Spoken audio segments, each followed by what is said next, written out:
Lords and ladies, welcome to Beyond the Source Wall, issue 5. Don't be a cunt, because we didn't decide on the title, so that's the title for this one. Alright, and it's cool. Everybody's here, and everybody's doing good, so welcome.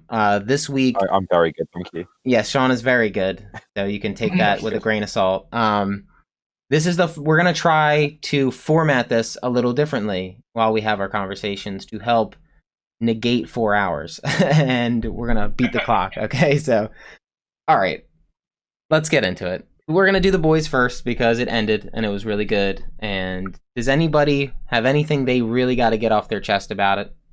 Okay, I'm gonna go. I'm just gonna go and say it. I truly believe that if they wanted to end it and never speak of this show again, they could have ended it and left with that little cliffhanger, and I would have been like, damn, good show. Fucking you ended on that's a good note. They could do it if they wanted to. The other thing is, by ending it that way, I'm very satisfied, and I don't feel like I'm gonna be like, now I have to wait a year. I'm kinda like, word, like that's a good ending, and I know there's more, so cool. I'm excited, you know? I want more. Yeah, I definitely would like more. I wanted the whole time I wanted the Stormfront character to die. I wouldn't say that's what happened, but I was pleasantly surprised with what she got. I was cool with that.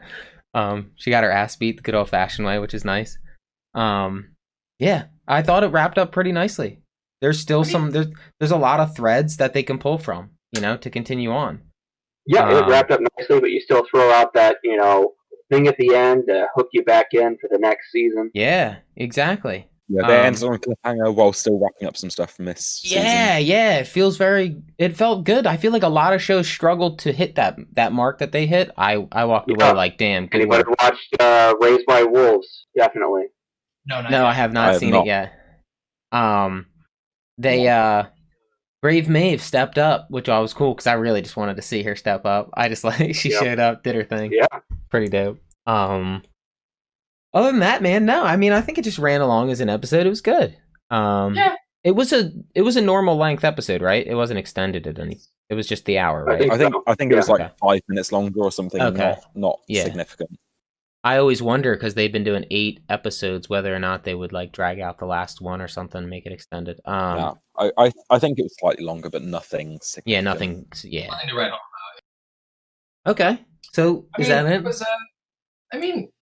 Don't get me wrong. If it were to end, I would be disappointed. But I think that the way that they're structuring a lot of these endings right now, I think, is really in preparation for if they don't get renewed at this point. Yeah. I think that's the plan. So if you've noticed specifically, The Boys has definitely safe from cancellation because they were already confirmed for season 3 months before season 2 even came out. That had left my brain.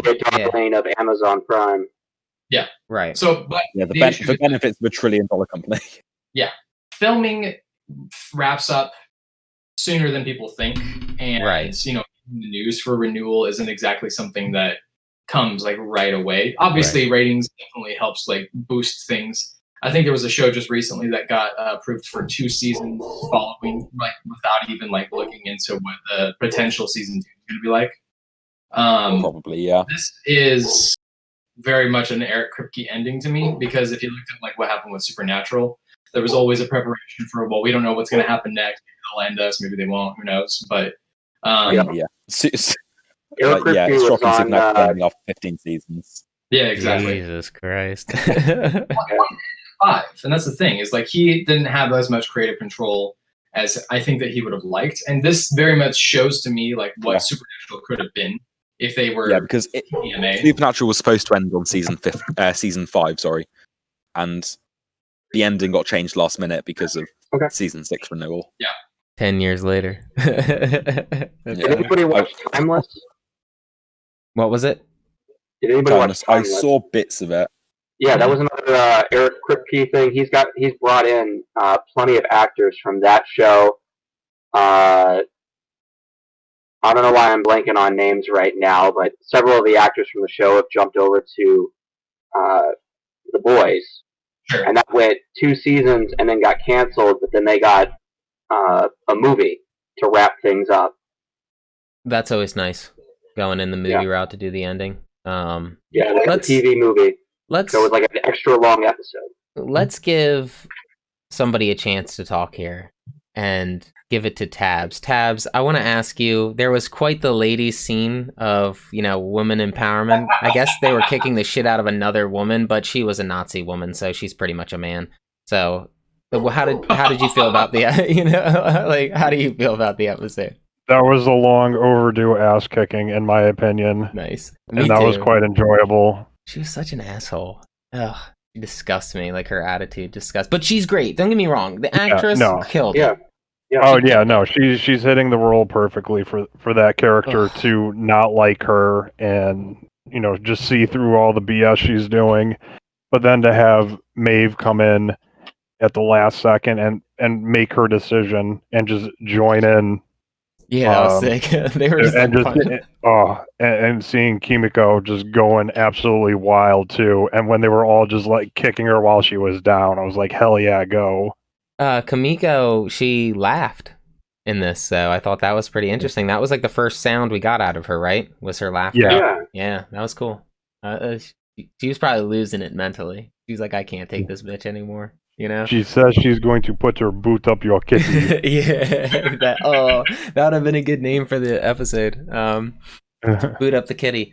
Just scrap this and start over. She got fried. That Stormfront chick got fried, though, man. So, and I have to say that Carl Urban, the boy thing, with the child and Carl Urban, I'm surprised. He grabbed that crowbar. So good. Dude, he grabbed that crowbar, and was his thoughts to kill him, or was it always aimed at Homelander, and they were just doing that through like?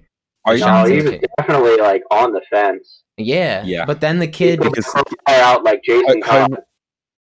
Yeah. Homelander didn't show up for a few minutes or like a few seconds. Right. And they'd already grabbed the crowbar by that point, so it was going to be the kid, and then dude. I feel like Carl Urban is the acting in that scene was so good. Dude, he is totally underrated. 100%. He's really good. He stood up. You could see him. Like, I'm a big fan of the one tear, like, cause like, especially in movies like manly men don't cry, but one tear, you're like, damn, he's holding back. In the episode where Homelander's like, I don't really cry anymore. Dude, but he at first he said he did. He's like, yeah, I've cried, and I was like, man, he's gonna humanize with the kid, and then he was like, well, I don't cry anymore. I'm like, oh, you're such an asshole. Yeah, it was a very. If you go back to that was a very real moment with Homelander and Stormfront. Even she seemed to kind of soften up to that. Definitely. Right before getting back into white genocide. Character. Yeah. Remembering the cause. What a highly appropriate undertone that's currently going on, like with Stormfront. Yeah. I'm like, God damn it! Why is it so like fucked up like that? No. The Butcher shedding a tear. I think that might have been the moment that Ryan decided that this is the guy I got to go with. He's actually crying. He trusts. Yeah. Oh, that's cool. First, right. Like, this guy's crying. I could definitely go with this guy. Yeah, it's. I think it was. That was cool that the mom died. Like, I know it sucks, but that's good. It has to happen. Great stories have to have things that you're just like, shit's got to go down like that. That's how you make a good story. I mean, if everything's just perfect in Disney, it's just gonna be you gotta change Disney. The status quo. Yeah, and that was cool. That's a shame. I thought he had fried her to death, but just that was good. You know what I mean? I thought it was just like, oh shit, like everybody got messed up. But yeah, cool. Yeah, so I liked how they set up a Chekhov's gun early on in the episode with the RPG that could take her out, and then they didn't use it. Yeah, don't telegraph your moves. Yeah, right. Sean, your webcam bowed out. Sean. Yeah, okay. Just saying. Around. Yeah, I wasn't sure. That's good. So yeah, I liked it. Does anybody have any ideas of what's next? I have no idea. Huh? We know a little bit. Yeah, the ending. The ending. No, I mean, well, like, let's see. Like, how do you think Homelander's? How do you come back from this? Like, how do you? You know what I mean? Like, how does a character like that, like, okay, and when he was doing his little meat beat at the end, You know, I thought he was doing that onto the lady's the Nazi Stormfront's body in the facility. Yeah. I thought that, dude. I thought, and then it was like he was Batman, you know, like on the watchtower. So I really thought, I was like, man, he's doing it on that Nazi chick. Like, but so I don't. Do you think Stormfront ever comes back from this? Do we see her again in the fried form? Yeah, Dark Stormfront comes back, man. She's got, she's been rebuilt. I think cybernetic Stormfront. Yeah. You know, like she only speaks German now. Yeah. She'll come back as like White Noir or something. Yeah, right, yeah. Some kind of, yeah. Someone on Reddit did translate what she was saying at the end. Yeah. What was it? I'm just gonna have a look for it now. It was directed to Frederick and her child, I believe. Okay. Yep. Yeah, that makes sense. It was. She snapped right back into like German. Like, you know, she was out. It was that like I don't know what it did to her. She can take a crowbar to the back of the head, but she could be stabbed in the eye. I'm just trying to like suss out some powers things here. Well, fragile, you know. Oh yeah, no, don't get me wrong. I was just surprised Butcher, instead of beating her with the crowbar, didn't take the end of it and kind of shove it through her She ear, can be pierced, but blunt object, she's. It was. Well, I mean, she's been shot, and that didn't pierce her. That's the weird thing. Yeah, that's what I'm trying to like. What's going on? That was weird. That's weird. So you wonder to what lengths they're gonna get. What answers will they give us in the next? You know what I mean? Because they're only gonna give us so many, and quite frankly, it's usually never the huge details I like look for. I'm like, well, why could she survive bullets? They're not gonna discuss why she could survive bullets. You know what I mean? Like, they're not gonna fucking tell me. I wonder. Even Starlight, I think, has been shot at one point, and she was fine. But really? she Okay. Yeah. She had that bone saw go onto her neck, and that it sprayed, but like she wasn't. That. Yeah. Takes just a little extra work, or are we, you know, whatever the plot just dictates. So the Stormfront was like the first Compound V, and she lived, and she looked like she didn't age anymore. Do we think that that's just going to be like a power of all of them that they're not realizing yet, that none of them age? Like, you know. Possible. I just wonder. Like, it kind of seems like, because at the time, I don't think it's going to get addressed. Really. You don't think it's going to be addressed? I don't think that's going to really be addressed. That's what I'm saying. We're not going to see it long term. Exactly. Yeah, these are my questions that won't get answered. I need like a whole corner to myself with all my unanswered questions. You know. Well, I think it's a fair question to ask, because it's a question of, like, you know, regeneration. I mean, Kimiko got her fucking head snapped, and she walked right back up.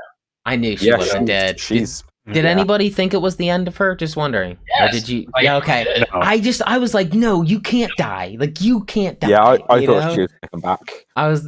It was so like, it was such a throwaway moment that she died. I was like, this isn't the Tabs. End. Did you think Kimiko died, or did you? No, because she bounced back from stuff in season 1 and season 2 that should have killed her, and she just got right back up and. It caught me off guard. I wasn't expecting like a quick neck snap. Was it season 1, like when she was kind of like first let out? Didn't she get like hit by a car or something? She got like her whole side ripped up. I think like she was like effed up. Yeah, I can't remember.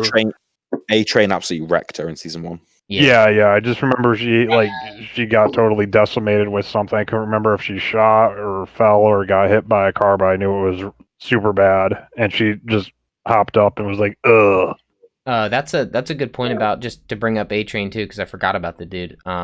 He seems like he'll have more levels in the next season. Like, he obviously is doing his own thing. Like, I don't know, in some form or fashion. He'll be back. Yeah. And the church guy got his head blown up, so who knows? He did, the deep is gonna step into the place. That was one of the guys that came from Timeless. Yeah. Oh. Okay. 2 of the folks on Vaught's tech team were also in that show. It's funny. It's all about who you know. Or was it Victoria? The connections. Maybe it was the lady that played Victoria. All right. So we're all excited. We're all excited for Boys 3. Yeah, we've got another Kripke alumni joining season 3 in Jensen Ackles. He's the dude playing Captain America, right? Captain America, right? Basically, yeah. Yeah, cool. So it'll be interesting to see what he does in the world. All right. Word. Do you guys think he's going to be in present day, or do you think they're going to be doing flashbacks for him? I'm thinking both, maybe, and it can tie into Stormfront a little bit. Oh, so you're telling me he might literally be a parody, like where he was actually a 1940s. He's not just like an all-American superhero. You're saying he's like he's from the 40s and that he's made his way into the modern day. I mean, we didn't get that, scene that we wanted this season where they do, a flashback to, the start of it all. Maybe next season. Right. Yeah, like when it all began. Yeah, I think we need a Stormfront flashback. Yeah, that'd be interesting. That'd be a way to bring her back. I sent a link to the chat. I sent a link to the chat about the Stormfront translation, by the way. I just saw it. Let me see. Do you guys want to talk about the ending, like the little surprise? Yeah, good. Yeah, 100%. Okay, I really did not expect her to be the person who was just going to be like head popping me. Like, what was going on with that? And yet there was one person on Reddit that called it like a week ago. Yeah, they did. Shout it down. Did you shout it down? As soon as it kinda. This bastards, fuck them. As soon as it showed her talking to the head of the collective, I was like, okay, it's her then. As soon as they said look, I was like, okay, it's her then. I think what they're... I don't know if this is like, obvious. Just like the 30 seconds before it revealed it, I was like, okay, it's her then. Her I didn't predict it long in advance. So they were hinting that like the people getting the V were predominantly white, and she's part of that small minority, right? Of like an ethnic person who has compound V in them. So I think they may have a some kind. I don't know what she's doing, but it's kind of weird that she'd be part of the minority, of the and like I said, it's like what was it, like 85% of people getting the compound V are white. So like she's part of a small segment. Possibly, maybe she's trying to infiltrate from inside to regime up or some shit. I don't know. I don't know if that's like the question. Yeah, I don't know if it's like somebody that had it and just left VOT, or if she's an agent of VOT, working the other side. Yeah, I think she's a third party. She's so she could be like the child in Venezuela who got it and made her. I don't know. So, I don't know if you're. You know what I mean? Something like that. Yeah. I definitely have to go back and watch episode 7, previous episode, just to see that scene at the court one more time. Yeah, and see how she's... I really do remember her, though. She was getting drug around by the old lady, the old white lady who was running with Butcher for a while.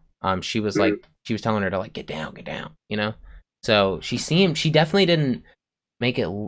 I don't know. It's good to rewatch it, but Yeah, exactly. She makes it look like she has... that they, at the very end of the scene, they got her out of the room, but a couple people, their heads were still exploding. So she might not have to, see the person in order to have their head explode.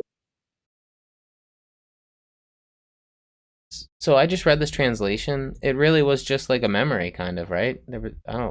Yeah. She was just sort of rambling about her past. Yeah, she was in shock and went back to, I guess one of the happier memories. I thought it's amazing how she's still alive. Fuck that. Yeah. Jesus.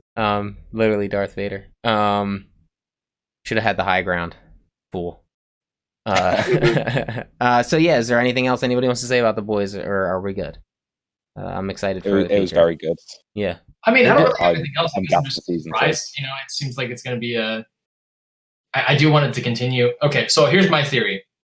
I think that the compound V has been taken, kind of like what Sean said with third party, and I think that Butcher is going to, just a prediction for the long road, I think he's going to take compound V at some point.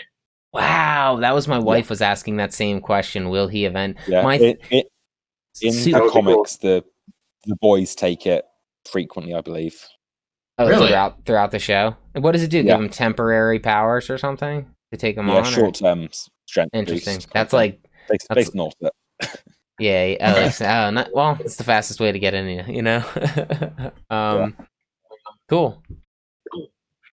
Let's go over to... Crave, did you want to bow out for a sec? And we'll do Decorum and then get back on. Yeah. Okay. Crave is going to bow out because he's got to catch up on Decorum.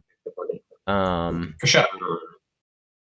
Okay, so Decorum number 5, written by Jonathan Hickman and art by Mike Huddleston. Okay, cool. And who read this? Just me and Sean? Yeah, I read it, I believe. Yeah, who read it?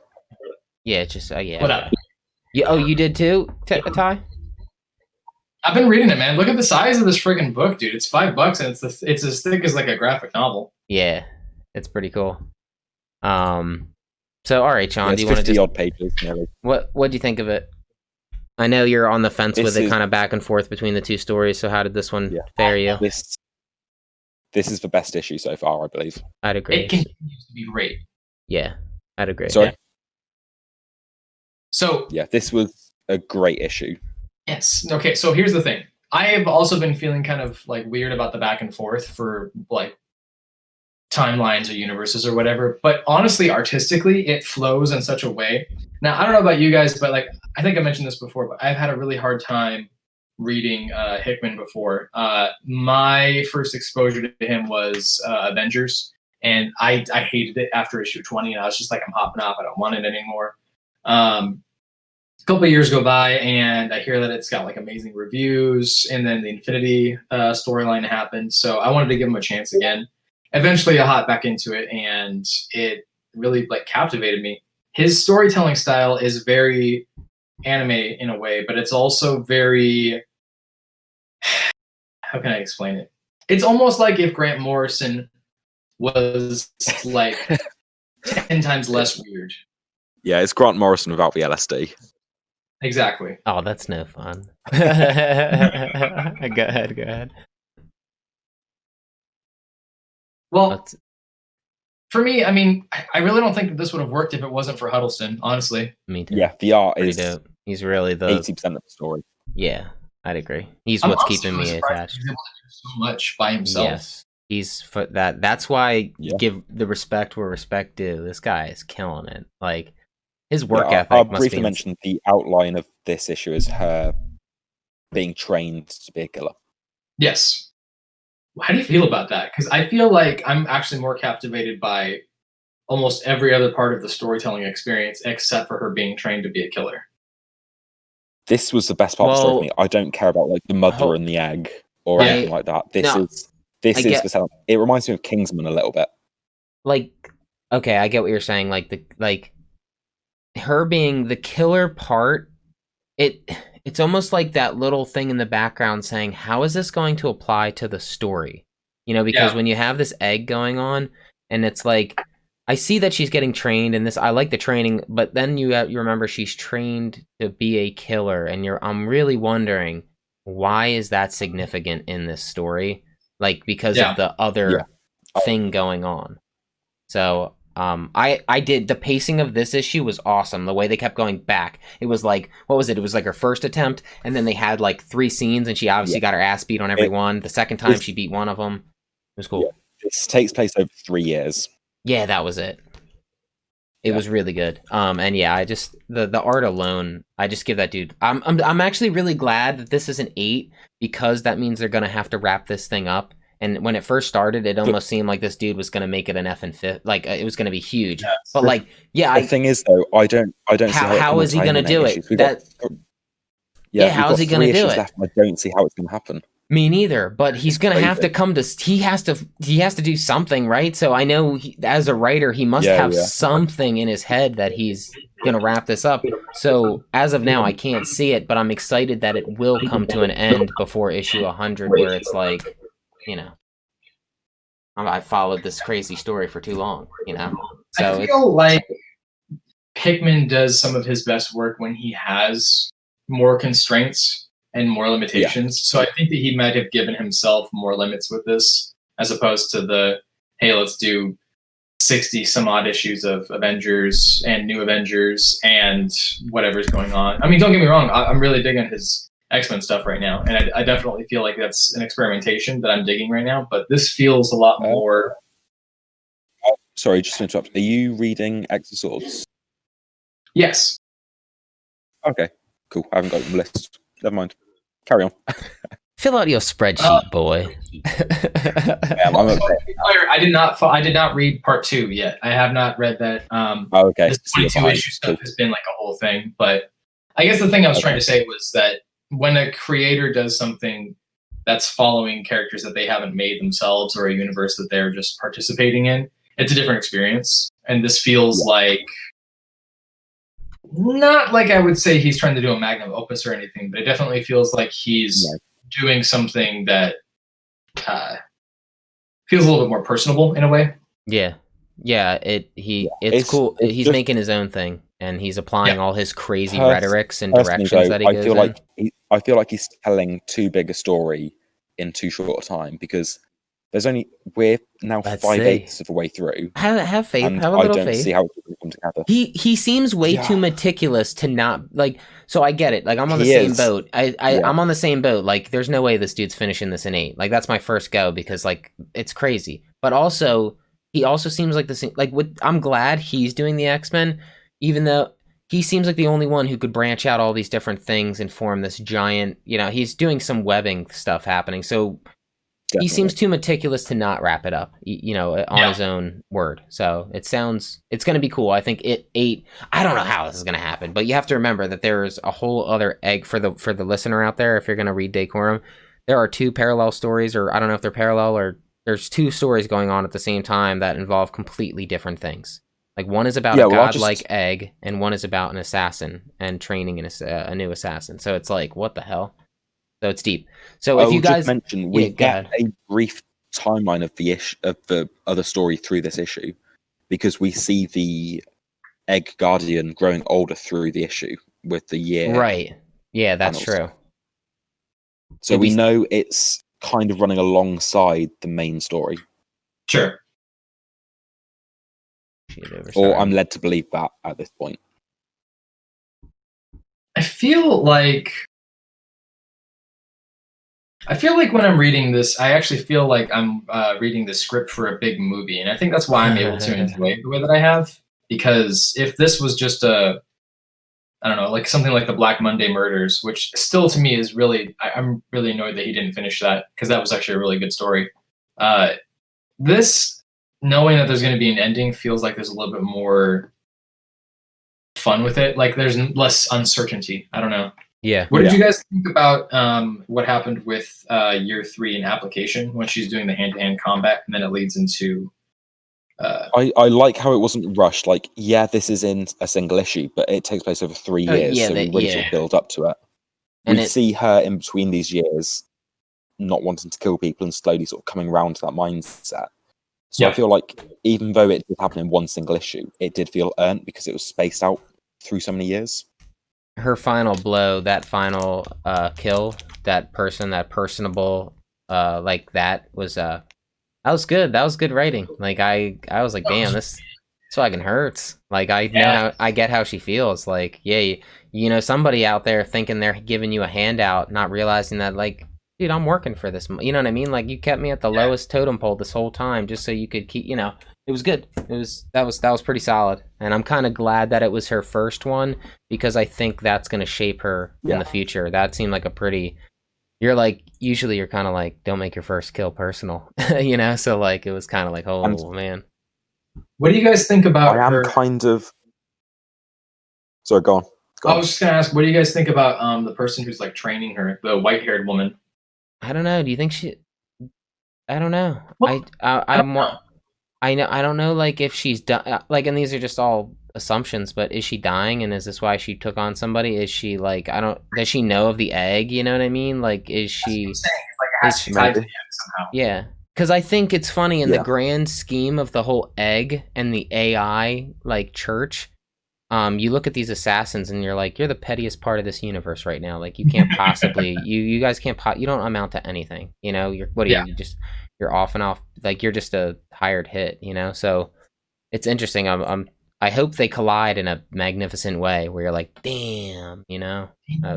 So cool. What were you gonna say, Sean? I was going to say, I feel like another writer might have spaced us out over several issues. This one issue. I'm kind of glad it moved fast, though. I thought it was a nice pace. On one hand, I'm saying this story's too compressed with it only being 8 issues. But on the other hand, I like this issue being so compressed where it didn't. Right. Yeah, they ran through. They got us. They got us from a point in the beginning to a point at the end, which was nice. Like, they moved it. They had growth in one issue, which is important. Exactly. Yeah, and it was very good, I felt. Okay, let's see. Honestly, what do you guys want to give it? I'll flash it on the screen. What do you give it, Sean? What's your, if you had to give it out of 5 stars, what would this issue give you? My rating for this issue is 4.5 out of 5. Wow. Okay. This was the best issue of the book so far. I really enjoyed what happened. I enjoyed the scenes. I enjoyed the art. The writing was on point this issue much more than the previous. Okay. Yeah, I really like this. Ty, how about you? What do you think about it? I mean, I'm not going to disagree. I feel like one of the things that really added to this was the colors. I feel like that definitely changed in this issue in a way that made it feel more like an experience. Yeah, the thing about this book is every panel is different colored. Yes. Every panel is a different style of art. Yeah, it's different style. It's quite magnificent. You can do that. I feel like 4.5 is saying like it's almost damn near perfect. So right, sure. I'm gonna say 4 just because I really feel like I'm still like questioning. I'm definitely enjoying it, but yeah, I'm just gonna go with 4. Yeah, I'm a 4 too. So fair enough. Okay. We were both. Let me add you guys onto it. So both 4s. So that's what I'll say. I thought it was really dope. Let's see. Let's move over to. I'm gonna tell. Yeah, I got this written up here. Let me just send this. There you go. And we're moving. What was next on the list, Sean? Firepower. Yeah. Okay. Cool. And Ty, you are reading Firepower, correct? Yeah. Yeah, it's cool. Yeah, it's cool. Fast pace. Cool. So go ahead, hit us up with the Jimmy Johns, Sean. Yep. So Firepower number 4, written by Robert Kirkman and art by Chris Samney. And this issue is all about. Let me remind myself. This is sort of quite a personal issue between him and his wife. Oh man, yeah, that's right. You have to like. Sometimes I forget. Yeah, I liked it. And the emotional conflict left by, I don't remember her name, but Lao Zhang. Nah, I'm not even gonna try. Never mind. I'm just. I can't remember what her name is. Chopin. I don't know. Did I Lee Zhang's. Maybe Crave would know. Crave, do you remember? I know he's still muted. We'll give him a minute to come back. Yeah. Before we get into spoilers. Yeah. All right. Well, I still dig. It's dealing with emotional conflict between him and his wife, left over by the girl he met at the academy. Man, has any of you ever had a woman just harp on you over things you have? Yeah, okay. Things that you can't fucking. We are like, yeah. All right. Have any of you had a woman experience where she harps on you over something you have no control over? You know, and it's rough. Let me help you out with that sentence because I'm studying editing right now. I think it should just be: have you ever had a woman? No. Yes. Yeah. Yes. I've worked in retail, so it's rough, man. What was that? I've worked in retail before, so I'll get anybody yelling at me. Yeah. I don't know why it's so funny to me. All right, what comic are we on now? We're doing Firepower. Number 4. Yeah, Kirkman seems. I wonder if he had been in a situation like that because he wrote it very well. Women are hard sometimes, man. Yeah. Like they have a stubbornness to them, and also it's hard. It's dealing with the apology when you've done nothing wrong. Yes, that's what I'm saying, and it's something like I've been there, and at the end of the day, it's funny. Most women, like my wife, she'll know that she was hard on me. She's like, I know I'm being a certain way. I'm like, damn. It's just funny that's in it. You know, that's a part of it's sociology. You know, it's actually funny you say this because while I was reading this, I was thinking that to myself as well, and I'm like, so wait a minute. If I was a woman reading this and I was sympathizing with her, would I be thinking as a woman, man, this guy's being way too stoic? And I'm thinking about.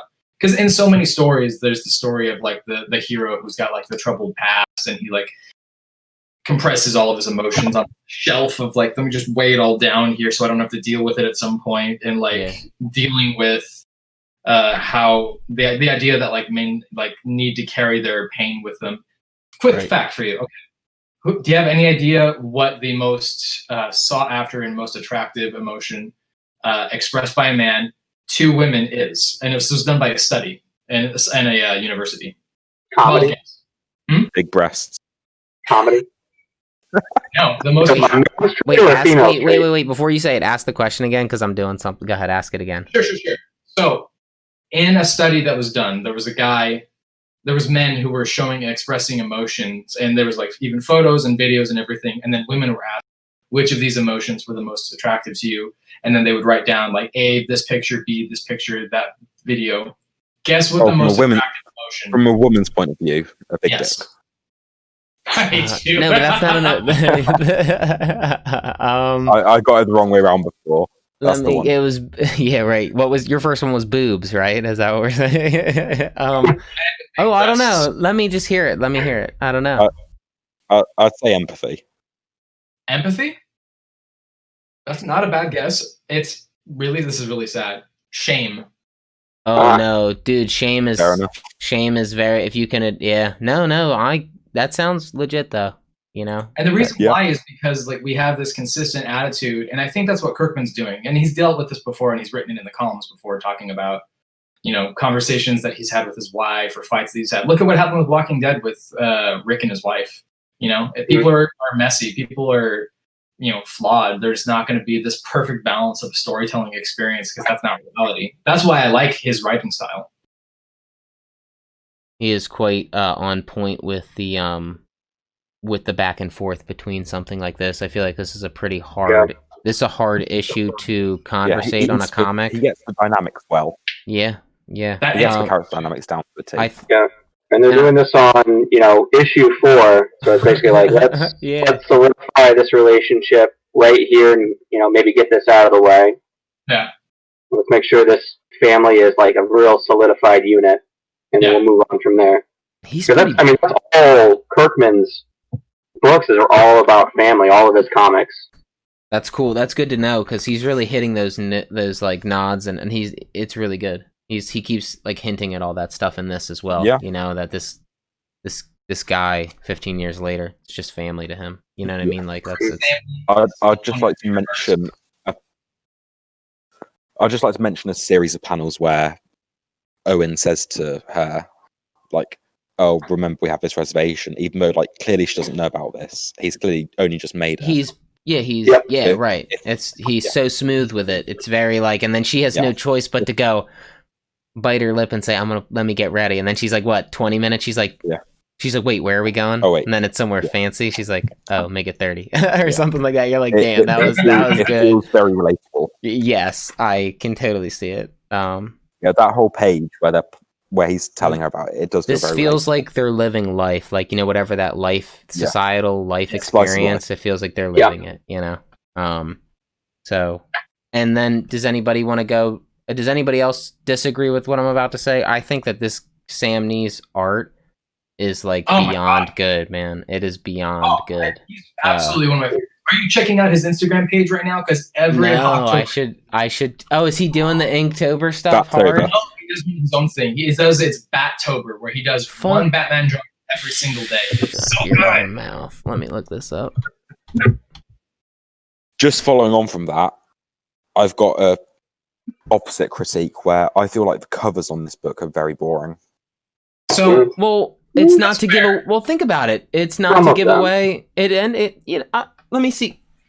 I gotta look up the others real quick. I got them packed away. I would rather have them look like this than intense action sequences. I am bored with intense action sequences. He kind of turns it into a sitcom. It's almost like I agree, but it's kind of sitcom-y almost. Like Daredevil, it's like he's like, oh, he's getting. I like it. You know. Let me see. What is Daredevil? His Daredevil run had much more intelligent comics. Like you had like Daredevil's Battle, like washing lines. It was much more exciting and much more innovative. And like I'm just going to send this. His reprint for issue number 1 is. That cover was cool. That cover was cool. That was pretty sweet. Yeah, like this is the reprint cover for number 1, and it's a better cover than any we've had so far. Oh yeah, those Daredevil covers are fucking cool, dude. Holy shit. I mean, I can see why you would say it that way. I'm not gonna lie, I'm actually gonna go buy that now, but I don't know. I feel like as a second... Yeah, no, I agree though. It is an awesome fucking cover. That Yeah. But you know, wait a sec. That's Sam Nee too, who did that cover as well, right? Yeah. Well then fuck it. He's still a baller. So fuck him. It's awesome. It's a reprint cover. Like the main covers are just very boring. I feel like they're. Show me the variant to this one then. Show me the variant to this one. I want to see it in comparison. Do your magic. Don't know. It's got one. Oh, you don't. It might not have one. Okay. This was a variant, or was this a variant or a second printing, Sean? Second printing. Oh, see, that's the big difference. Okay, that's a dope second printing. You know, people who pick that shit up. That's pretty sweet. Yeah. Okay. So, do you guys want to? Do you want to rate it? Do you have an idea? Do you want to give it a star? Crave? Do you have any? What are you thinking? Are we doing this out of 5 stars? Out of 5, and you can do half stars. Yeah. Okay. 3.5. 3.5. How much? Sorry. Yeah. I mean, the story's moving along. The art's pretty good. But it's not all of the action that we have seen. There's a little bit of action at the end. Story's moving along, but it's it still doesn't. There's not enough. And he says, Kirkman says he's going to move it along. We're going to keep the action going. So I'm definitely looking forward to more. Cool. Dave, what do you want to give it? I think I want to give it another 4, like I gave the other one. I really did like it. I thought it was pretty fire. Like I really just I got a wife, and it was sometimes they're crazy and irrational, and he did the irrational crazy woman pretty good. Like, because she's on, you can see that her heart is broken, and then you can see that he can't control it. It's out of his hand. It's not. What's he gonna do? He's just a man who was once in love, and now he's getting berated for it, even though he's with somebody for 15 years. Like, I get it. It was cool. It was dope. Yeah. His father though was really. Oh my god, dude! Yeah. And like the funny shit though is that his dad kept fucking up the thing, the memory. Like, he was trying to say, he's like, with the elephant, and then maybe it was you get the point. And you're like, dude, you even fucked up the like thing you wanted to say. I liked it. The dad's funny. Yeah. He's I'm going to give this a 4 as well, because same reasons. I feel like the character dynamics were really there. It felt relatable. It felt believable. It felt honest. Yeah. Kirkman's, it's very real. Cool. What about you, Ty? I'm going to be a little nitpicky. I think I'm going to do like a 4.25. Okay, so I'll okay. Is that allowed? A quarter? Yeah. Let me. I mean, I can do like a 4 if we want to like limit our star systems. I mean, we don't need to do 1.699 stars or no. But cool. We'll limit ourselves to quarter at the most. So, and we should you should look up eventually, Sean, like a list of like, if you did like you almost look like a guideline to rating something, and you see like a 4.5 means it was good, but it had one, you know what I'm saying? Then you could like kind of look at it and say like, oh, okay, it kind of fell short on these aspects. That's why I would drop it down to a certain. Yeah, my brain works from like IMDb ratings where it's out of 10, and I'm like, okay, so 4.25 is an 8.5 out of 10, which is still very good. And you have to it's funny when you hear like things like, oh, it was a 7 out of 10. Like, most people start to say, oh, well, it's kind of not that good then. It's it's like funny how people are like that when you're like, damn, 7 out of 10. That's still like, we're pretty good. That's still that's funny. It's interesting. Well, we hold ourselves anything less than like a 5.5, I just wouldn't bother with. Exactly. The unless it's one of those cult Johnnies that are really good. It's very different depending on what you're talking about. If you're talking about movies, I mean, if it got 40% or above, then it's probably a good movie. I mean, you got 40% of people that liked it out of the people that saw it. The difference go ahead. Also, I was just going to say the difference also is like the American grading system is different from how it is for a lot of other places. That's the biggest. American grading system is different, and it really is, man. When we used to when we had like foreign language studies and stuff, and we found out how they worked with their pass fail stuff, it's different. It's completely different. Yes. Yeah, we gotta go to the binary scale. Thumbs up. It's one or the other, buddy. Yeah. One. All right, cool. So, what's next? Firepower's dope, and I'm going to continue reading it. I really like this story. Yeah, I'm enjoying it. The next book I've put on the list is The Walking Dead #1. Oh, cool. Written by Robert Kirkman and art by Tony Moore. Oof. Walking Dead, clickety clack, nice. Okay, so how are we going to talk about this? This is the beginning of an epic journey that some of us have already been on. And well, give us the rundown of who's the whatsies. Yeah, I already said it. Oh, he's already said it, guys. Weren't you listening? How about we just, before we go into it, do you want to just address the color if you've read the color? Did the color make it did it make it or break it? Did it make it worse? Did it make it better? Did it just, it's in color? That's all I'm wondering. I did black and white, and I've never read Walking Dead ever, but I've seen the funny, when we get into it, I've seen enough of the show where I was like, damn, holy fuck, you know? But I felt the color was done very well, but the black and white's still the best way to view it. Yeah. Do you mind flashing a page or two, Ty, on the screen? Do you mind flashing something so I can see the color? Did you get a? Sure. You got it? Yeah, I don't even think I ever saw it.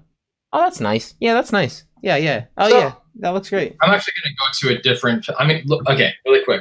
I will say that having some of the actual panels like blacked out definitely accentuates some of the mood. Like look at the rot on this one, like with this opening sequence. Yeah, that bit. That was the bite. Yeah. Yeah. I don't know. I feel like this definitely, the zombies are more accentuated. But I definitely feel like having it in black and white was a really good choice of them. Yeah, I will just add in, I feel like the panel with the tear coming down Rick's face on the same page you just showed was improved by the color. Absolutely. Especially like seeing like the color in his eyes. That definitely. Ooh, can I see that in color? Yeah. Can you guys show me that in color again? I want to see that one. Oh yeah, that pops. That pops definitely. Yeah, it does. Okay, but I'm still saying, I'm just gonna get this out there. I really, I'm gonna sign a petition or something to get Charlie Adler to draw the first 5 issues. Oh, to like redo to get. To yeah, that would be interesting. I mean, even Charlie's art, evolves over time from issue 6 all the way through the end. Wow, that's gonna be cool to see. Yeah. So in the back, Robert Kirkman has 1 or 2 letters that he's written just to talk about it. And he talks about how one of the reasons that they decided to do it in black and white was the gore. And he says the book is mighty gory and it can get pretty gross at times. And while I may not understand it myself, some people find that to be off-putting. Although when presented in black and white, those scenes can be less jarring and gross. And I think, yeah, the state of decay of the zombies is much more accentuated when it's in color. Yeah. It's kind of nice that we found out that this guy, even more, real, especially with, you see this lady right here. Yeah. I don't know if that was still enough for you guys, but I mean that is much more real when it's in color. I think it's nice that we found out that the artist doing the coloring has actually been at this for a while now, and that he had 4 years. Yeah, he had time. And he's more than halfway through the series now. Yeah, it's pretty. That's pretty cool. He's out 1 issue every 2 weeks. Yeah. Yeah, it's bi-weekly. Yeah. I don't know if anybody else actually caught this, but I actually really enjoyed this. I briefly skipped through it. Yeah. Yeah. So I'm showing off the cutting room floor. Basically, it was Kirkman showing how he wanted to sequence the book and what he was picturing. It's basically story paneling. Yeah, and this is, I've got in, it's the roughest of the rough ideas. It's his first draft of the issue. Yeah. That he wrote on like a bit of. It's great that he saved all of that. It's really smart, honestly. I like even looking at it, like seeing the simplicity of it. I can see it in his head. It's like I'm gonna do like this and then fill in the rest.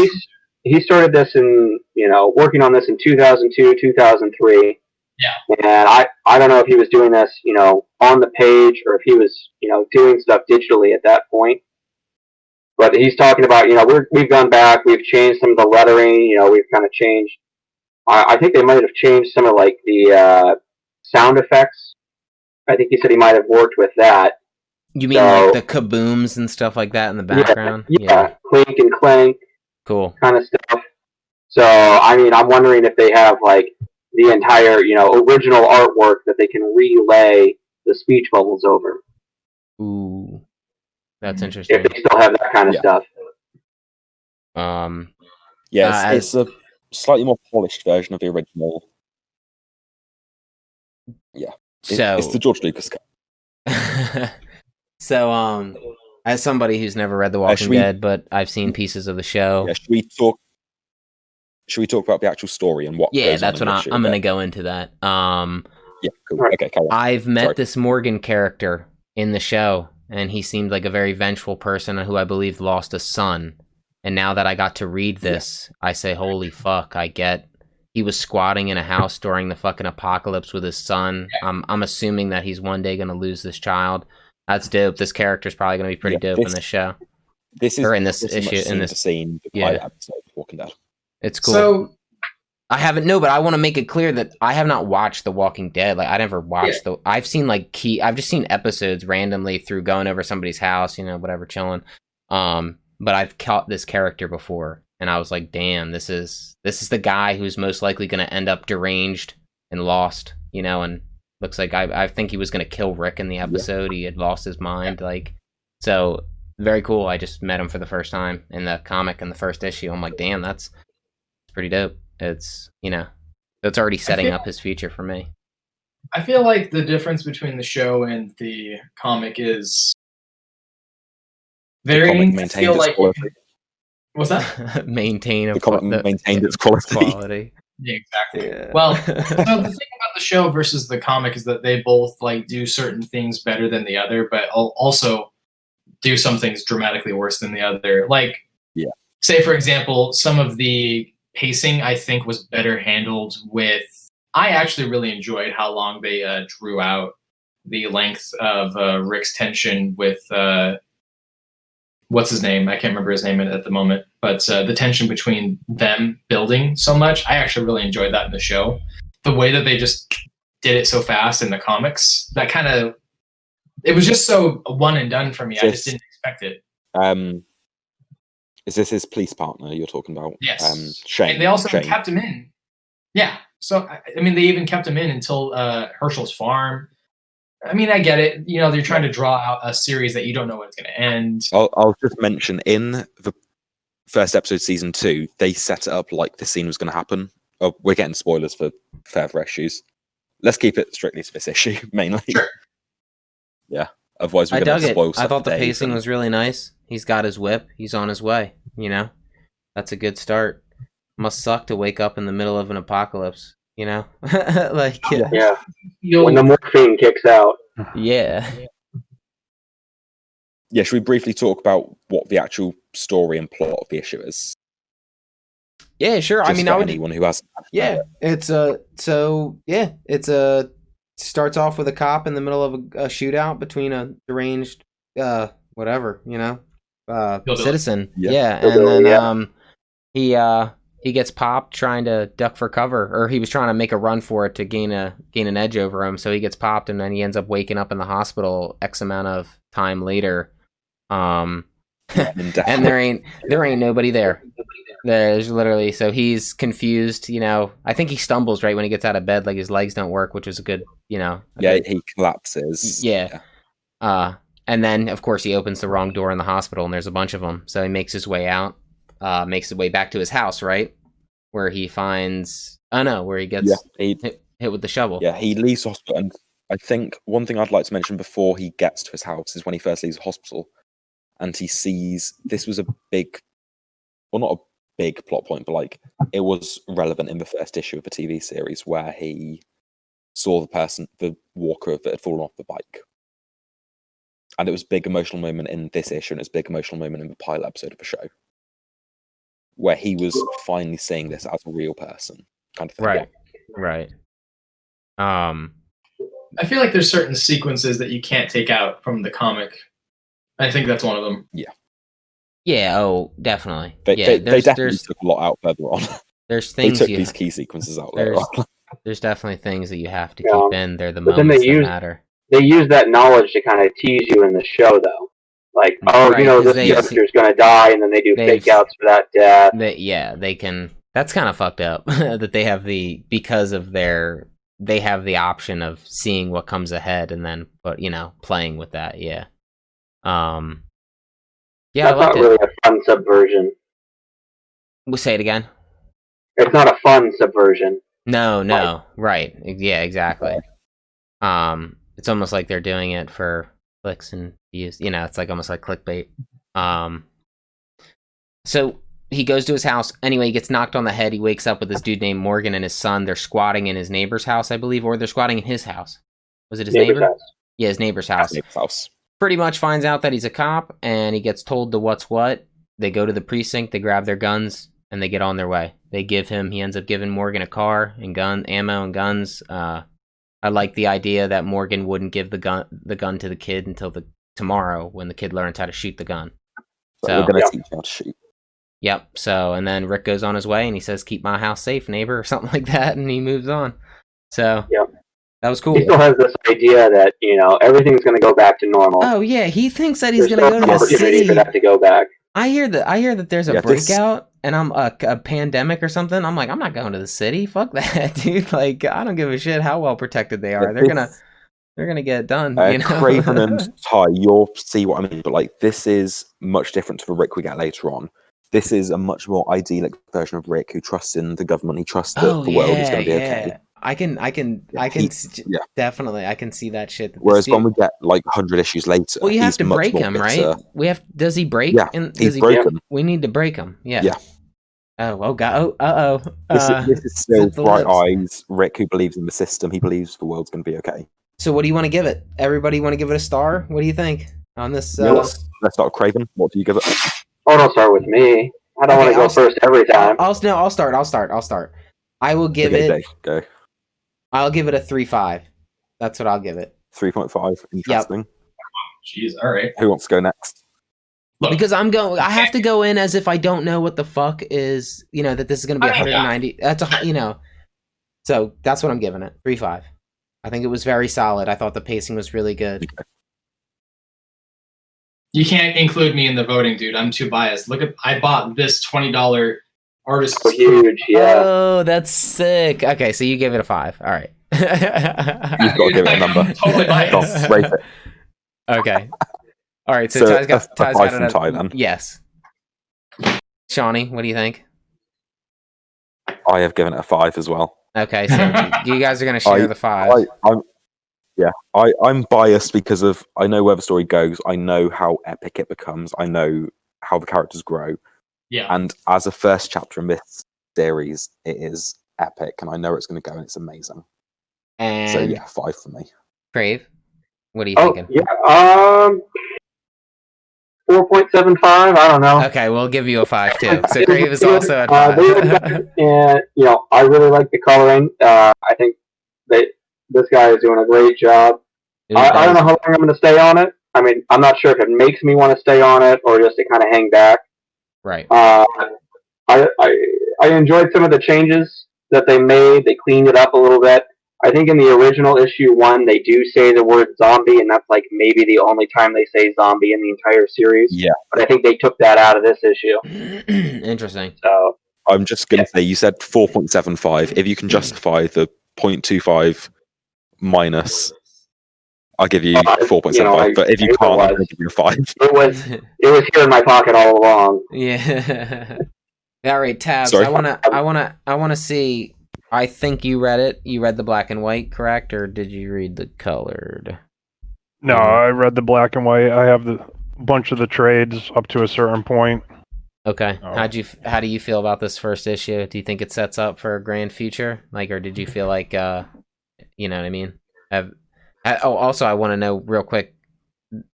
You're already caught up to those trades, then, or you just bought those trades and haven't caught up to them, or you are caught up? I'm caught up to where I am with I forget which volume. It just got so long. I just stopped reading them. But I'm pretty well into the story. But this first issue, it's not your first exposure then. Okay. Yeah. This first issue, I would give a 5. There's just so many iconic panels and things in it. And when they made the show, I know this is more about the comic, but there were so many good pivotal panels and pages in that first issue, and to actually lift it and put it directly into the show, the translation for both is just perfect. Waking up in the hospital and do not open, dead inside, and then the half torso zombie, the first one he runs into. I mean, you're never going to forget those, reading it or seeing it. It's just bam, it's there. You're not going to forget it. So they wrote out the don't open, dead inside. Was that in the original issue? The original issue 1, did it say that on the doors to the cafeteria? It said something similar to that. Because the door is blank in this colorized version. off. Oh, is it? That's fine. I moved that. Oh, okay. It's been a hot minute, but I think that was a TV show thing that did the Don't Dead open inside. Okay. I gotta go find the first volume and check that. I thought it had been in the comic. I've got black and white open on my laptop. Give me a second to find it. I find this a very good social experiment. This is kind of interesting. All of you who have read this series had all just given the issue 1 a number 5. I had not read it, and I gave it a 3.5. No, Craig gave it a 4.75. Oh, yeah, right. That's yeah, a 5. let's not forget. Yeah. So what I'm gathering is there's a reason why this is a 193 issue run. And that's cool. Yeah. That's a pretty good representation of why it is. Yeah. So in the original white issue, there's nothing written on the door. Oh, okay.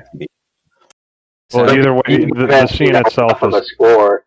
Yeah. Dave, you gave it enough of a score that you're like, yeah, I'm going to read more of this, right? Yeah, because 3.5 to me doesn't mean bad. That's still good. You know what I mean? Like to me, I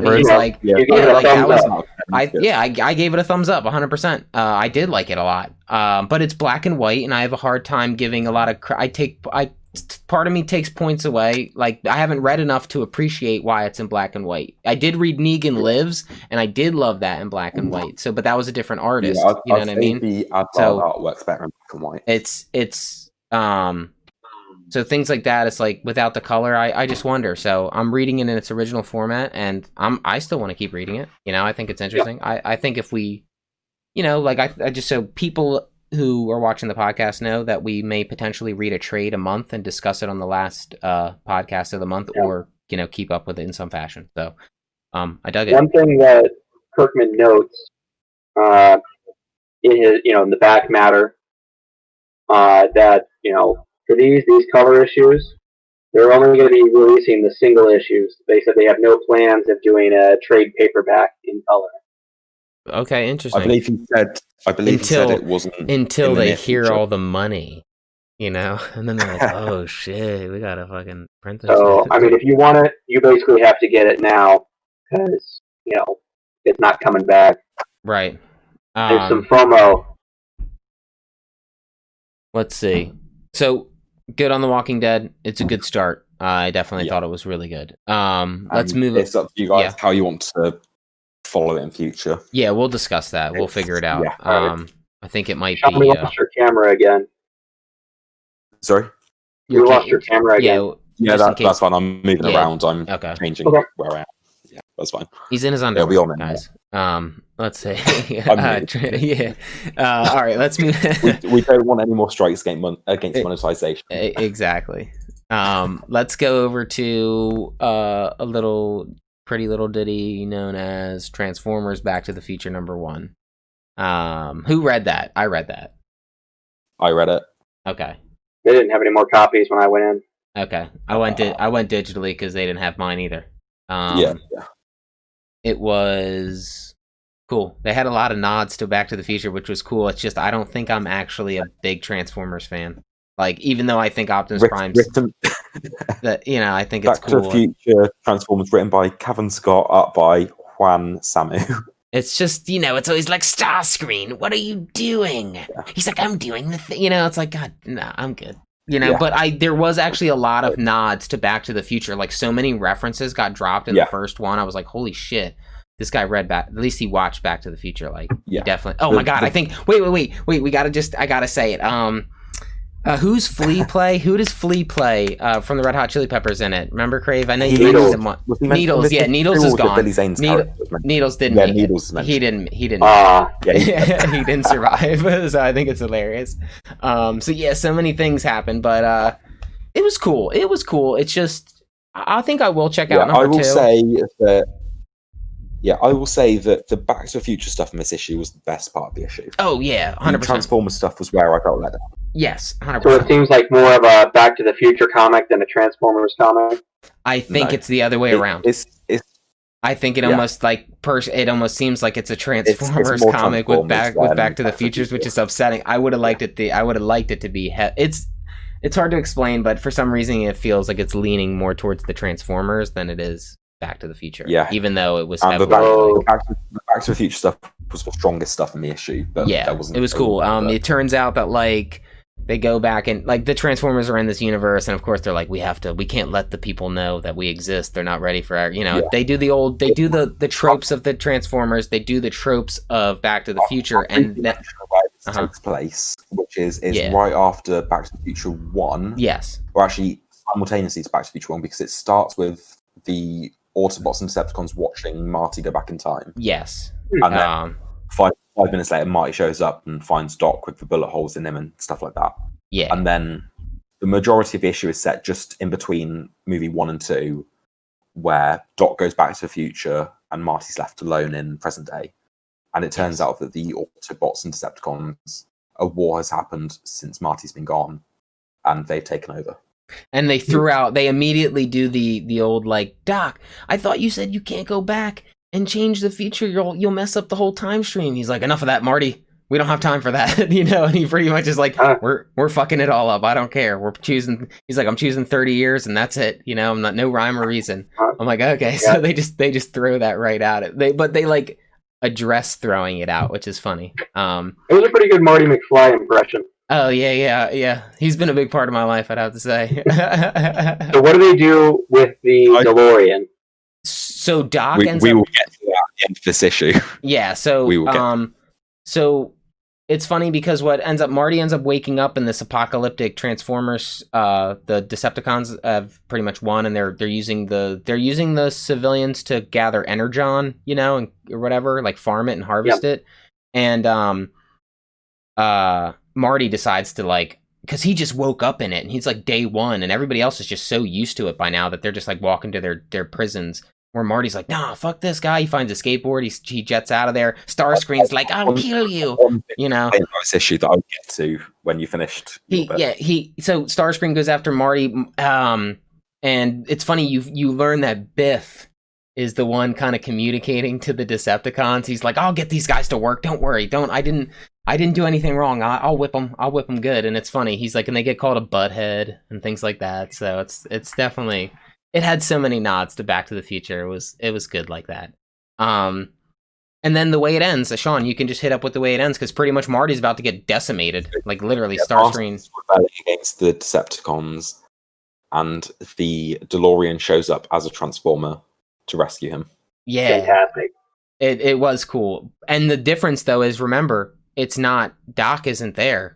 Doc sent the DeLorean back in time. Still 30 years in the future, I believe. He sends the DeLorean is now a living Transformer on its own right. So it has a mind of its own, and it's like, no, Doc's not here, but he sent me to get you to do this, and like, boom, that's how it ends. You're like, oh. So, what is the name of the DeLorean's Transformer? We didn't get it, did we? Oh, I bet it's. He showed up on the last page and was like, Marty, like, I'm here to save you. Yeah, we didn't get it yet. So we don't know if it's like, one of the original Transformers has taken on the shape of the DeLorean. Yeah. It could totally be something. It's not Bumblebee or Optimus Prime. We know that because they're in this issue. They were in the issue, kind of trying to prevent all this, but they couldn't prevent it because Doc went 30 years in the future. And he's like, fuck everything. So it was cool. My biggest complaint of this issue is it missed out on the biggest Back to the Future, not gag, but trope that they had in the movies, which was Marty waking up in the morning and talking to his mother, and then realizing time's different. Yeah, they definitely did miss that. Had him waking up, but they skipped him talking to his mother about time. He pretty much walked right out the door, right? That was it. That's my big complaint about this issue. It missed the big Back to the Future trope. It was cool though. That is a missed opportunity. They managed to get a lot in there. I was not. Did you think Biff was going to be in it in some? I really didn't think Biff was going to make his appearance. I knew he'd be waiting. I just all of the comic adaptations. But it's weird how he's in this, because you're like, it's just funny. He's always such a menacing little shit, man. And like the things he's doing, he's like that guy. He'll just turn on his own people. Like, that's pretty much what he did. He turned on his own people. And he called somebody a butthead, so it's perfect. Honestly, Butthead was good enough for me. Has anyone here played the Back to the Future Telltale games? No, I heard it was really good though. I haven't. Oh, I recommend it. Yeah, and I heard it's a sequel to 3, and it is actually very good. They couldn't get Jamie or Michael J. Fox, so they found somebody who damn near did it on point. Which is cool. I played 5 episodes of the 6 episodes, and it was very good. I don't know why I never finished it. It was a few years ago I played through it. I just never got around to the last episode, but it was very, very good. Yeah, that's cool. And all right, just before we move on, I'm going to mention, if you guys are up for it, I do want to discuss Back to the Future at some point on the channel. Yeah, review the movies. Yeah, totally. That's a great. Yeah, it's a great run. Rate it, Sean. Go ahead. No, it's all you first. I do have my number in mind though. I'm going to change mine slightly because I'm going to give it a 2.75. Okay, I was a 2.5, so that's where I was. It was 2.5. I gave it slightly higher because of a reason I'll get into later on in the episode. I think I'm just not a big fan of Transformers. Like their whole, it gets old. Like I've heard it so many times, and it felt very sort of Silver Age comics with them being like, we need to stop the design. Yeah, it almost felt like the Transformers have never evolved a day in their life. You know what I mean? Like it felt like the same exact thing. Yeah. But I get it. The DeLorean and the Back to the Future tie-ins to the Transformer world is actually very enticing, and it is good. The voices they had for the Back to the Future characters were on point. I heard the actors there. Oh yeah. He did do a Doc, you're all right. I was like, yeah, that's sick. So yeah, cool. Controversial opinion: the first Transformers movie is decent. Well, I would say it was the only decent one, right? It's the only. You're talking about the Michael Bay films? Yeah. I would say it's the I'm only. I'm disowning all of you. The first one was it was a good. It was its best attempt that it got, is what I'll say. That's The first one is a solid action movie. I'm not saying it's a good movie, but for an action blockbuster, it is good enough. If I had to pick between all 5 of them, that's the only one I would pick. So that's how So that's not a good thing, Michael Bay.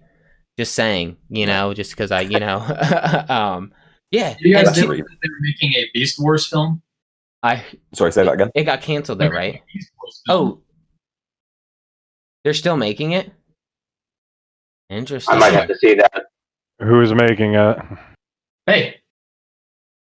Oh no, Tabs. His heart. Why are they giving him Beast Wars? Oh, there is no God. It's coming out in 2022.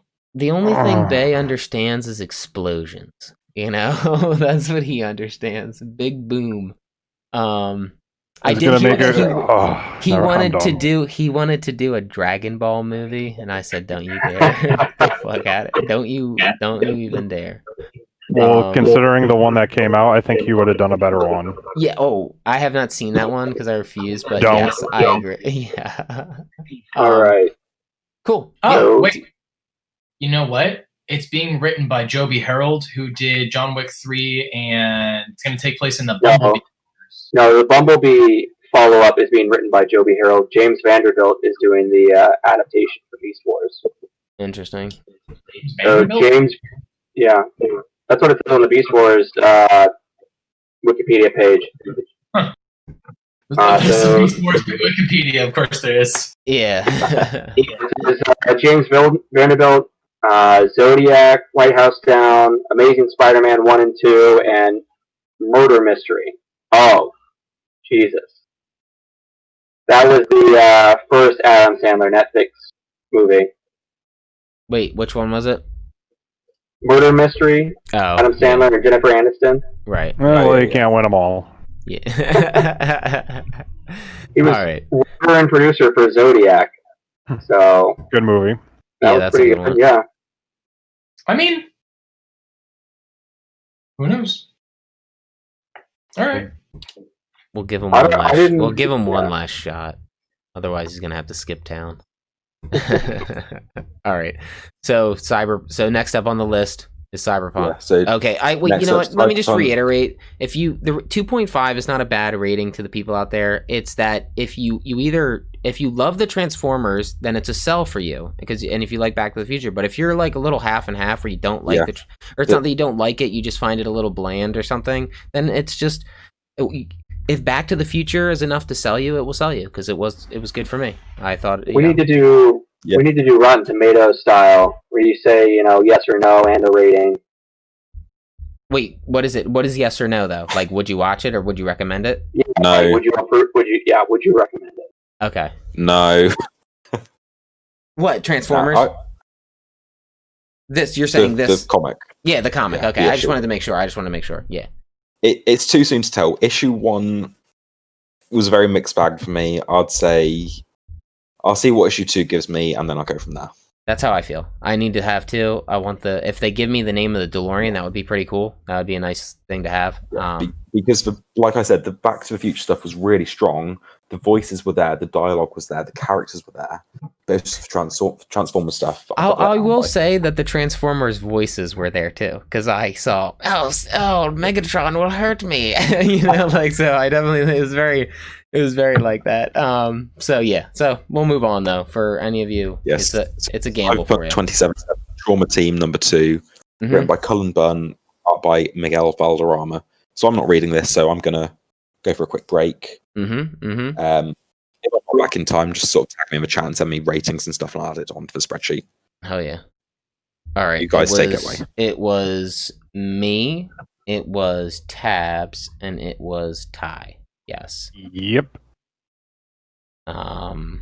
Let's see. So I had just caught up this week as well on the first one, and I really do. This is going to be a 4-issue run, and I think it's tackling a good topic. It is at a 4, isn't it?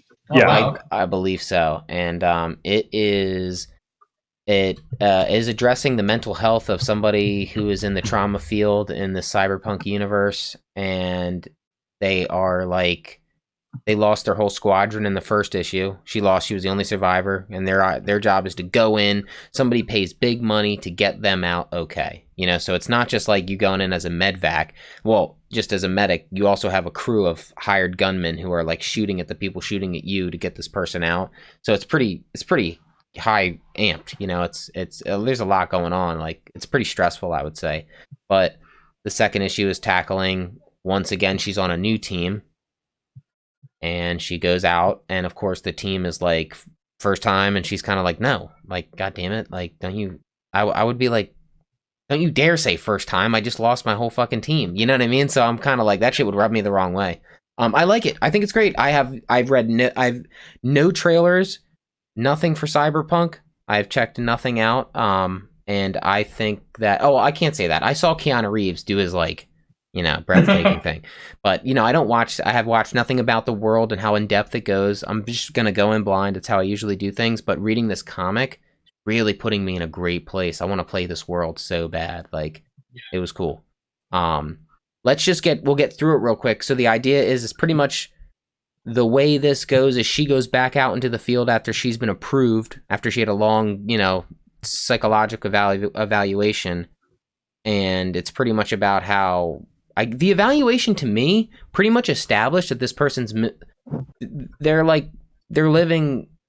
on the bottom, meaning like they get cut a paycheck, she seems like she doesn't make enough money to do what she does, but she does it because it's a job to be done, and it's what a world, to be doing all that. And she ends up going back out into the field to save somebody, and it turns out the person that she has to save this time is the very same person who, I'm assuming, I just want to make sure I'm saying this right, killed her team, got her team killed, right? Yeah, he was part of that gang, right?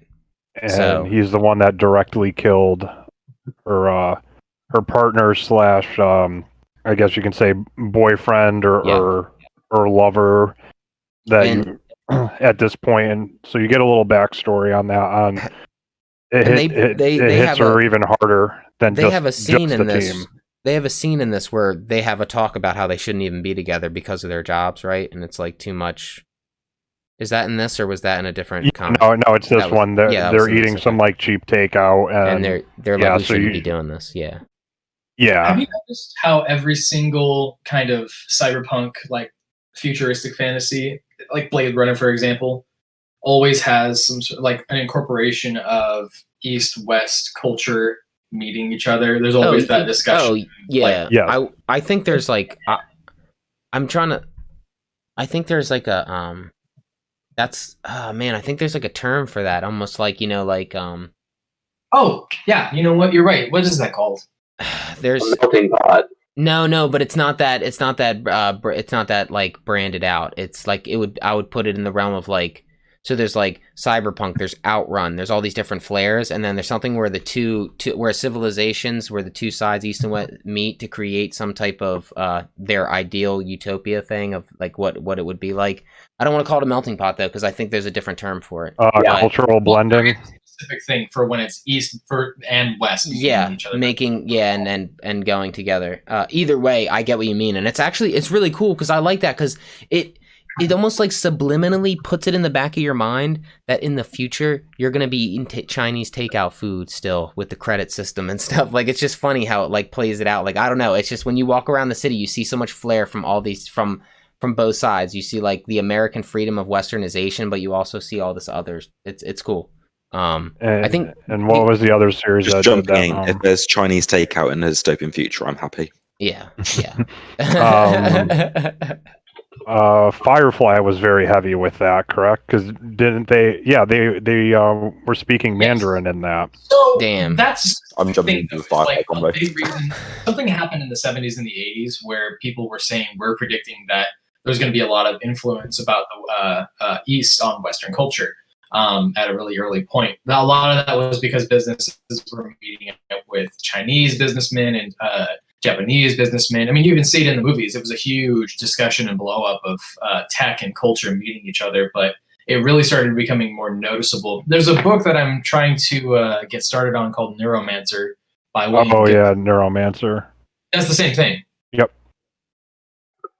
So, I dig it, and I think the art is phenomenal too. It really plays this. I wouldn't call it watercolor, but it's very colorful and drug out. Like the colors are.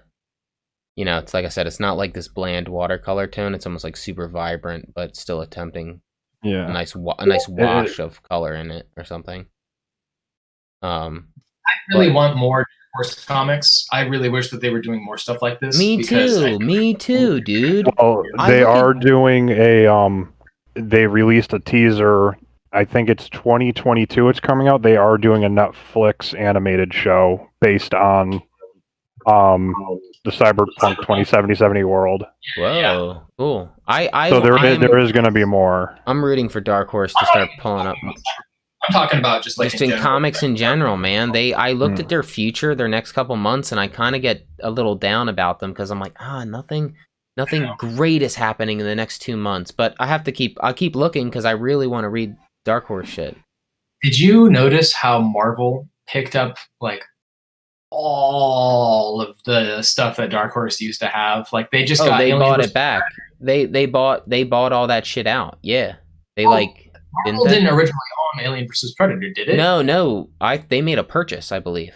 Like it was sold. Like I know what you're talking about. Like Dark Horse had a lot, and I think even IDW had some stuff too that I can't remember. Full licenses and stuff. Yeah, they bought all these licenses back and shit. Like they got Conan the Barbarian back. Like Star Wars. They took Star Wars back from that was Dark Horse, right? They had that. But Disney bought. Disney owns Marvel. That was through that. But I'm just saying they did go out of their way to get like the alien stuff, and that universe. Sweet. That Marvel's just like, we want it all now. Let's take it all in, dude. Because maybe they're just like planning for the future, where they're like, you know what, we're gonna buy the rights to the movies anyway, so we're gonna own everything. Disney now has rights to Alien and Predator, exactly. I'm pretty sure. Yeah, they do. They absolutely do. I don't know if you guys saw actually, but I think Tabs was talking about this. But there's a ad for the 1976 script. We lost you. Oh yeah. I saw that. Yeah, I picked up those issues. Interesting. Yep. There are 3 issues in right now on it. So let's rate it. I like the mental health stuff. Let's rate it. Tabs, you're up, buddy. What do you want to give it? I'm gonna give this one a 3.5. Okay. I too was going to give it a 3.5. So I'm on. That's where I'm at. You know what? I think sometimes you just gotta rub the facial hair. That helps with the thinking. Yeah.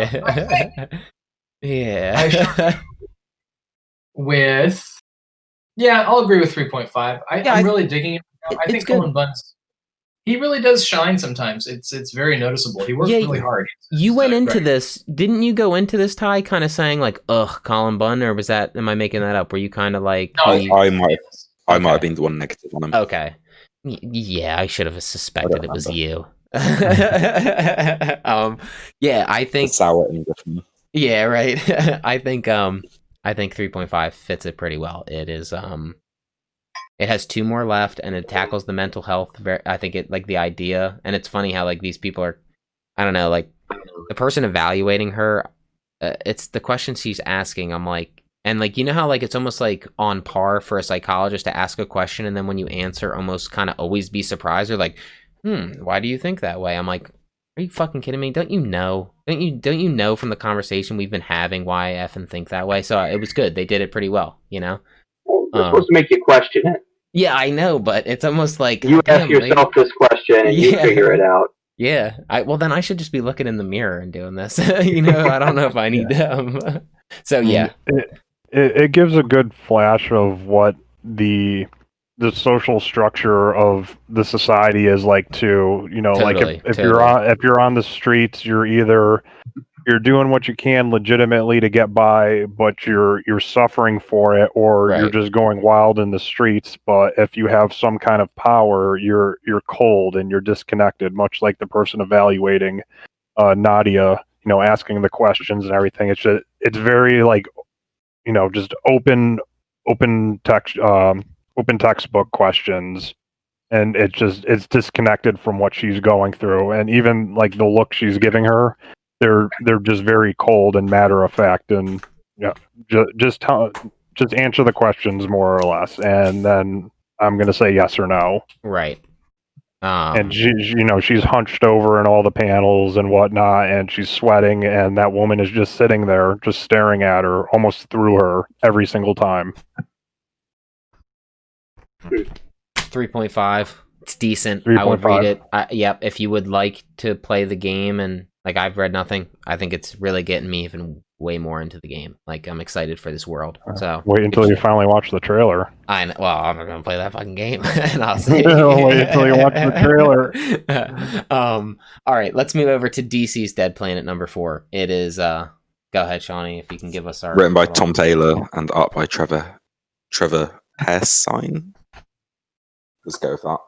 I stand by that. All right. I'm gonna actually start this by what Tab said. He says it feels like there's too many god-like characters, and I think I thought of a nice rebuttal and it only fits for this story because I agree that sometimes there are way too many god-like characters in a story.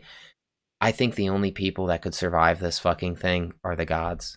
Like this story is so effed up that you're like, we're lucky Batman. Well, Batman didn't even fucking make it. You know what I'm saying? Like the kid is now Batman in the story. So, like, I understand, like, yeah, there's way too many God characters, but I also think in this universe that's now been drawn up and, like, faded, oh, dude, there's no way, like, these punks I can't believe Jason Todd's still alive. Like, you know? I mean, fucking Deathstroke got wrecked by Wonder Woman. And, like, you know what I mean? So, that would be my only rebuttal to give them justification for having all these gods in one story. But, yeah, go into it. I feel like this story is about how no one's invincible. Like we've had the totally. That's like kind of my point too. Is like I can't believe Jason Todd is because we've had way more freaking people get destroyed. It's just like at this point, the only people who can take on this fight are like these big names. You know, like they're putting up their final bouts to try to get this right. Because the whole goal in this issue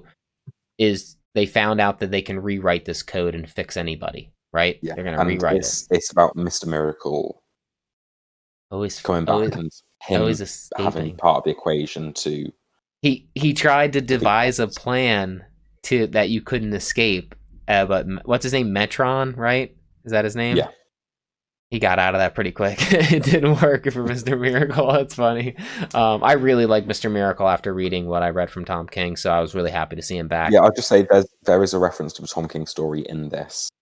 What was it? When Orion punches Scott. Dude, yes! Holy fuck! That's like... They punch him again. Dude! Alright, so I hate that guy. I really hate that guy. Orion.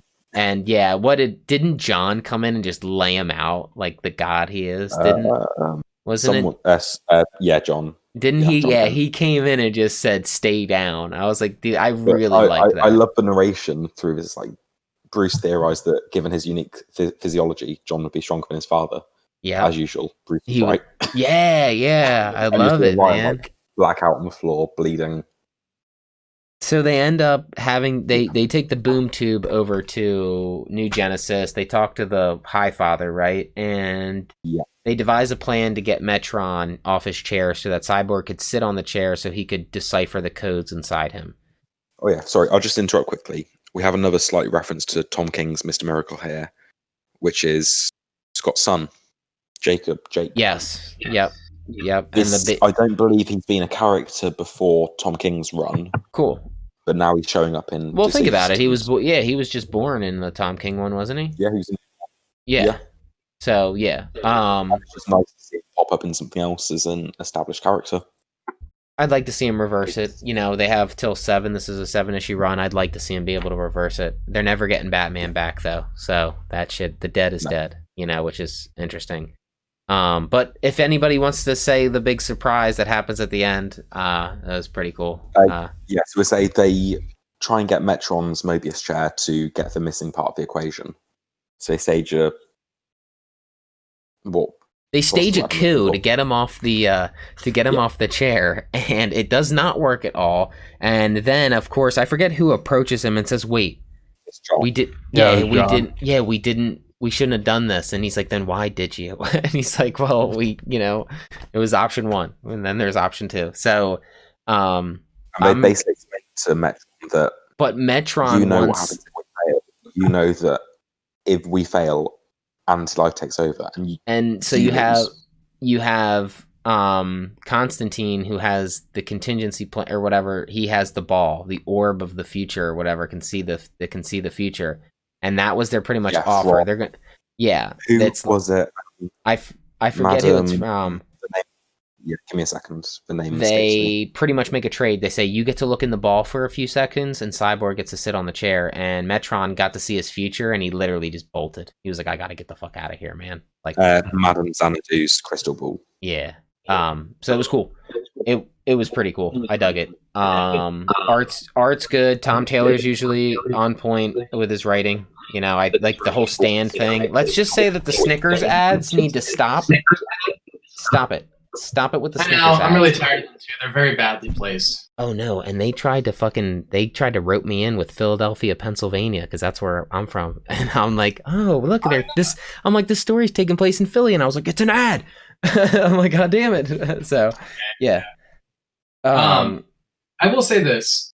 So in the issue before this, I felt this is such a petty thing, you're gonna hate me. So there's a sequence where Constantine is talking to Etrigan, and Etrigan stops working, and I actually I was like, reading this, I hate being so petty, but reading this, I was just like, why can't I not get this out of my head?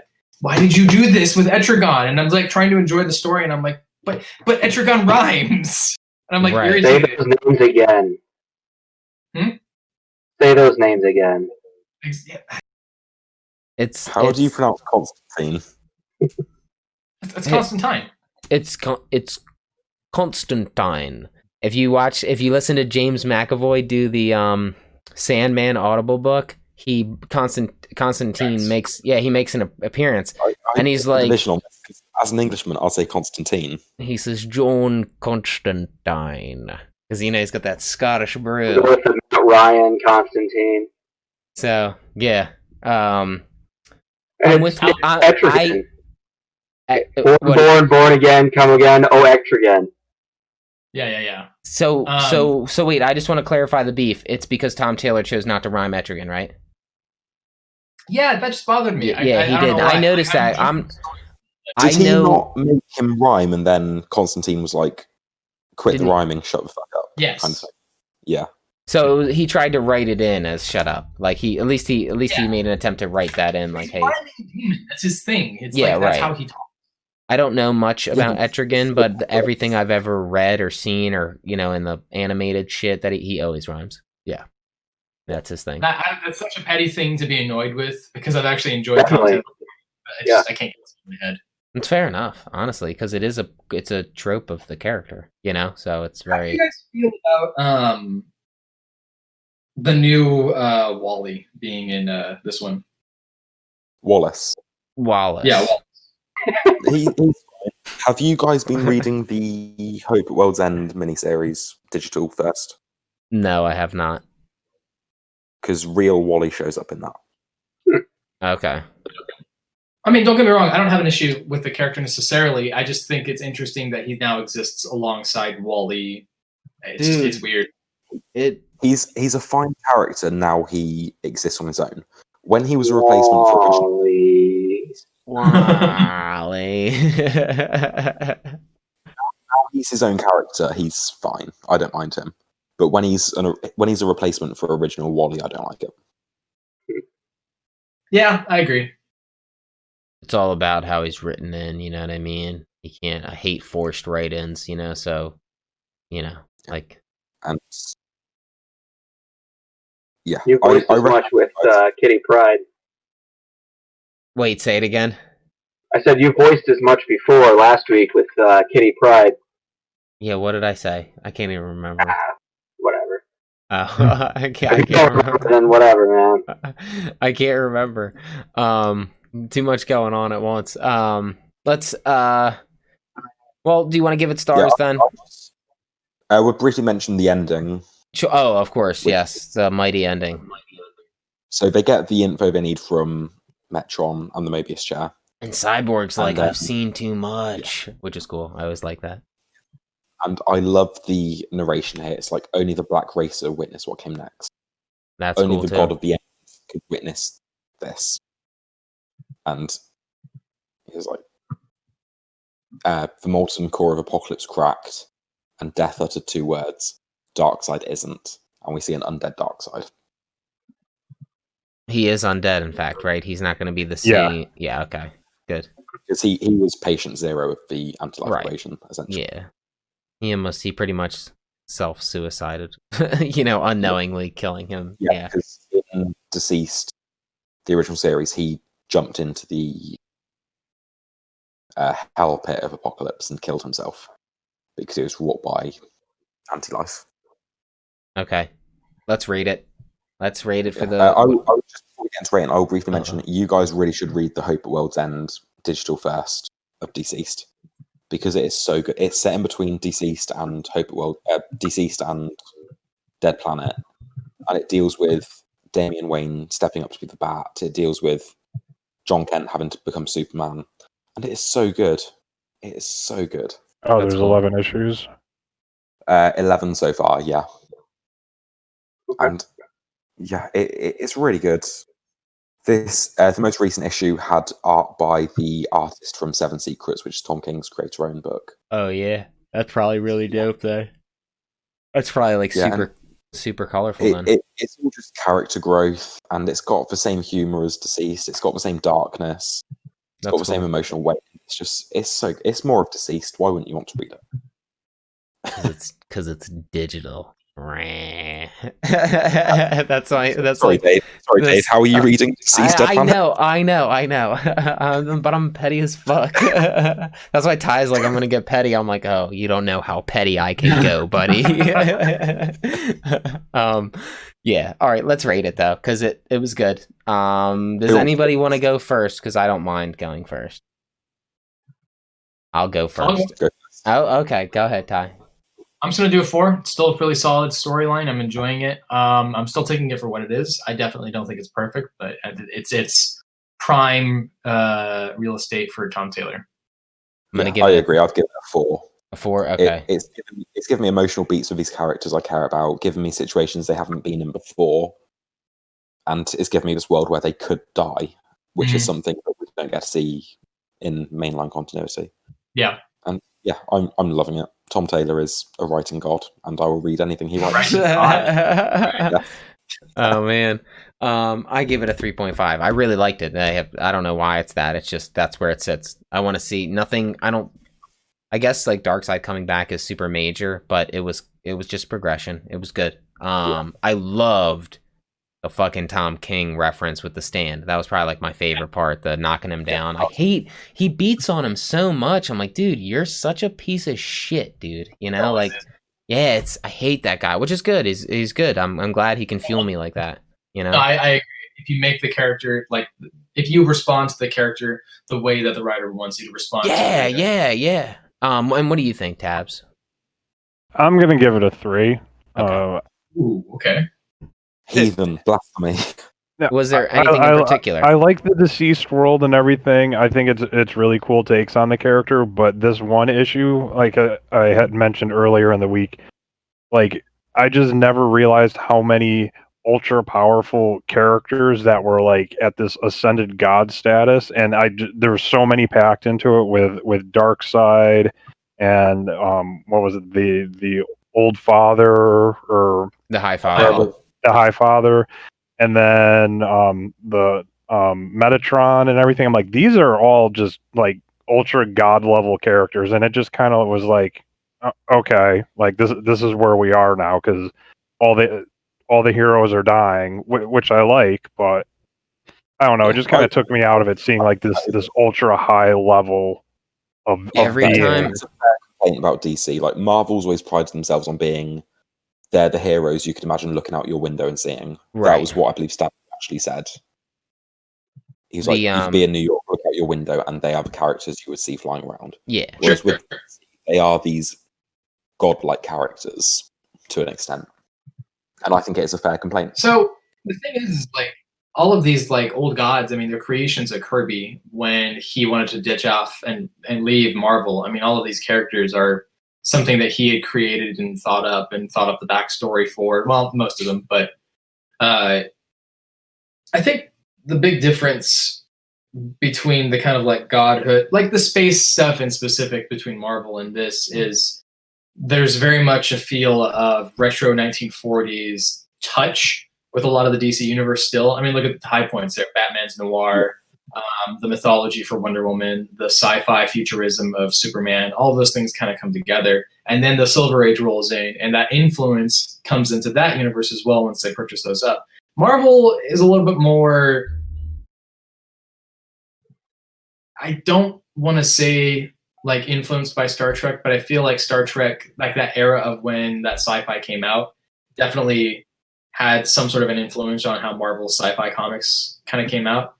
That's to me what I see as a big difference there. And the New Gods are very much like a mixture of a lot of what the original 1940s were kind of themes were about. You know, you've got the mythos of the old like godlyhood, but it's also sci-fi, but it's also got family dynamics. It's just a very unique experience. I agree that they can be a little overpowered, but I think that when you apply it right, the storytelling experience still stands true.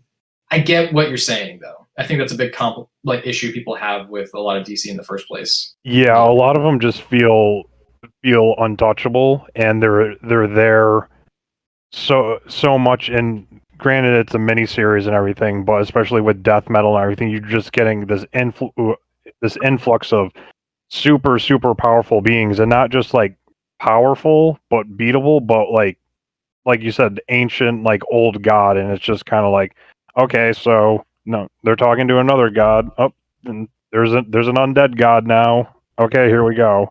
And it's interesting that you don't have you have these issues with this, but you don't have as much of an issue, say, with some of the stuff that you'll have at like She-Hulk right now, because there's a lot of stuff that goes on with the She-Hulk storylines that are kind of up and then down a lot of the time as well. Yeah, that's a roller coaster I don't want to ride right now. Okay. That's good to know. All right, cool. So it's still moving along. It has 3 more left. So, and I believe it's monthly, so we'll get it when we get it. Now I think it's over to X of Swords. Yeah, I really don't. Start with X of Swords chapter 3, which is written by Ben Percy and art by Victor Bogdanovich. I'm gonna be honest with you guys. Can we talk about all of them as a whole? Only because like it's almost like we can just go over how they're getting their swords. You know what I mean? Yeah. So like in reality, it's just it's just definitely Wolverine and X-Force are like two halves. They're story. Exactly. Yeah. So, it's the same writer, same artist, same story in this two parts. Right. Did you like how he I only got Wolverine, so I've only got half the story. Oh no! Did he? So he went after the Muramasa. He went after his old the old crafter.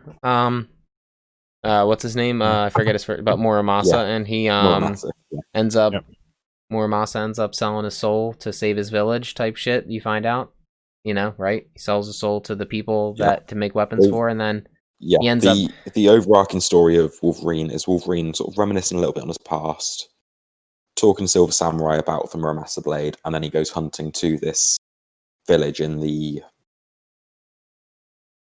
I don't know what you'd call it, Japanese sort of a monastery in the hillside to track down Muramasa. Turns out he's been working for the Hand. I think it was the Hand, right? The Hand, yeah. Yeah. It was good. It was cool. He ends up going to Hell. You find out that Hell is the greatest place to make any weapons because of the heat. I'm like, oh shit, that's dope.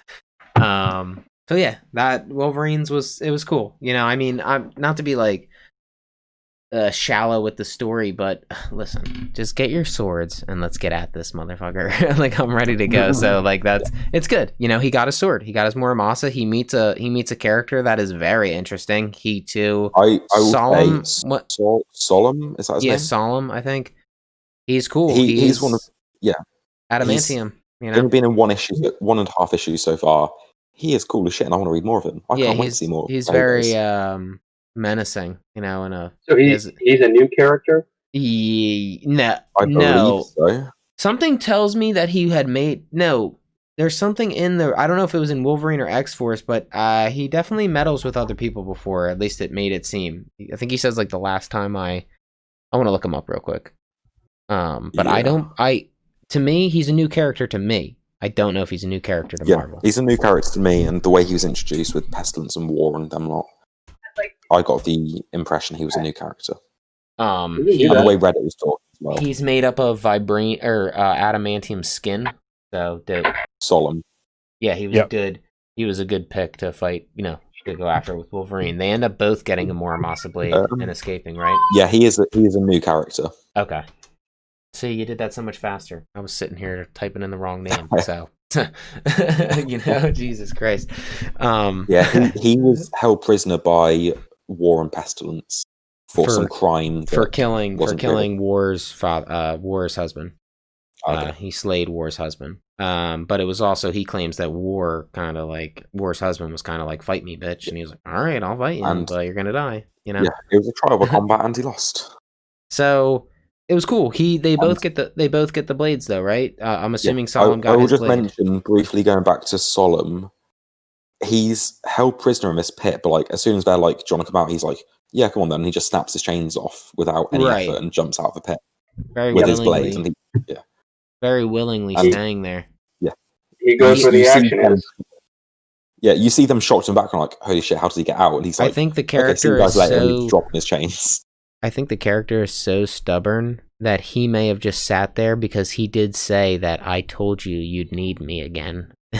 So he's like, "Oh, I'll just wait till you need me." He's a cool character. But so what sword does he get? They both get the same blade, Muramasa. There's two of them. Here's the theory There's two of them? Yeah, it was for it was for a wedding between human and demon. Yeah.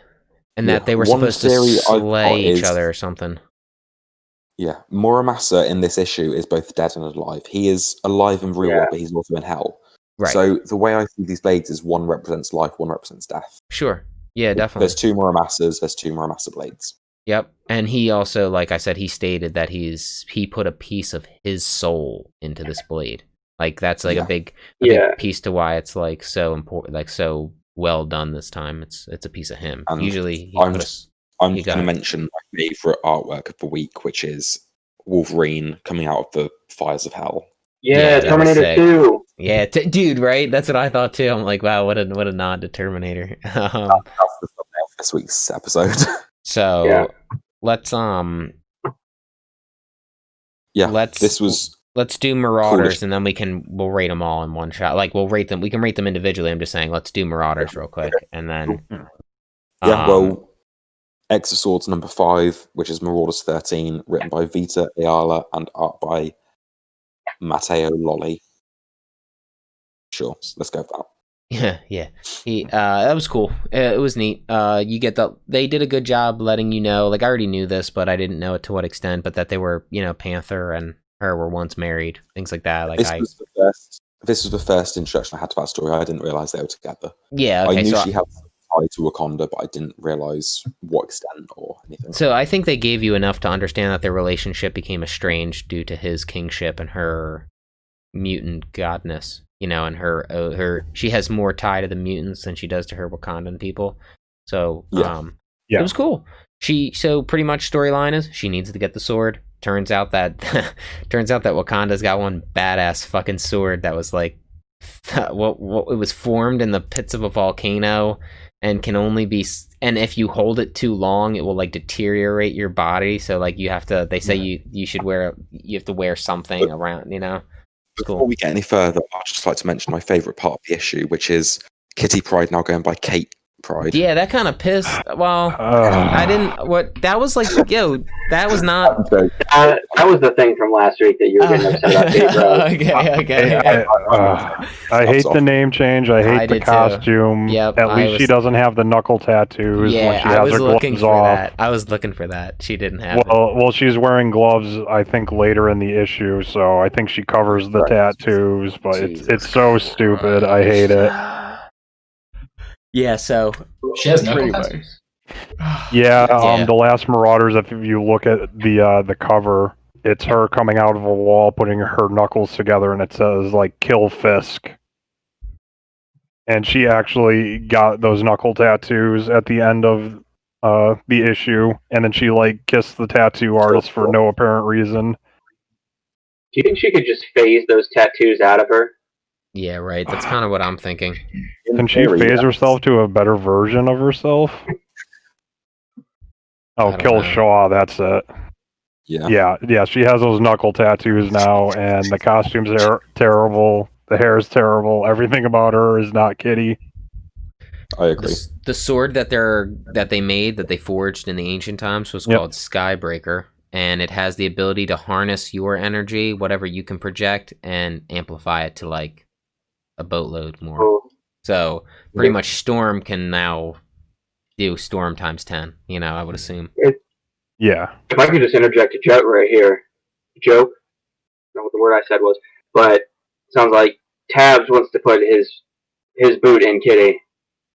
Yeah. Well, not lately, but before. Let's see. So pretty much it's quite the diplomatic debate between, do you do your blood or do you vote? Do you rep your hood or do you rep your blood?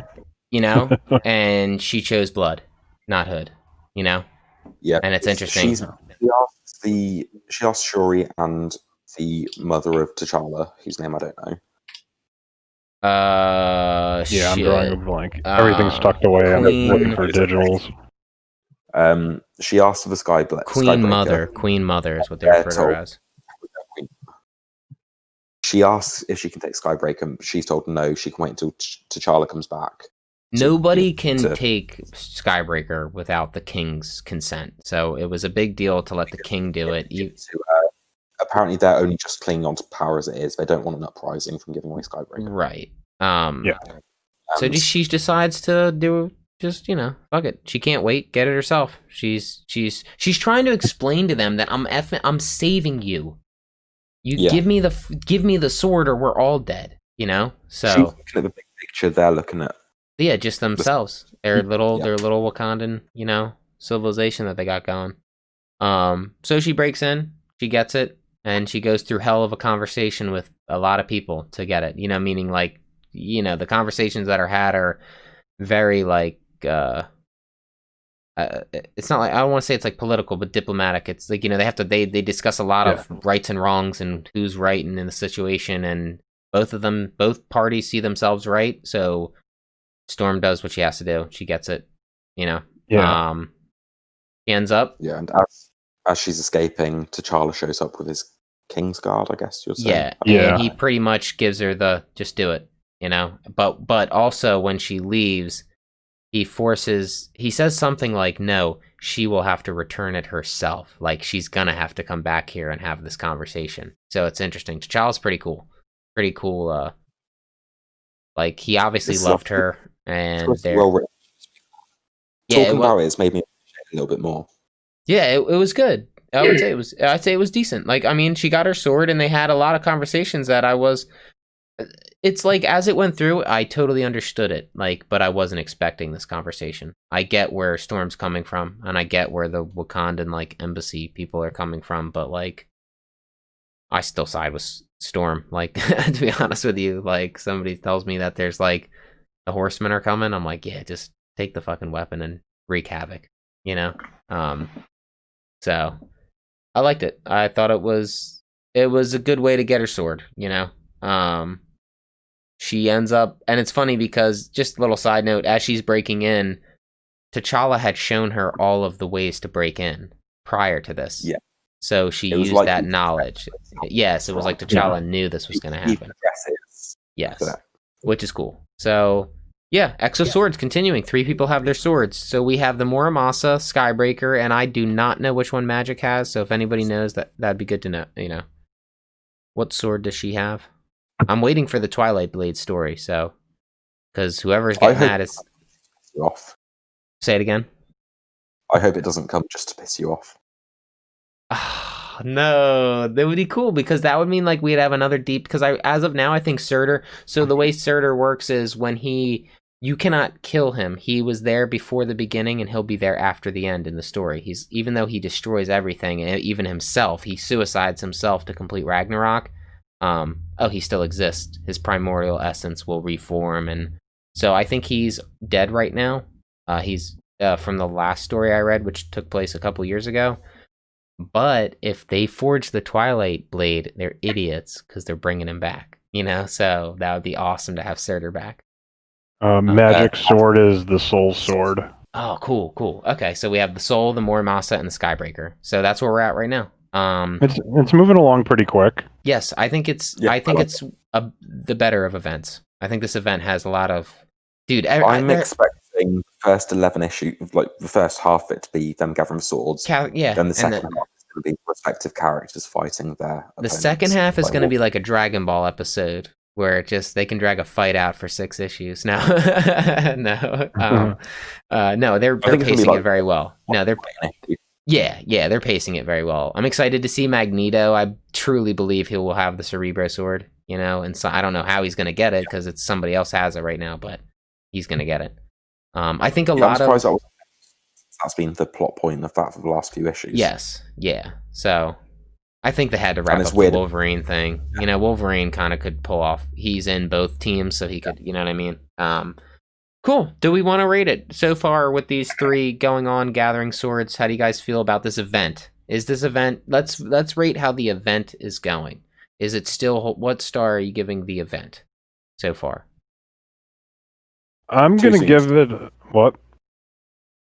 Too soon to tell for me. Yeah. No. Where is it at? How is the event going to this point? That's what I'm saying. So you can only... Wait, based on what you've read... How does this event feel? I think I'm gonna give it a 4. I think it seems like it has a lot. The battle royale. I actually have to say the Apocalypse thing really gave me the go. I love Apocalypse, and I think by having him be so emotional and stuff in this whole thing, that stuff's stringing me along pretty hard. Sabat Nur, like he's pretty dope. So I'll give it a 4. I like it. I'm gonna give it a 4 too. The individual issues then.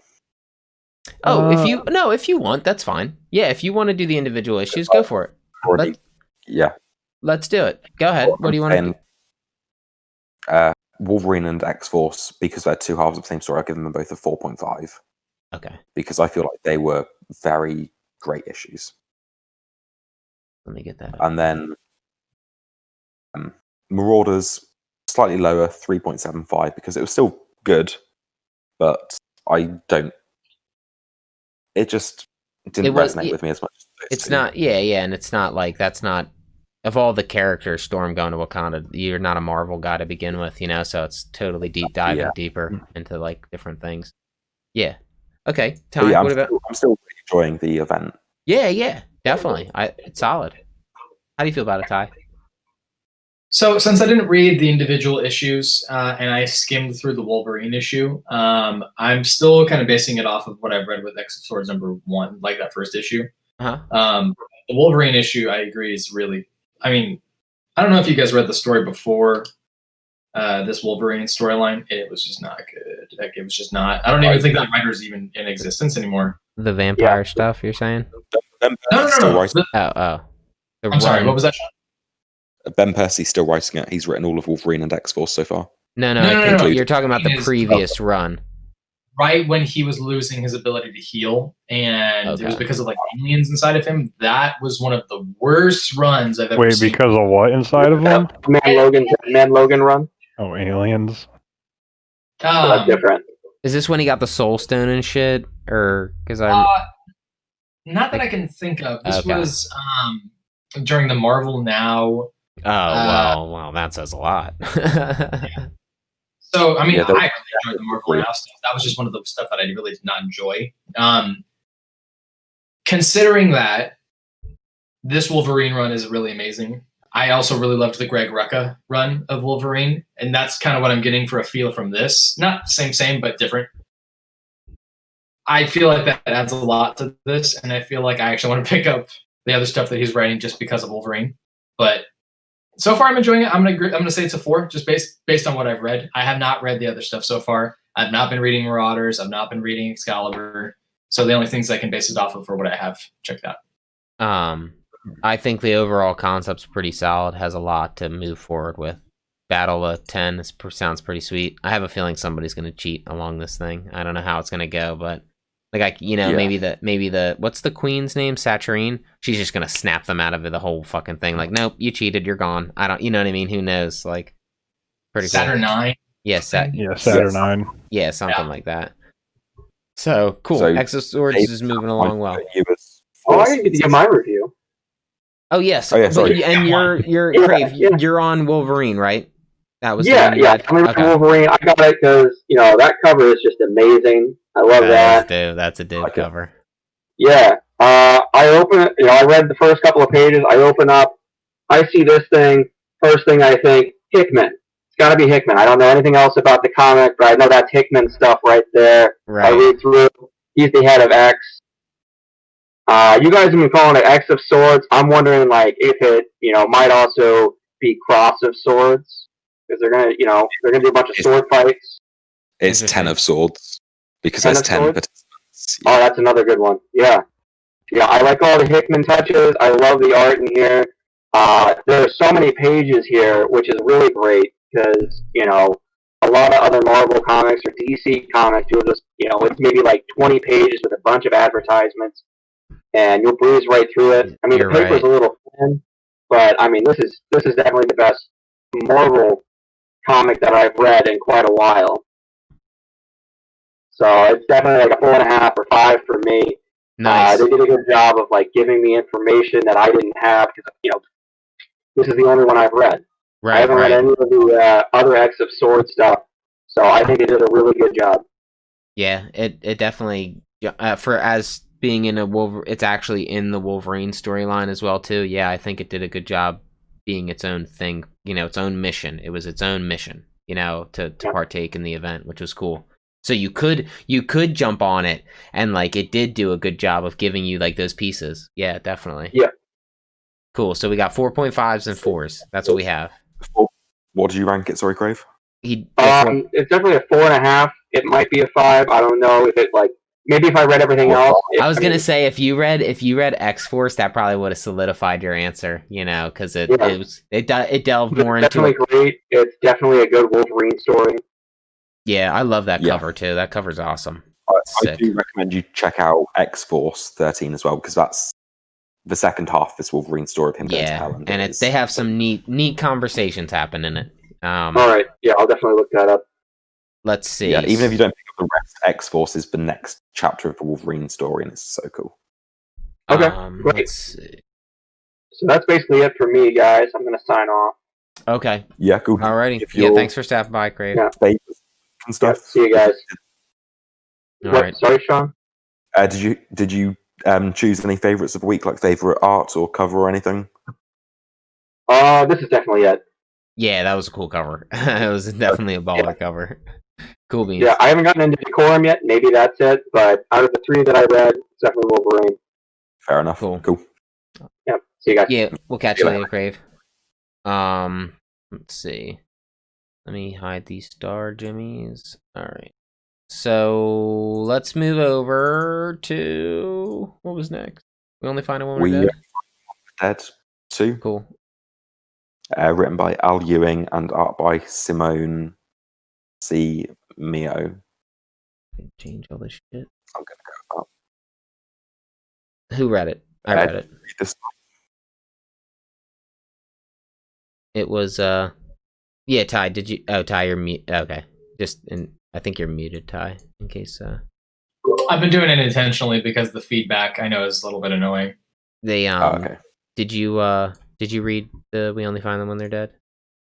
I did not, because they actually sold out at my store. I was very surprised to see. But I am not going to be upset if you guys spoil it a little bit. So go right ahead. I think we're gonna just do what we've been kind of quick. Go. I liked it. Yeah. There's not really big sort of. Did you read issue 1? Yeah. Yeah. There's not really any big sort of plot developments in this issue. They pretty much embarked on their mission to find a living god. You know. Yeah. It's got a few flashbacks building the characters, but it doesn't really have a big follow-on from the first issue. So it has good conversation about it has good dialogue between characters discussing like blindly following people and stuff like that. Okay. So I love the art. I've never seen. It's very crisp, very cool. Yeah, it's very clean, very vibrant. And I think the issue is cool because now they just made it out of so apparent. Just to like the only thing I don't want to like gloss over this, but I also kind of do just because it is what it is. It was a good issue. But they ended up leaving their battalion or whatever their giant organization that they do, and if you leave this giant organization with your spaceship, you're pretty much gonna be killed by the organization themselves. They've managed to escape. That's where it's so now they're in the vast void, I think they called it, and they're gonna look for a living god. They don't know if they're gonna live. They have about 3 weeks or 3 months of rations, I can't remember, and that's about it. It's good though. It's really good. Yeah. We get the captain is gay. That's established in this issue. Yeah, dude. Okay. That's what I thought. I kind of I couldn't tell. Yes. Okay. Then you just confirmed it. Or at least bisexual. Right. Okay. It was good. Because he's with the, I don't remember what job title he was given in the first issue, but I believe he was the engineer or something. Yes. Yeah, he was the engineer. Yeah. Yeah, I don't want to give any away, honestly, because it was a dialogue game. So, no, I mean, I don't really want to, I don't want to go, I'm trying to avoid going into all their dialogues and stuff, when we do these things, to not go page. Yeah, so it's all I can say was, it was good. The art is crisp. The story is moving, They moved into the next part of the story. They are now in the void, and who knows what the hell the void looks like, because they did not show us. I don't think the last page showed us the void and all, or what it is on the outside, because they had to do a light here's one cool tidbit. They're traveling light speed, and so is the very same, the person who's hunting them is also traveling at light speed, and the one person on the ship goes, "Man, do you think they're going to catch up to us?" And they pointed out something very cool. traveling at light speed is one fucking speed, the speed of light. You can't outrun somebody else traveling at light speed because they are also just going the speed of light. So it's not like, can they beat us in warp speed? No, warp speed is one fucking speed. And I like that. I thought that was interesting. Like, okay, so it's not like you're in warp speed and then you can kind of hit the gas a little bit more and you're like, I gotta pass this person on the warp speed highway. No. So the person could travel at warp speed for however long their engines would take it, and that person could never catch up to them because they're just traveling at the same they're traveling at peak speed. I thought that was a cool thing, like that's a neat thing to just point out. But yeah, Al Ewing, right? Al Ewing. It also establishes that I don't remember what she is. One of the other characters on the ship is the engineer's sister. Yeah. And I forget their name if they said it. I don't remember. There's a lot of names getting thrown on the pages, yet they're always like far away bubbles, like not directly on the, they're like, did you check Douglas? And you're like, okay, wait, who the fuck, which one's Douglas? You know what I mean? And and this is a weird thing to say about something set in space. Like the thing I'm comparing it to is also set in space, but this is a much more cosmic version of Firefly. It's cool. Really That's the sort of vibe I get with it, this sort of banter I get with characters. They're definitely a band of like, I don't want to call them like misfits or whatever, but it's totally like, they seem like the odd group out and stuff, like they were willing to all follow this dude in his weird goal to find a living God, whoever chose the color palette though, like just the palette, like if you had to like pick off the wall, like I'm only allowed to use this type of colors, it's pretty cool. They're such a weird, almost like a rave. It's almost like rave color. Really cool. Yeah, the colors are great. Yeah, so I would and it ends with go ahead. I can't remember what job title she had, but like the overseer kind of person of the god salvagers. Yeah, chasing them. You might have already said that. I sort of zoned out while I was looking. Yeah, she's chasing him, and he tries to talk her down. He tries to talk her down and save her life. Like, you're gonna die out here if you keep trying to hunt. He's literally begging her. He's like, please just turn around. Like, you're not gonna make it. We're not gonna make it. So I don't know what you think you're doing out here. And yes, I am loving. Issue 1 was brilliant. This is brilliant as well. Yep. I've given this a 4. Yeah, that's what mine. 4s all around then. Solid read. Cool. Anybody who likes weird space stuff and gods, dead and alive, is pretty cool. Yeah. The god thing had me, So then space was just a bonus. Yeah. Cool. Ty, did you read Far Sector? You can take it away then. Far Sector number 8, written by N.K. Jemisin and art by Jamal Campbell. So, couple things here. 1, N.K. Jemisin continues to show that she is one of the most overqualified people in literature. And I've never read any of her books, but I so badly want to read one of her stories now. She's extremely intelligent with her writing. She's not boring. This was... I don't know if this was definitely the best issue that she's done of this storyline so far, but I definitely feel like this stood out to me in a couple different ways. For one thing, it actually continues to make me think of it being like a noir mystery thriller for me, which I'm really enjoying. And honestly, I did not like that storytelling experience before Edward Baker. Now I'm enjoying it because of Edward Baker in the storyline, and it's doing so good at it. Yeah, I can do that. There is a lot happening with what's going on in the story. Basically, what's happened is one of the members of the council that originally had hired her to investigate this case on this planet with 3 different species of people and like 20 billion of them, 20 billion, 20 trillion, something like that. There's a lot of parallels to power struggles to what we're experiencing here when it comes to class, when it comes to race. The basic idea is she's discovering more things as the story is developing, much like you would find in a lot of mysteries that are, hey, I'm revealing this about the council, I'm revealing this about the people. This is like the 3rd or 4th revolution that has almost happened, and it's always been stamped out. She is confused about like why this is happening. She's coming to the realization that there's some members of the council who really could care less if she lives or dies. There's a conflict of like sexual tension with one of the members of the council. The person who was murdered has just been replaced. And basically what's happened now is one of the more cringy things I think that's happened, but it's funny, is the discovery that memes are currency in this storyline, which I think is just hilariously... The Doge meme shows up a few times in it. I mean, it shows up, but they say the fact that they say that it's like a currency, that it's coveted gold, is really just silly to me. But yeah, it's tongue in cheek. I accept it for what it is. It's comic booky. That's totally fine. I'm honestly still having a hard time getting used to the concept of the AT-AT being like the virtual people and everything, but I think it's a really good idea. This is a very, and I mean this with like the definition of the word, unique storytelling experience. My only complaint that I have about it right now is I feel like, this is just me, I feel like they changed the shape of the main character in this one to be noticeably more thick. Yeah, I noticed that as well. Yeah, that was a little weird, right? I was just scrolling through it and noticed it, and I was like, yeah, she definitely wasn't like that in previous issues. She's dramatically more thick. It's much more noticeable. She looks not just like Kirby, it looks like, God damn, kind of Kirby, instead of just like, oh, okay.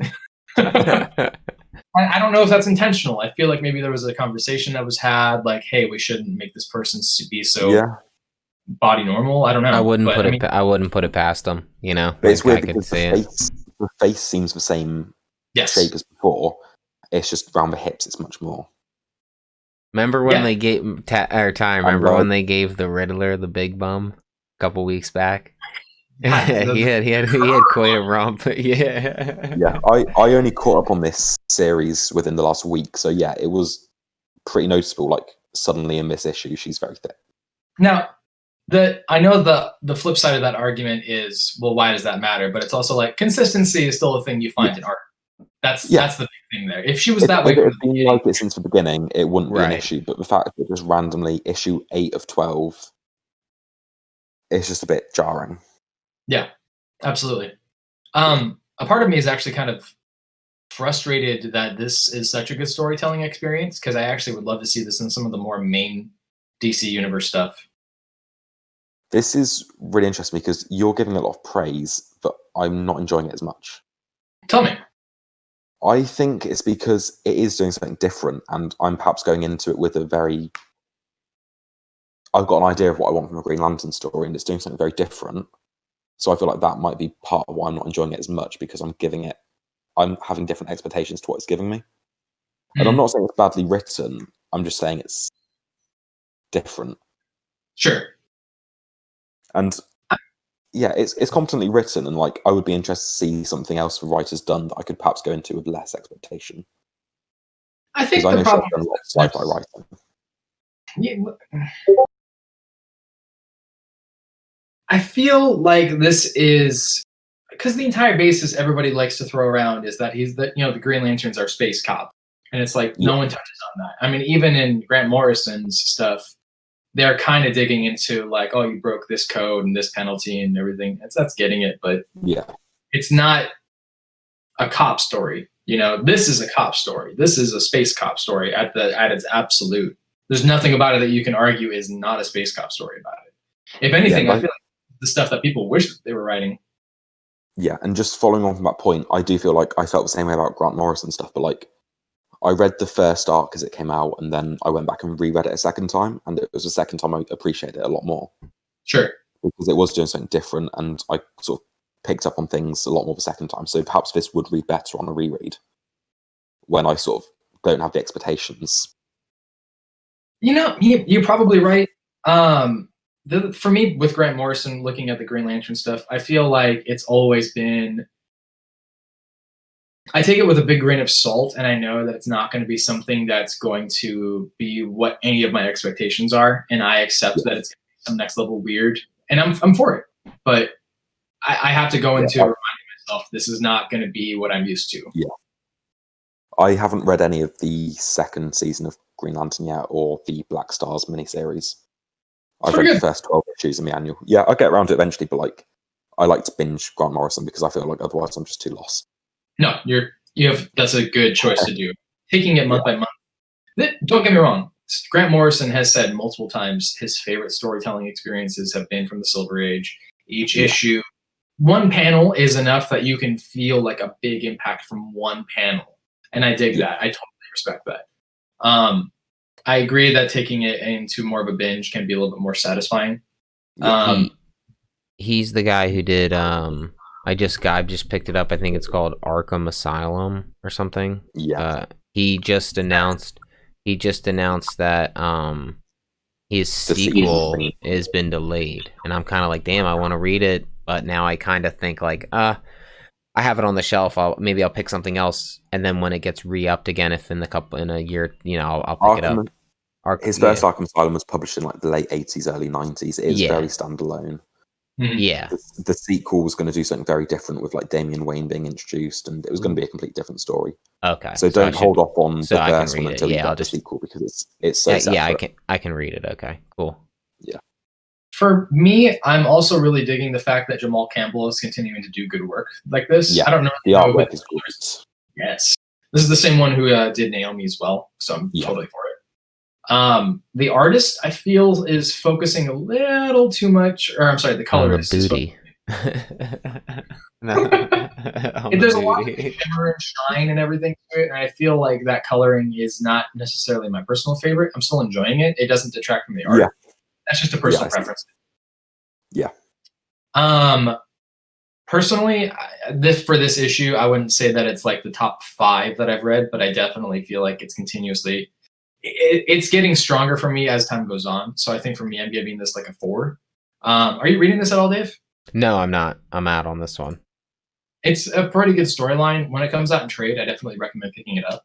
Okay, because I kind of tuned out for a sec, but I heard you mention something about the Green Lanterns are space cops. Yes. That's what they are. This addresses that. Absolutely. This is the first one. That's what I would like. They are fucking space cops, so they should address the fact that they're space cops. They, that they have rules they have to follow. They're in a fucking, they're in a fraternity, a fraternal order. It's interesting. Part of me does think I might enjoy this more if it wasn't tied into the Green Lantern stuff. If it was a creator-owned, standalone, cosmic murder mystery without the Green Lantern touch. If it was me, I feel like there should be, and I feel this way about like Detective Comics too. I feel like there should be Green Lantern Corps separate comic book series that when a new creative team takes over, I like that. Their own storyline, and then they do a noir or a mystery or whatever they want to do with it, but within the limitations of the idea of Space Cop, Green Lantern Corps.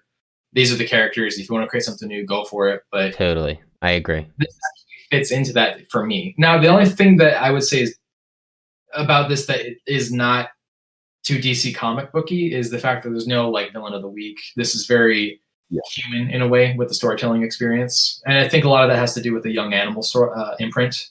I haven't read a whole lot of other Young Animal stuff, but I've been told it's a lot of the same way. I read some of the stuff early on, and it was pretty good, but then it just sort of got played by delays. Yeah, I hear you.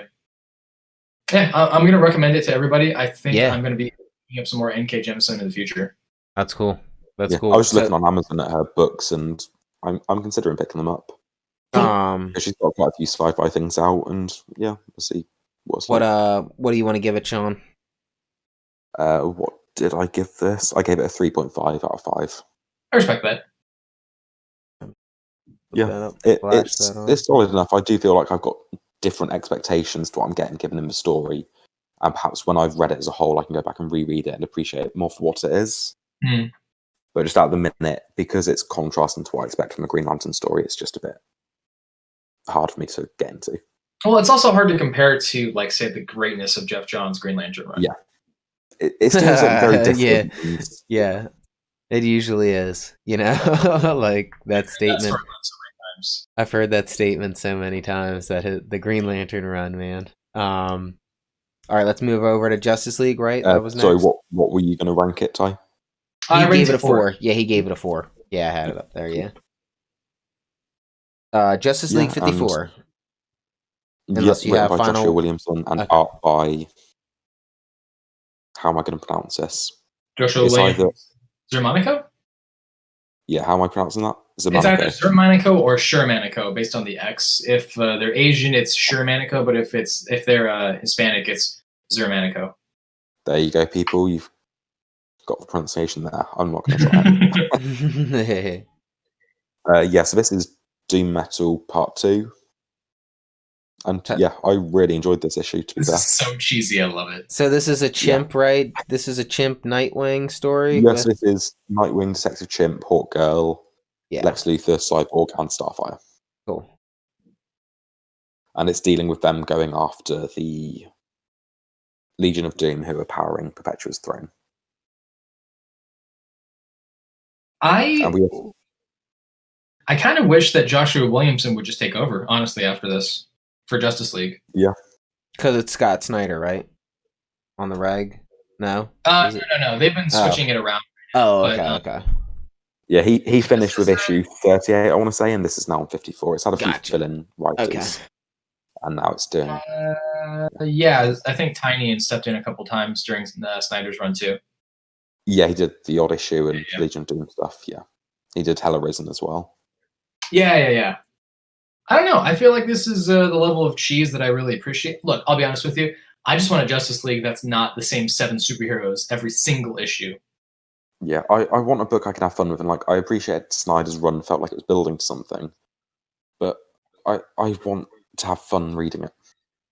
I agree. This team sounds pretty fun. This fucking... yeah. I mean, did you see the art on this at all? I have not. Is he still rocking the sword? It's just this very extra strange slasher fun kind of. Yeah, it's the metal universe, so all the characters have armor and swords, and they're riding around on a mechanical horse, and Starfire's got a mohawk. But yeah, that's badass. It's just fun. I mean, this is definitely one of those experiences where, if you were to give me a Justice League book that had this team for like 10 or 15 issues, I would read that and probably really like eat it up. I am getting a little tired of Superman, Batman, Wonder Woman being every single Justice League story.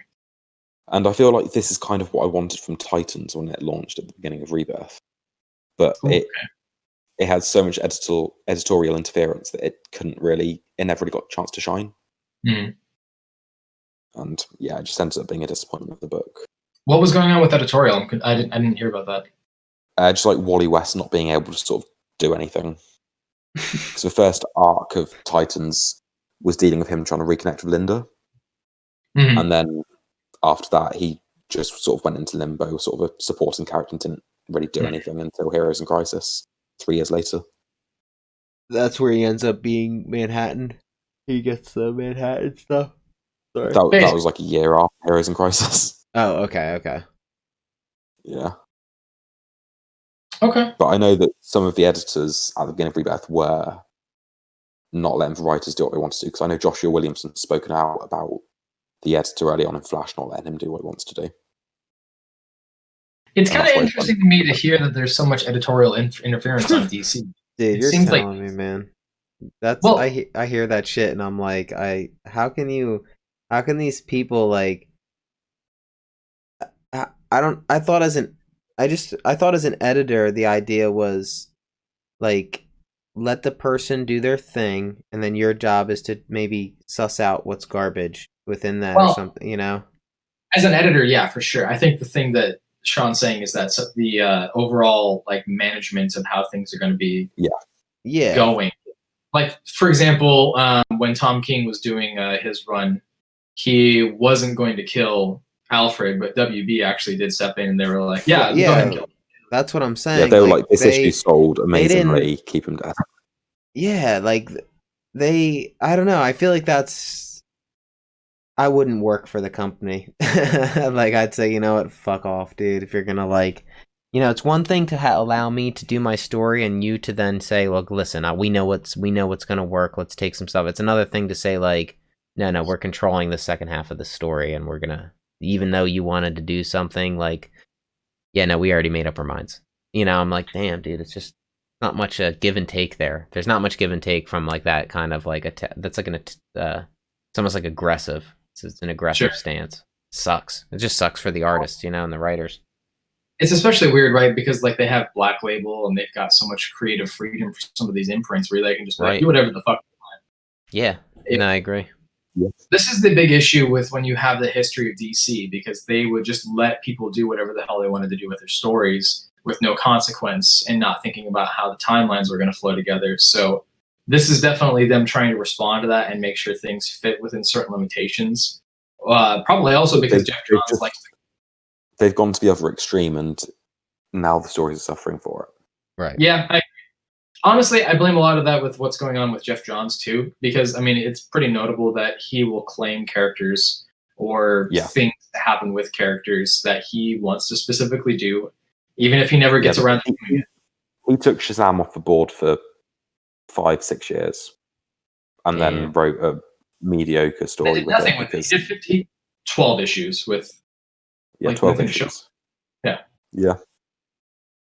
That sucks. The same thing is going to happen with Plastic Man. There's an artist that I follow called Mitch Clem, and he was going to do a story, comic book story about Plastic Man, but that actually fell through because Jeff Johns was like, nope, I got that character. Well, actually, they were like, Jeff Johns has claimed that character, but didn't Gail Simone do an arc with him?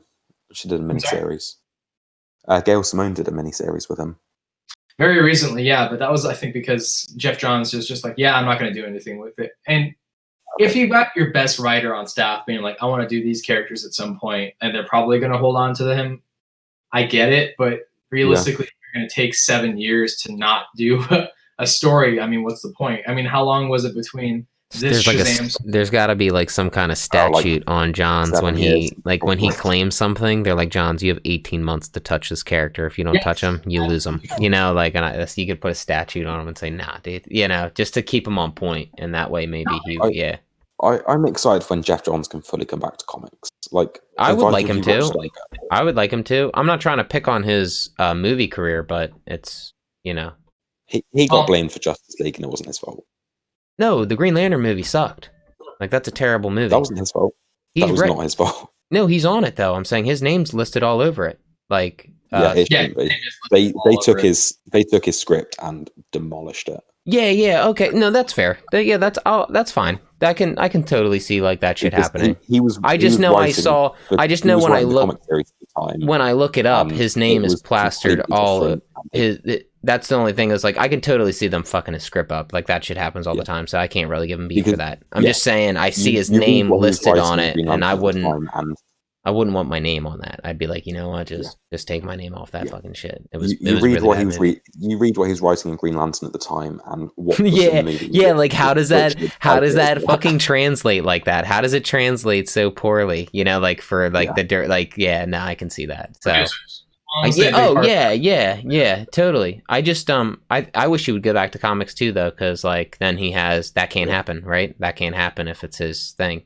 So I mean, with what's going on with Ray Fisher right now, I mean, how do we even know that he's going to be coming back? Maybe he's going to get like the ass end of a stick, and then next thing you know, it's just going to be he sells too well.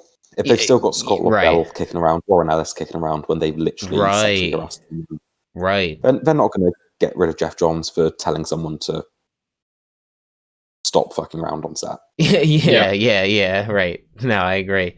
I don't think he's going to lose his career over this at all, you know? No, the problem is that like this has become such a big kerfuffle at this point. I mean, with Fisher saying that he made a thinly veiled threat to his career about it, however you want to word it, that's an illegal thing to do. So the claim that he did something illegal and the fact that Johns refuses to comment on it, that he hasn't taken the court over slander or anything like that. Right. I mean, there, it leaves you up in there. I'm interested. I've seen people saying that he can't take him to court for slander because he hasn't actually made the direct accusation of what he's done. Right. Isn't it funny how you can tiptoe around bureaucracy? He's made a vague accusation that from a certain point of view could be true. So you can't sue someone for saying something that from my point of view could be true. Did you guys want to give this issue a rating? Yeah, we're just briefly mentioning the end bit, which is the characters have to walk through a field of Starros, and it starts fucking with their heads. And what, a bunch of them jelly johns? Them starfish? Yeah, like full size ones. Oh shit, full size ones. And it ends with the whole team being. It ends with Lex Luthor and Dick Grayson having to fight the rest of the Justice League because they're all mind controlled. Interesting. Or I say Justice League, but like Cyborg, Starfire, Girl. The B team. Yeah. So what do you want to give it? It was fun. It was fun. I'm gonna say 3.5. I gave it a 3.5 as well. It was fun. I'm enjoying this arc a lot. Neat out. I'm not gonna say it's perfect, but yeah, but 3.5 keeps you reading, right? I would say 3.5. Yeah. Keeps you reading.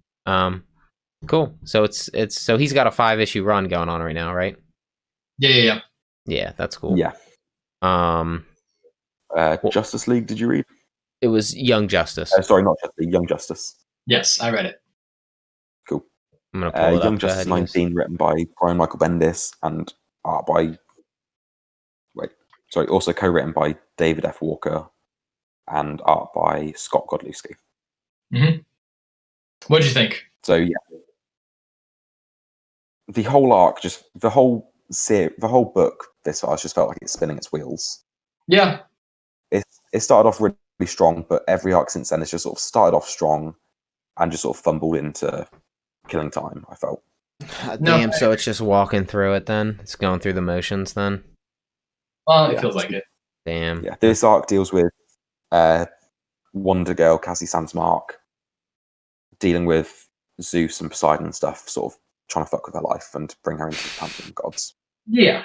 Yeah, that sounds about like the gods and what they would do. Don't get me wrong. This still felt like a fun thing, but I do agree that this definitely seems to be what Bendis seems to have a habit of doing when it comes to when he loses control over something. He kind of just starts like letting things roll out the way that they need to. In order to just... I can't fully criticize this issue because I did have fun reading it.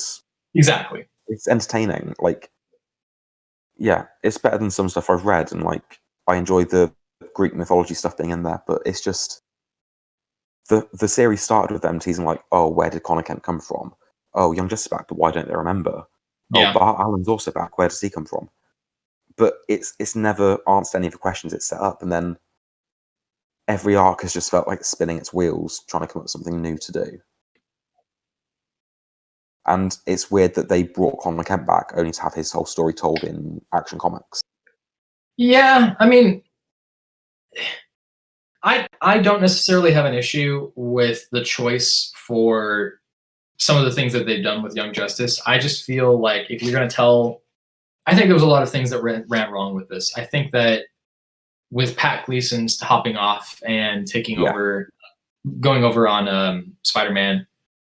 He said when issue 1 came out, he was like, oh, this is a dream project for me. I've been wanting to draw Young Justice for years. He did 2 issues and then left for Marvel. What a fucking money talks. Money talks and the bullshit walks. Well, I mean, let's be fair. If it's Young Justice versus Amazing Spider-Man, yeah, I don't blame. Yeah, but when he's coming out saying this, when you make a bold ass statement like this is gonna be something monumental in my life, and you're like, and Spider-Man. His 3 issues of this book were the best art I've seen from him. Really? Ever. I know. Damn. No, I agree. Pat Gleason is one of my favorites. I've seen his art in Aquaman, then Green Lantern Corps, then Superman, or Batman and Robin, then Superman. His Young Justice artwork was the best he's ever done. Yeah, no, it's fantastic. Like, there's nothing about it that tells me like. Well, wait a sec. Just wondering, have you seen his Spider-Man work? Was that good too? Oh yeah, don't get me wrong. Okay, I was just wondering if his Spider-Man's because he left for it, so it better be damn fucking, you know. You know what? If you don't mind, like, I would like to just do a quick rant on Spider-Man after we're done with this. Oh, you found your spot. You slotted it in. Look at that. Yeah, go for it. Well, first let's, I guess, just we've finished this. Do you want to rate it? You guys, you know, feeling salty about it. What do you want to give it? I mean, I agree with what Sean has said before. Bendis has a really amazing skill of humanity and storytelling. And I feel like some of his best work is when he has the freedom to just let those characters come to each other for humanity, like bond with each other, fall apart. But this is not it. And it's just there. And I'm kind of disappointed by it. But I'm constantly hoping for the next thing that he does to be one of his best works. And I'm not saying that I think that he's doing god awful. It's definitely not true, but it's readable. It's readable, but that doesn't mean that it's the gold that it used to be. Yeah, that's not yeah. If when I hear it's readable, I'm like, oh shit, that's that's not a good way to start it. So that kind of tells that. Well, that kind of tells me everything, I mean, I'm gonna say it's like a 3. Because I'll just be his Spider-Man run that I'm reading is way more than readable. It's phenomenal. I love it. Just like I need more. No, I completely agree. Yeah, it's really good. There's one more issue left in this, and then this is done until we figure out what's going on next year, and I don't know what that is. Interesting. Yeah, I've given this a 2.5, and it's not so much a comment on this individual issue; it's the series as a whole. Yeah, me too. When Bendis first came over to DC and he started writing Superman and Action Comics, the first few issues of everything he wrote were great. Mm-hmm. Action Comics started off so strong. Superman started off good. He wrote Batman Universe, which is a really fun, entertaining read. Young Justice started off really strong, but then everything fell apart after a while, I felt. And Young Justice, it felt like if it was a big ongoing and this was a filler arc, I'd say it was fun for what it was. But when this is issue 19 and it's just felt like filler arcs of the whole series, I can't really give it any praise. Same. True that. I mean, you said it was just sounds like it's walking its way off the ledge, Like and Action Comics, the first 13 issues of were really strong. Agreed. And then it got to the Leviathan stuff, and that's when I felt it fell apart. Oh, I thought Leviathan was really fun. I enjoyed it. There was no mystery there. It promised a mystery that you could piece all these pieces together. Bendis even said the clues are there. If you read, you can see the pieces. But it was a character that hadn't been seen in 30 years. Yeah. Well, I mean, to be fair, I think what the pieces he was talking about was all the Manhunters and the Manhunter styles, and then hints at Manhunter. And you're like, wait, Martian Manhunter? Is it this Manhunter? And then he brings in the Lady Manhunter. And you're like, okay, well, what's going on here? Like, don't get me wrong. It was very tongue-in-cheek because not a single person expected it, but I don't think anybody really was wowed by it to this point where they're like, oh my God, I can't. Yeah. Go ahead. And I feel like part of what's gone wrong with Bendis' stuff is he struggles with dialogue sometimes. I feel it gets too quippy. With Spider-Man, it worked. But when you've got Event Leviathan and you've got Talia al Ghul and Damian Wayne there, and Damian's like, oh, mother, did you bring me any snacks? That's not what Damian sounds like. Yeah. Damian's trained. He's more like this. Batman's like, I made you some cookies. He's like, no, you didn't. Alfred made them. You're just dropping them off for me. He's a little shithead. and that's something I could hear in Damian's voice. But when he's like, mother, where are my snacks? It's like, Damian wouldn't say that. I don't have an issue with it because I feel like that was being cheeky. I feel like that was him being like a snarky little shit to his mom. But I see what you're saying. There's a sequence actually in Event Leviathan that I loved where they're talking about the Aston Martin car and like how it was like $2 million. I loved that sequence. Oh, is that when Lois stole it? Yeah. And then Superman's like, I can pay for it. He's like, no, it was $2 million. That was quite funny, yeah. But like with some books, I feel it works. Like Young Justice, it can be quippy, it can be fun. Spider-Man, it can be quippy, it can be fun. When it's like serious characters like Talia al Ghul, who is not a fun character. Right. No. It doesn't work. Yeah, I get that. Spider-Man is nothing but fun. I mean, Spider-Man, even in the most dire of times, cracks a joke just to break the ice. It's crazy. Like, he's great like that. Definitely. And like some people view it as like, this kid's always like, it's funny because it's almost written in the comics like, do you ever shut up, kid? And it's like, no, like even in the worst moments, he's about to die. He finds some way to like bring a ray of hope of a joke, and it's like what makes Peter awesome. So that those characters help that cause, if you're that type of writer. Sure. Okay, so I didn't read this, but Legend of Swamp Thing. Let's do your Spider-Man thing. So really quick, I just want to say I have really good news about this. Square binding. Oh, they finally did. Shit. It took them years, but they finally did it. So the square binding, I was very surprised to see by and made me really happy. I will say this was $10, whereas the Batman issue 100 was like $7. and it was the same square binding style. It's kind of interesting. It just tells you a lot about like what the pricing with Marvel is at right now. I'm kind of confused a little bit because Sean, you and I are in agreement that Nick Spencer has been kind of with this. And I think that he's. Yeah, I only read the first sort of 2.5 arcs, and I mean, I've been following it through the news, like updates about the story, but I've not been interested to read it. At this point, I feel like I'm mostly picking up Spider-Man because it's in my collection. It's Spider-Man, yeah. I don't know where Pat Gleason is. He's not doing any of the art stuff right now. He's going to be doing the next issue. The next arc, I believe. Yeah, but I mean, yeah. You can hop on for a thing. Where are you? Yeah. Ryan Otley hopped off. That's big. That's a big deal to me. If you take that quality level of artist and then he's just like, I'm out.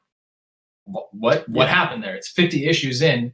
We don't know what's going on with Kindred still. 50 issues in, and it's just kind of what I'm just reading it at this point. And I'm a little disappointed that such a big deal this happened. I will say this.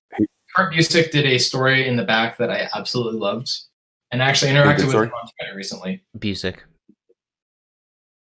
Okay, Busiek. Okay. Yeah. He's the guy from the Avengers. He's great. Marvel. So apparently he lives in my hometown. Ah. Yeah. Hilariously enough, I actually recommended him a pizza place and he responded. And I was like, what is going on here? All of these artists that I love are living in my hometown. And I'm like, what the fuck is happening?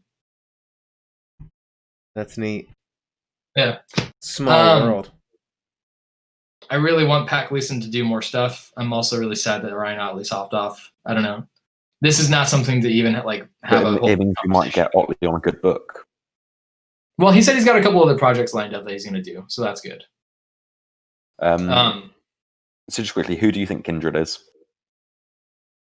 Based on what they're doing right now, I think Kindred is the only person that Spidey ever killed. Whoa. Who is?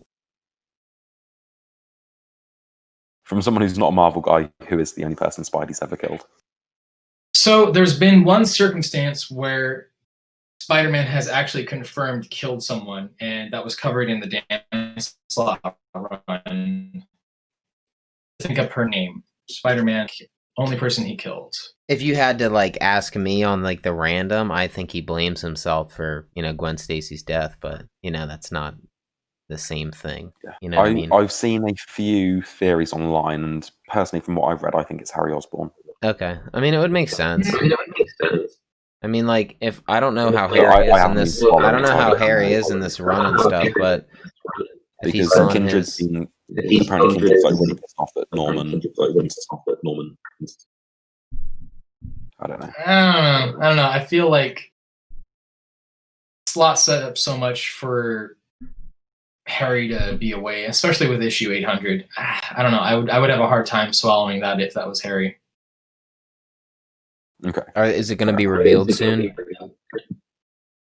We don't even know, man. It's been 50 issues. Oh, Jesus Christ.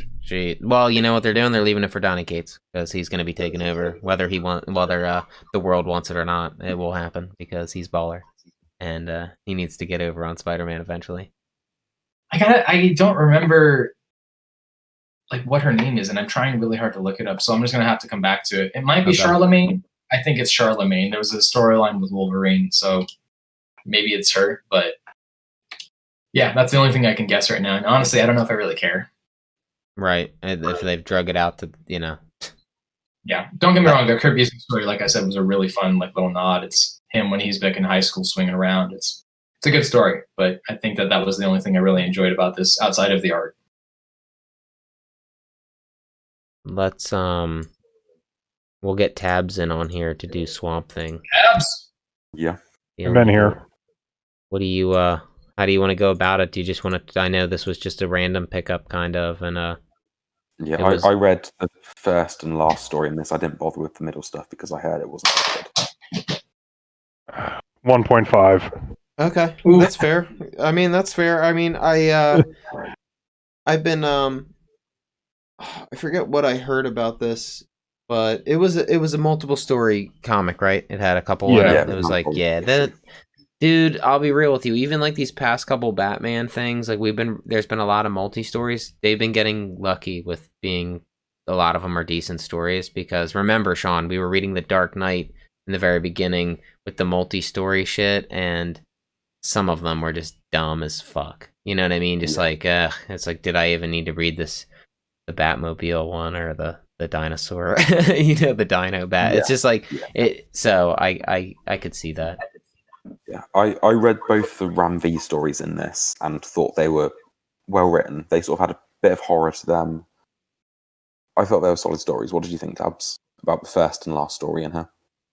I liked it. I thought that was a pretty solid story, especially for like a Halloween issue. Like it was creepy in the right kind of way. Just everything else was just very standalone and just kind of like, okay, whatever. Yeah.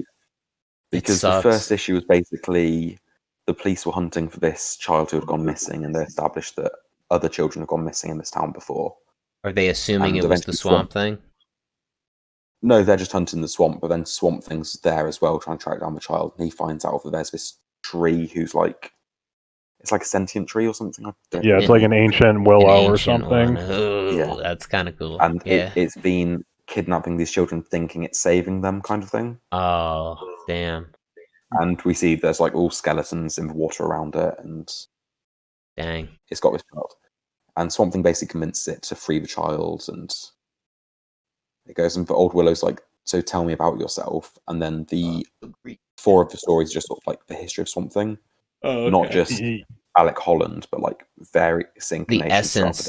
The essence of Swamp Thing. He's not the first Swamp Thing, Alec Holland. You know. Yeah, it's just more like these random little stories that I took it more as like Swamp Thing, but more so like I guess the Green. The Green, yeah, that's what I. Yeah, like the power of Swamp Thing, because there was something that was in like South America, and then there was something. Like some of it was cool. It was just very forgettable, especially for like a Halloween issue. Yeah, that sucks. Like a one-shot Halloween. He's a horror character. A lot of potential there. You know what I mean? Like, damn, that sucks that it fell kind of flat. Yeah. So it's a 1.5. Sean, what do you agree with the 1.5? I'll just briefly mention the final story because that was also written by the same person who did the first story, same writer, same artist, and this is set many years later. And we see Swamp Thing, and he's sort of struggling with memories. He's being like, he's not the same Swamp Thing we know.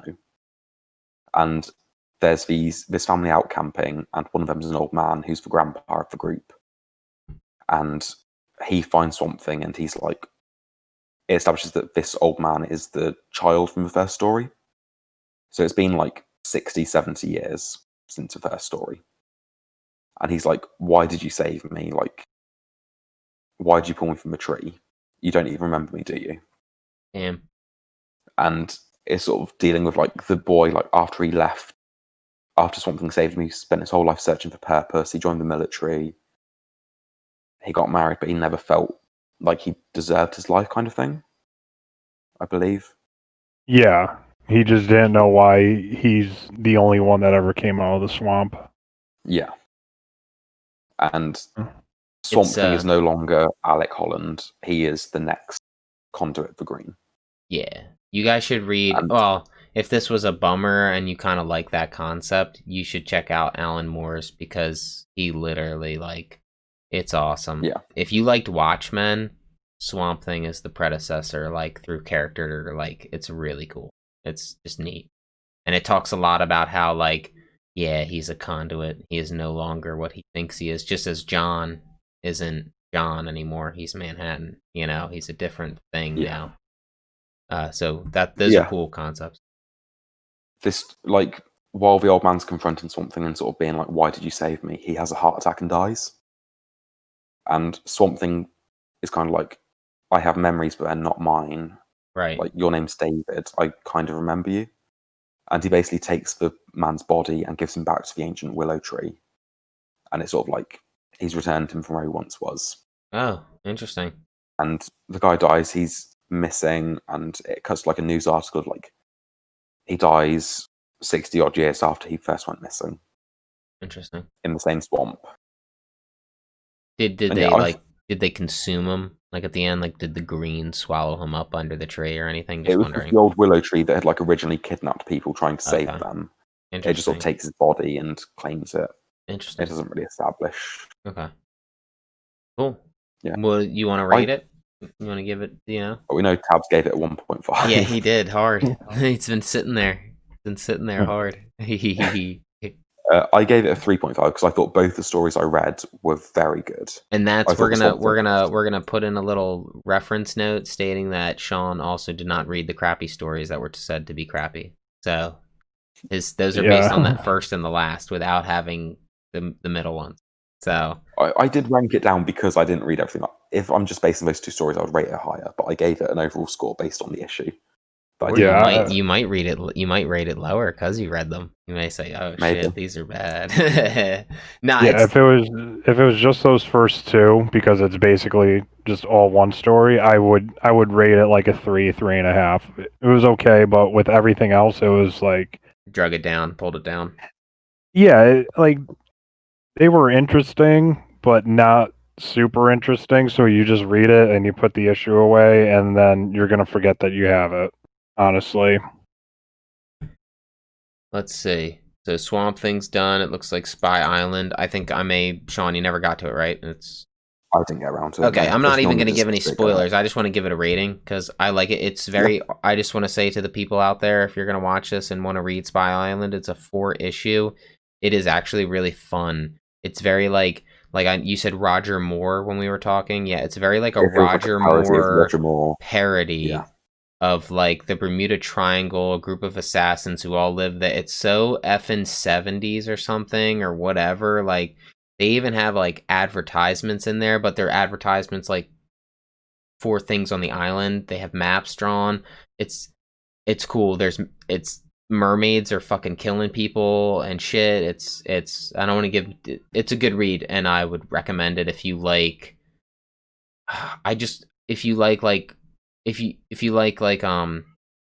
James Bond parody type, making fun of spies. It's like it's a fun. The colors are cool. The art. The bitch is smoking cigarettes, fucking the other spy neighbor. Like it's just she's hardened.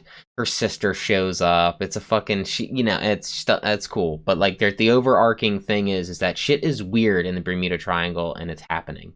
So. It's cool. I dig it so far, and it's only a 4, so it's fun. It's a fun 4 for me. I would probably give it a 3.5 if I had to rate it. Okay. So that's for Spy Island, and that was for the second issue. So there's 2 left. For a 3.5. Yeah, 3.5. I would give it. Yeah, it was, and that for me, like I said, it's fun. It's fun. It's a fun read. I mean, it's just not like if I give something a 5. I would give the Hulk one-shot a fucking 5. That thing was a work of art, dude. Like, that was an awesome fucking story. The threshing place. Yeah, the threshing place. That was just so fucking good. I was not expecting it. So, my 5s, I just feel like you get a 5 once a month, maybe. You know what I mean? I don't want to... It's like every woman out there, she's like, what, I'm not a 10? I'm like, you're an 8. That's a great fucking number. You're a 4. Like, there's like only 4 10s on this fucking planet, lady. You know what I mean? Like, And I'm one of them. Yeah, exactly. Yeah, and when I cross-dress, I'm one of them, So, like, it's just... That's how it goes, It's just... So, my rating system... Yeah, right? My rating system is just so people know me. 5s are rare, extremely rare. Even 4.5s are rare. There's good tales, standard tales. That's mostly what I feel like is happening. I'm waiting for that when something crazy happens and it really gets me. That's I end up giving it like higher score. But 3.5 for the story, based on how apparently it goes. The rest of us have very low standards then because we all gave Walking Dead a 5. Well, I stated I want to reiterate that it was actually a good social experiment because you all have read the 193 issues, or at least Tab has gone so far into it that like that's a really good representation of how I voted it a 3.5. I have no clue what the next issue has. I thought it was a good issue of a cop coming out of a coma. Yeah. But like you guys all gave it a 5, and there's a reason why the the comic went 193 issues. You know, like that's a good fucking representation of it. So that's neat. But yeah, 3.5 for Spy Island. It's fun. It's weird, and it's very like Archer. If you think Archer's funny, you know what I mean? I don't know. I think this is very Archer. Like just misogynistic and shit, like the way he is, and honestly, just all around, I don't know, just like it's fun. What's next on the list though? I can't remember. Batman 100. Okay, so Batman. Which is right here. Batman 100. So the first story is The End of Joker War, and it's written by James Tynion IV and art by Jorge Jimenez. I think Jimenez is amazing. I think Jimenez is amazing. I think it's just phenomenal. Was crazy. I was kind of upset just with how the Joker always finds a way to once again walk off and like, But I like they were never going to kill the Joker, so no. He's just wearing a hood at the very end at a diner, and I'm like, get the fuck out of here. The whole entire city would be looking for your punk ass. You know what I mean? Yeah, like that's like also has that eye right now, so I think that adds to it. True. We also don't know. Well, actually, never mind. It's not makeup. His skin is stained. So I was gonna say we don't know if his skin was, but he's wearing the hood, so nobody could really see him. So yeah, I'll give him that. I liked it. He definitely didn't know how to fight in that suit. So the suit doesn't make the man, because like he got his, like it's just funny. Like it was good. I liked it. I think Jimenez adds a lot of flavor to a lot of dimension of every panel. It's amazing what he can do. I cannot express how happy this issue made me with the Bat family being back and in action. Ooh, that was cool. I like the couple Nightwing panels were really cool. Yeah. He's like, I saw Batman's back. Nightwing's back. Oracle was just like one line that just made me smile. And like, I've read a lot of 90s Batman. I've read a lot of 2000s Batman. I've read a lot of Batman. And just hearing Oracle to Batman. Oh yeah, that was cool. So because it hasn't been said in a decade, and it's like it just feels right. Yeah, I liked when Oracle was talking to Nightwing, and she's like, "There's a clown behind you," and he's like, "Yeah, I saw it," and she's like, "No, you didn't." I just like that's just fun, like back and forth. He's a good writer. He's definitely established himself with. I think that this has definitely shown that he is qualified to write this cast of characters. Yeah. Well, his Detective Comics run proved it to me. Was a Bat Family run, which is pretty cool. Yeah. So he knows. I wish there was more stuff like that. Yeah. Sorry. Me too. I was saying there was more stuff like that, like with Detective Comics. Yes, I think me too. I think like Detective Comics should do more. Like, it shouldn't just be Batman's story too. It should be something, it's just. I think they need to work that out. They got to work that out. How that goes. But it was good. Yeah, I would probably give it. Well, what do you want to do? How do you want to go into it? We'll keep discussing through the issue. So it gets to the end of the showdown, and Joker's about to stab him, and then there's a gunshot, and Harley has shot his eye out. I thought at first maybe she grazed the side of his eye, and then I saw like his brain was blown out. I was like, holy shit. I mean, what realistically probably happened is they probably like hit him in the eye, either and then went out the side. Yeah, went out the sides. Yeah, right. That's crazy. Like, yeah, his eye is definitely gone. He took it like a man. I'd say he took it like a man. Like a champ. I really, actually, now that I go back to it, I did really love Batman walking away. Oh, I'm sorry. I'm doubling up. I think I'm doubling up on somebody's something. Was I just making double voices? Yeah, it stopped. I liked how Batman walked away. At the end. I thought that was badass. Yeah. There's just like this whole sequence of Harley when she shows up, she takes out Joker. She handcuffs him up to the thing, puts a bomb on him, and she's like, Batsy, you have to choose whether you want to end this or save me. And he pretty much doesn't choose, right? She straps the bomb to her and Joker, and she runs off into a flaming building. Yeah. And she's like, it's your choice who you want to save. And Batman's like, you Joker, you've got the tools from the other bat, so you can deactivate the bomb, deactivate it while I go rescue. And Joker's like, no, I'm not going to. Like, you've got a choice, Batman. Rescue me or her. It's nice. He obviously called Joker's bluff because, you know, Joker doesn't want, no matter how psychotic he may seem, he doesn't want to off him. He's not trying to leave this world. You know what I mean? Like, he's totally not that type of person. So, like, the moment Batman left, he was like, shit, I'll escape. You know what I mean? Like, I'll do what I have to do to get out of here. I don't want to die. I wonder, Bruce had to know it was a bluff. He had to know Joker would That's what I'm saying. He called his bluff. Like, he called his bluff. I really don't. That whole 2-page spread where Joker's like, no, that's not how it works. You've got a choice. Right. He made his choice. And then chose. Yeah. And then he's like, come back. Don't just walk away from me. Don't you dare walk away from me. Yeah. And you do think it's supposed to look like he's died. Oh, but yeah. I like how 2 pages later they're like, oh yeah. Yeah, they found. Yeah. It's pretty interesting. So the explosion was actually Harley's that he threw away from Harley or something? I assume so, yeah. In the paneling, yeah, I would say like the only explosion we saw was like the one he threw instead of like Batman didn't deactivate it. He probably just chucked it as far as he could and dipped. And hence why there was a caption box that really played on my emotions. It's like, I had to bury my father again today. Oh, that was fucked. Yeah, I love that. I thought that was sick. Because last time Alfred died, he had shunned his family, so they weren't there for Alfred's funeral. That's interesting. But it's like, this time I did it with my family. I like how I like how Tynan writes Harley. Yeah, agreed. Yeah, I think she's incredibly well done by him. I loved it. I loved her in the last issue when she fucking tried to stop him before he even went in. Was like, listen here, it's you know, and he walked away.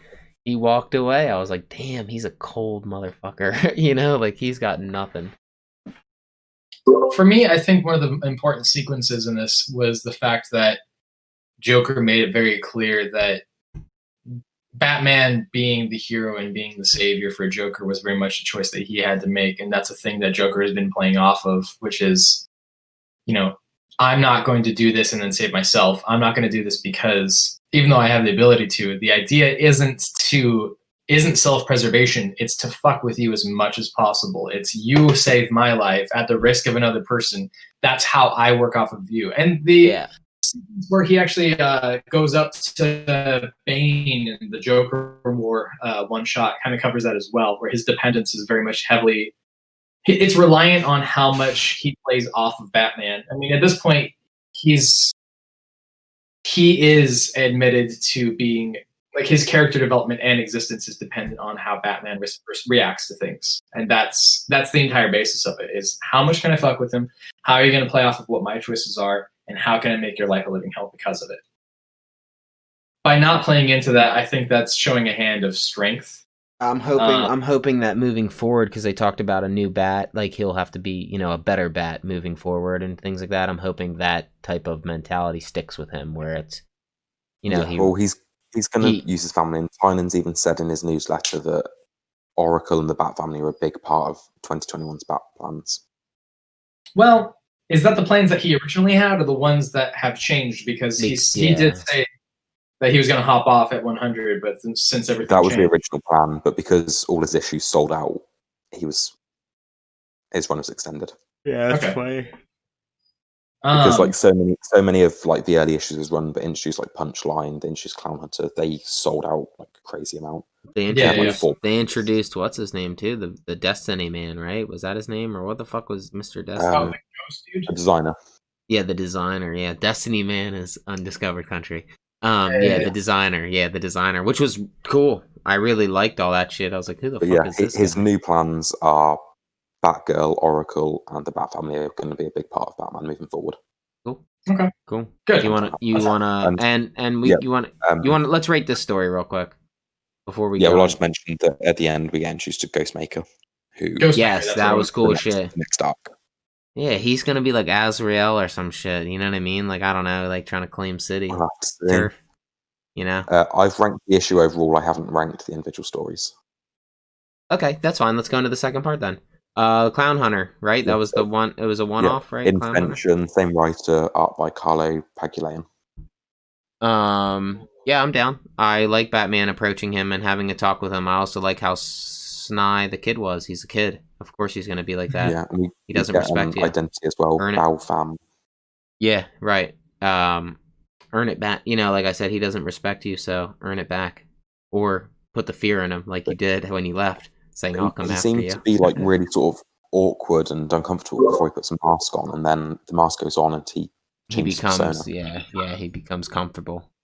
My face. Does anybody else notice the fact that this is like one of the first Asian characters we've seen in the... Yeah. It's interesting to see that. What was his name? Bao. Bao Pham, thank you. Yeah, I liked it. I liked the conversation they had. I thought it was good. And I also like how Clown Hunter disregarded everything that just happened. So he obviously has one more go, right? Doesn't he say? Got one more clown or something? Something like that. I mean, at the very end, I know he like swings the bat, and he's just like, I got one more thing to do. So that's cool. And then he breaks the switch. Yeah, right. Yeah. But I'm hoping we get good character development here. I don't want another Duke Thomas situation. Well, I think what's going to happen. I mean, I don't know anything. Sorry, but I'm saying. What did you say? I was saying, what the hell happened with it? That was such a bullshit thing to happen. Duke is actually an interesting character, and then they're just like, now we get Signal, and that's nothing else came from that. I don't think you're gonna get your answer until he makes his reappearance in the next one to confirm where the story's gonna go. Like right now, they've left it. They've left it continued in 101, and I have a feeling like whatever his next move is, either Batman's going to interject in it or he's not. So, like I said, I think if he interjects, you're gonna get a deeper story. I think if it's something else happens, I don't know, but. Only the next issue can tell. I'm still convinced he's going to join the main family as Red X. That would be sick. Because the style of the X on the helmet is Red X's from the. It's the same thing. Yeah, it's totally the same thing. Yeah. I'm just saying the way it's drawn. It's drawn the same. I agree with you. I'm just saying that it's a push just because. I mean, they've brought back the Mask of the Phantasm for Batcat whenever that comes out. That's part of why I think it's going to do it, because they're adopting characters from the animated. Yeah, I mean, series, so I don't know. My only confusion is I thought I remembered Red X being a specific character that was already an established DC character. He was Sean Jason Todd, but they never got a chance to reveal it. Like he was going to be. The show was cancelled before he was revealed. I'm gonna be honest with you. Your sound is so clear. Sean, yours gets really clear when you have the thing up here. So between you two talking with each other, sometimes I'm just like. Oh! Did you not? So you didn't hear what we said? I have no idea what you guys said. Say it, Sean. Go ahead.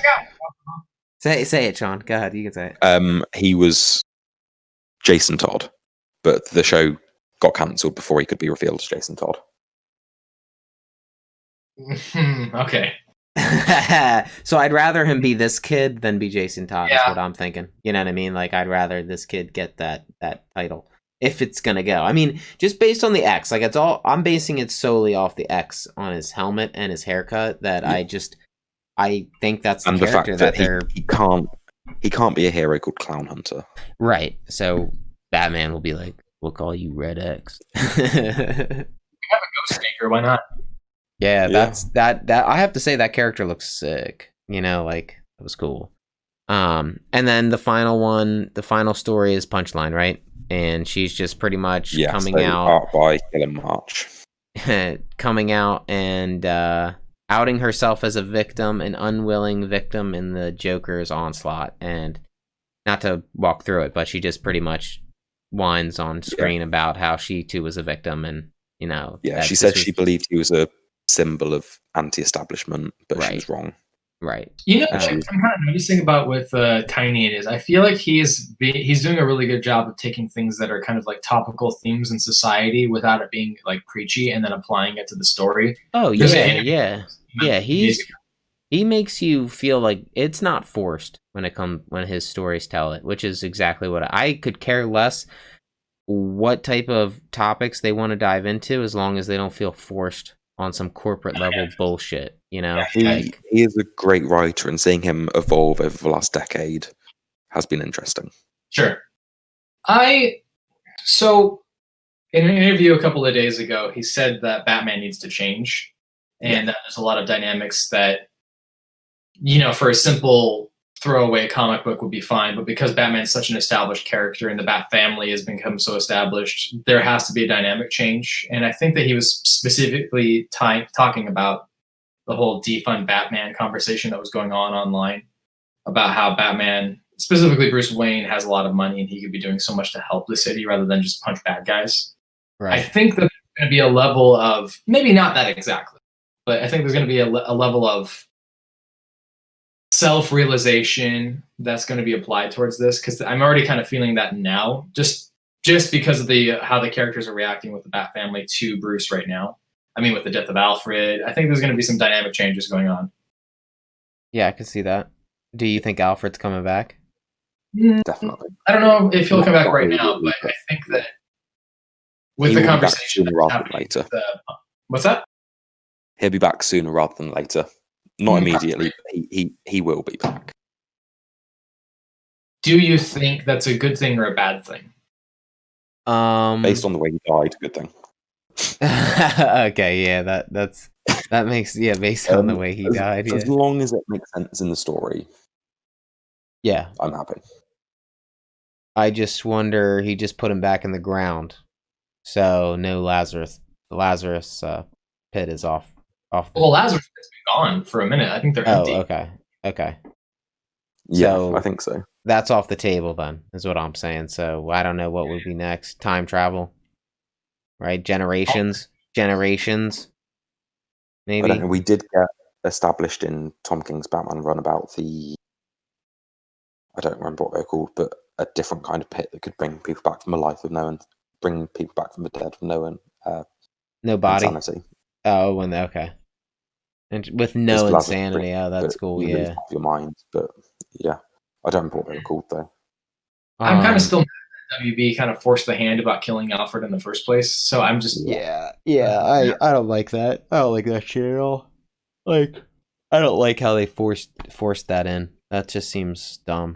Like if I feel bad for the writer, who was forced to kind of work with that story then from there on out. All right, you want to rate it? You want to give her a good old ratey poo? I gave this a 4.5. Okay. Agree. Yeah, same. Okay. Because I like the way it broke down the answering the question of Joker. It's like, you have the chance to end this, what do you do? And he was like, okay, I've had to make my choice, kind of thing. I've had a 4. I've had a 4 up on my panel this whole time, but I'll move up to a 4.5. I did think it was really good. My little tiny nitpicks, I don't think really take away from the fact that it was really good. You know what I mean? It was just that when you say nitpicks, what do you mean? Like I said, it ends up with the Joker. I thought I'd just blow up, just blow his ass up, But no, it's fine. It's fine. He's making a, because you have to remember I look back on it now, and I'm pretty sure it was Tynan, I think, who wrote this story. Did he write the Bane story in the other one? Yes. Yeah, so it would only make sense that the Joker continues, because I'm interested in that whole, right? Because he said, like, and then when the Joker ends this one, he's like, I still have one more trick up my sleeve. So I'm like, oh, okay, so this will all be continued in the next, that when it said, you know what I mean? Yeah. I forget what it was called. What was it continued in? It was called like I forget what that one. I think it said to be continued in 2021. No, but it had a something. It had a title.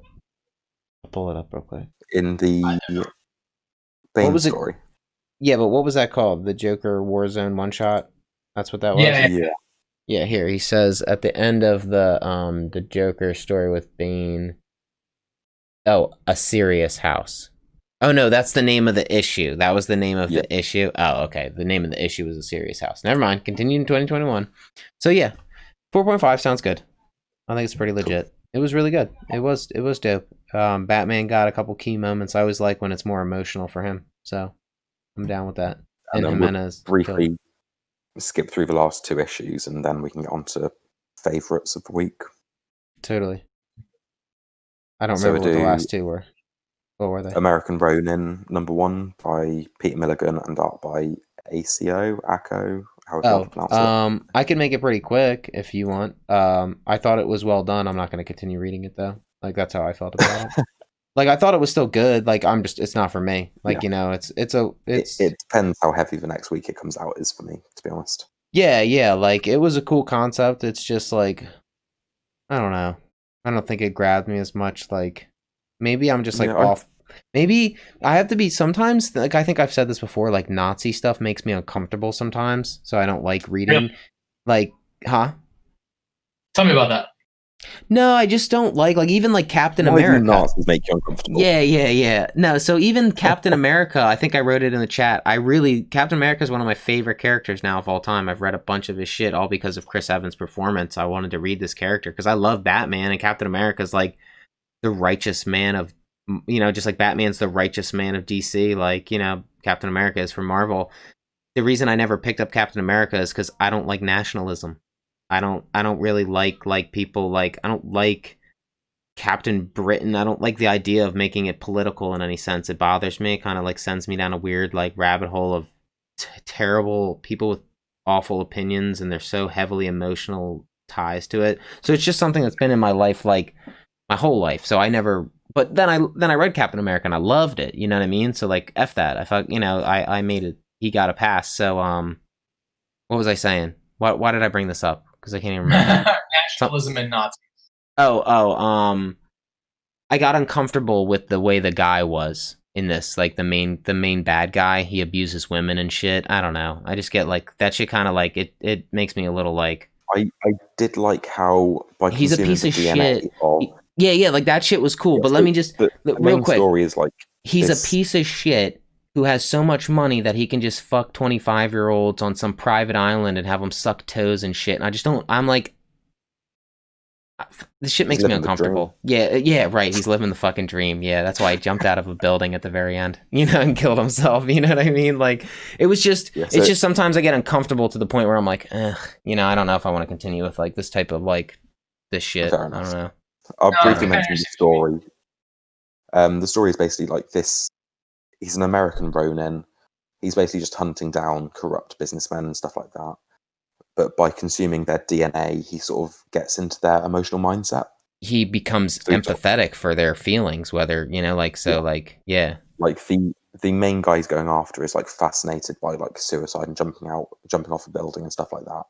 So at the end, when he gets his DNA, he's like, he phones him, he like sympathizes with him. He's like, but you could just do it and be free. Just that 30 seconds of freedom, and then you won't have any more worries. And he really gets into his head because he can empathize with him so much. Yeah, because he literally felt what the other guy felt. And the way he got his DNA is by having some other rich chick suck his toes, and she was wearing fake toenails. So, like, she gave the toenails to him. Yeah, she gave the toenails to him after he had sucked the shit out of his toes. It was just like, I hate people with money. Money just bothers me. I'm like, this is just like, it's disgusting how the world could be fixed in the snap of a finger, and these fuckers are sucking toes for through wealth. I'm like, Jesus Christ. So that was like, those are part of my like issues. Issue I did really like is when he's telling him to jump off a building, we see the main character like crying because he's empathizing with his character. Yeah. Don't get me that shit was cool. Yeah. I'm not saying I'm not gonna read. I guess I'm not gonna. I don't know. I guess I should give it to. I should give it a second. I should give number 2 a chance because this was just the guy's dead. The guy I didn't like is dead. You know what I mean? So that's something I should take into consideration. But there was another bit that I really liked, which is the bad guy who he consumes DNA of is like into like BDSM and stuff, like being submissive. Right. So when the security comes for the main guy to try and get him down, he's like, I need to fight the need to be caught and punished. So right. Masochistic tendencies. And it's just quite a funny sort of idea. Totally. Man with all that power. Submissive. Man with all that power. Oh, submissive.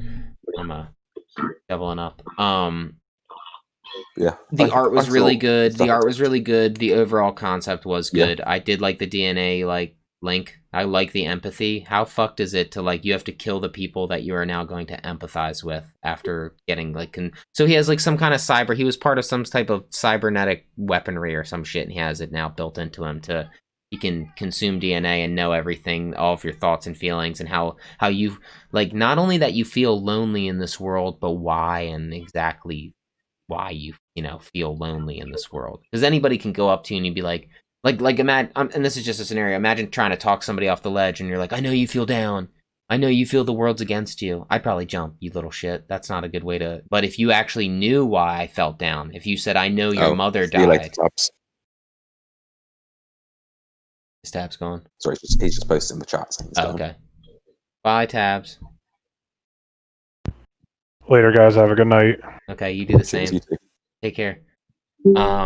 So yeah, I just it's maybe I'll give the second one a go just because I should be honest. The guy we're introduced to at the end is interesting. He's like very pale, covered in tattoos. Oh yeah, and he's gonna now hunt this Ronin, right? Yeah. Yeah. So it was interesting.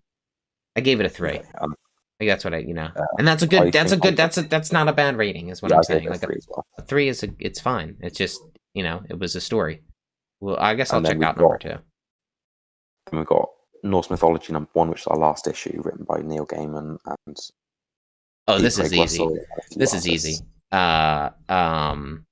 This was the story of the 9 realms, and the very first story in Norse, like the Eddas that go talk about the day Loki decided to steal Sif's hair for no fucking reason, and then after Thor threatened to kick the living shit out of him and break every bone in his body until he got really good at breaking bones, and then he was going to break his bones eating faster every day.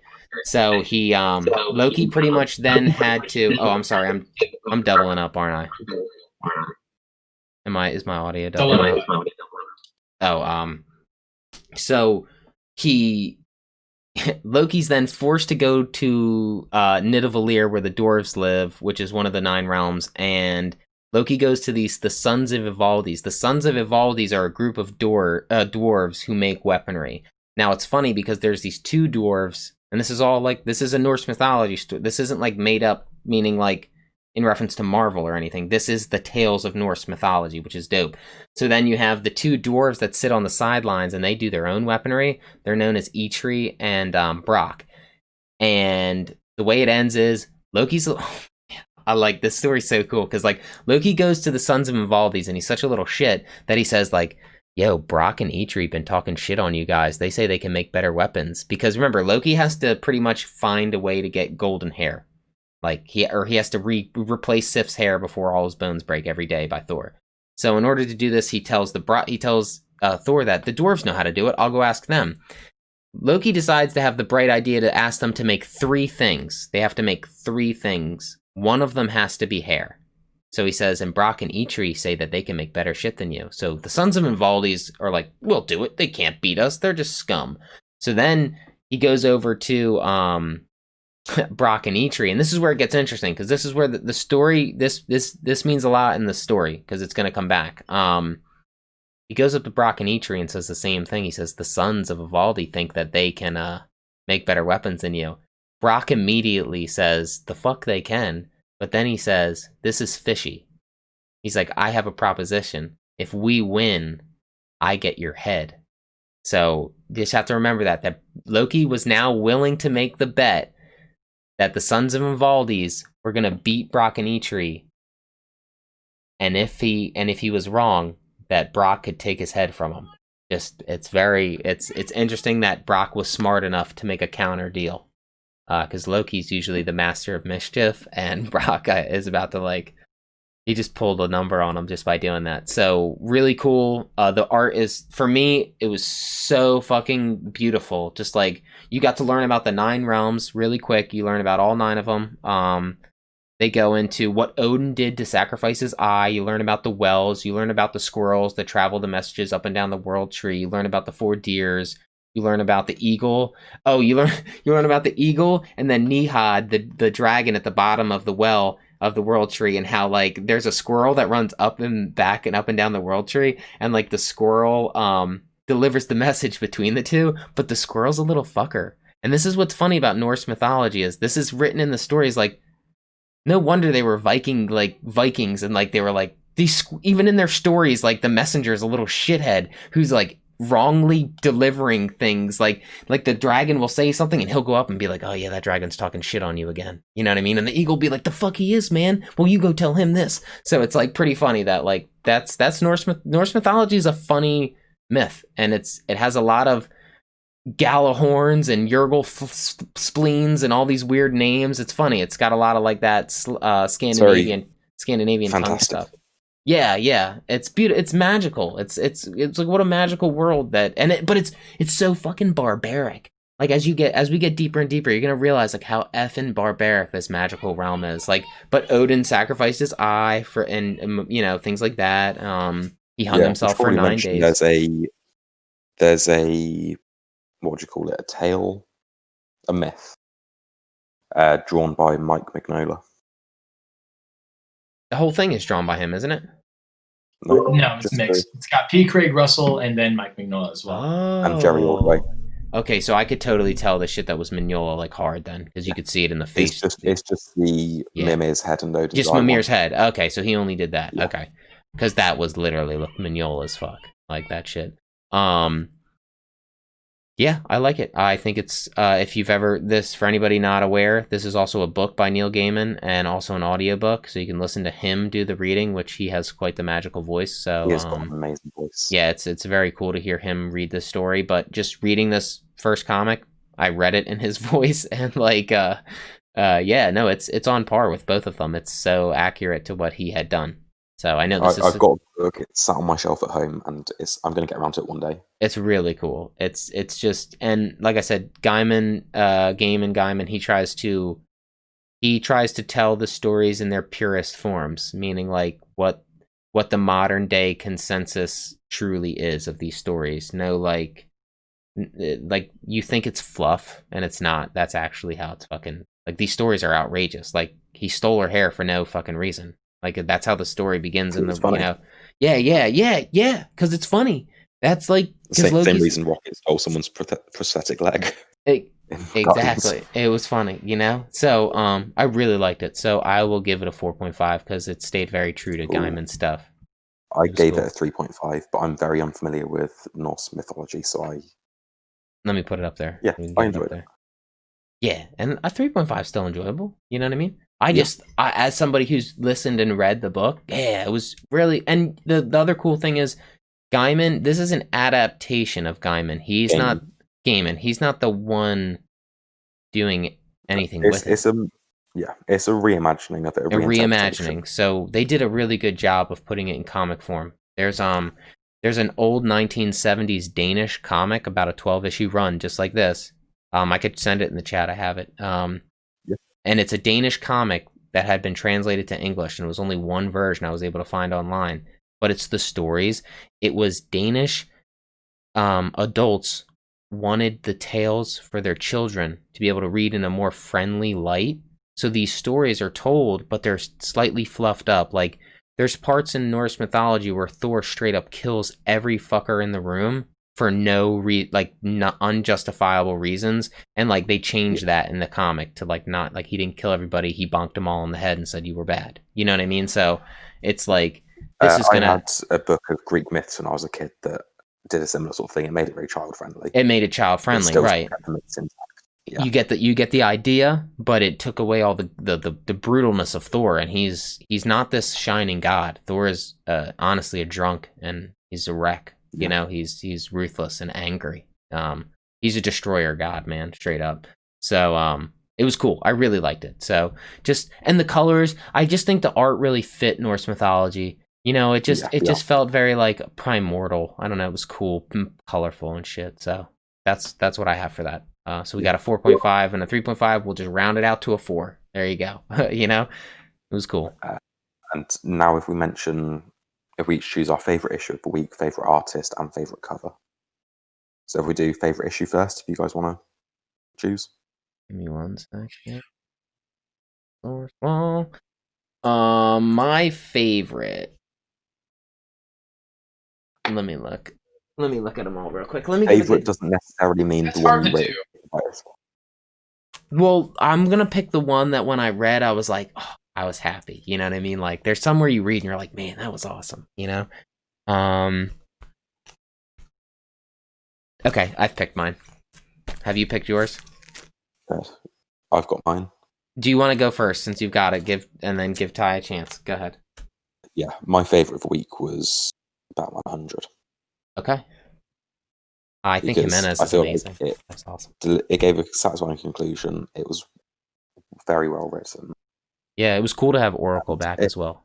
It was really cool. I smiled while I read it. Yeah, that's what I'm saying. Like, you smiled when you read it. That's like how you know it was really good. Yeah. What about you? What was your... My turn? I really loved this. I really liked it.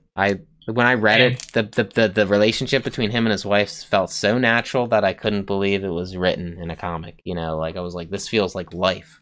This feels like existence. This happens, you know, like... Sometimes it was a very believable... Yeah. Kudos to the writer, man. Very real. It was just very real. So yeah, and the art's great too. Like, the guy's art's really good. His darks and the way he hard lines stuff, thick lines, is really cool. So that Firepower's mine. I really liked it. No, I'm gonna say that's my favorite issue as well. Oh, cool. I did. It was very pleasantly. It was a pleasant surprise to see him go through this struggle of, you know, it's a struggle that everybody's going to come into it one way or the other, that where you just don't understand what you did wrong, but for some reason you got to be the one to apologize. You know what I mean? Like, well, and the thing is, like, it is clarified, and I think that the fact that there is that conversation of not being able to read each other's minds, and there is that level of uncertainty. Yes. I think that adds. Not a fucking mind reader. You know, like, voice your opinion so we can have the conversation. You can't just expect the conversation, me to bring it up. You know what I mean? Like, I didn't, you know, if you don't know, it's eating at you. So nobody knows what you're thinking, and it can't be expected. The thing I like about it is that he didn't frame it in this way, like she was a villain. Like, she came up to him. I think it's like super.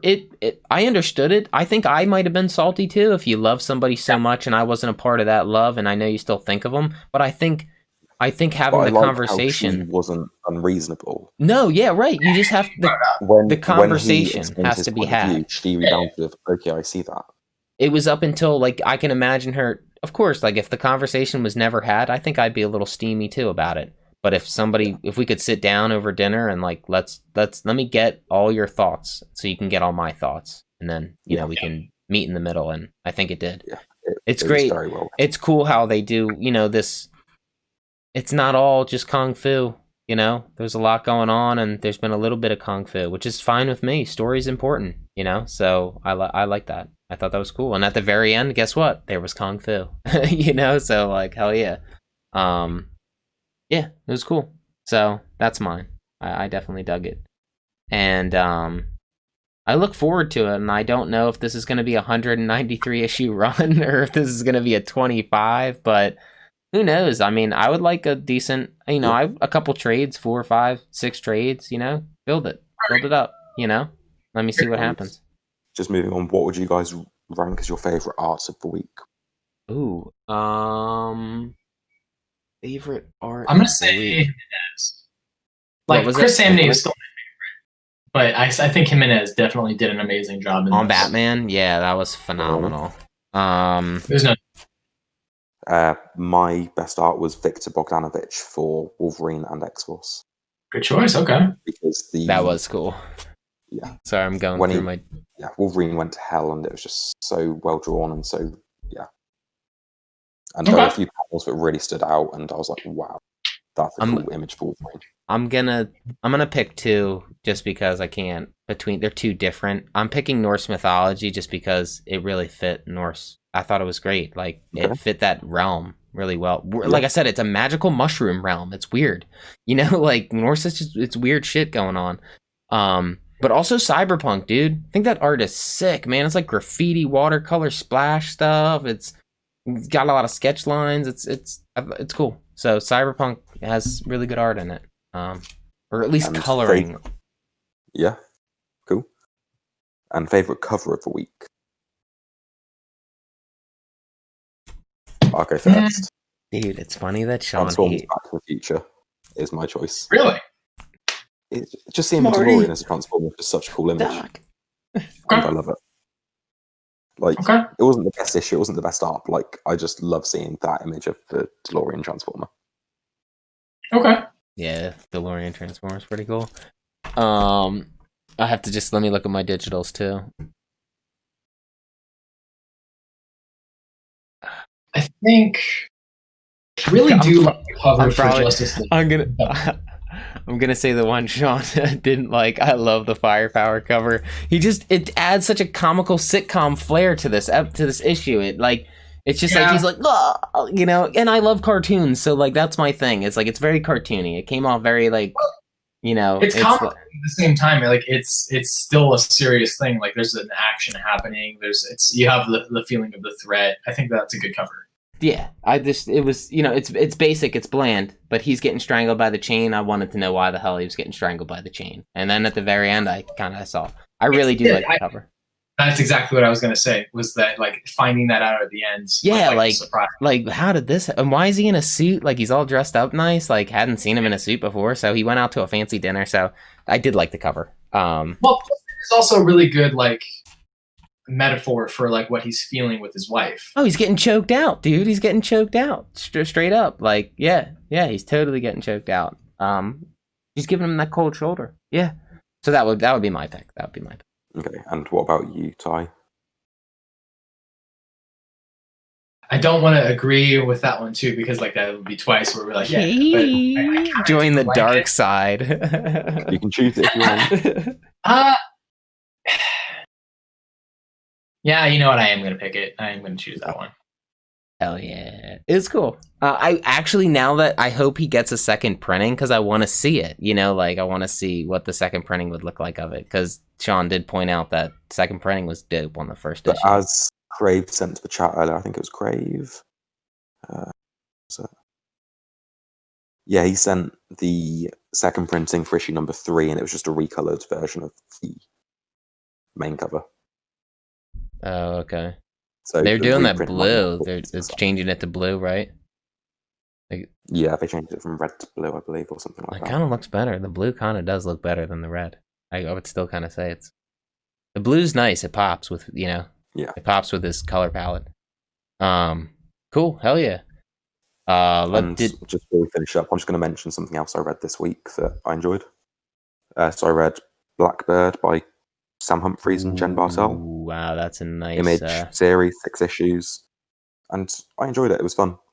All it's 6 set in LA. read? It's sort of like, sorry, all you read all 6 or just the first issue? Yeah, awesome. And I believe there's going to be more at some point because it ended on a cliffhanger. Nice, but yeah, that's great. Can I see some of the best?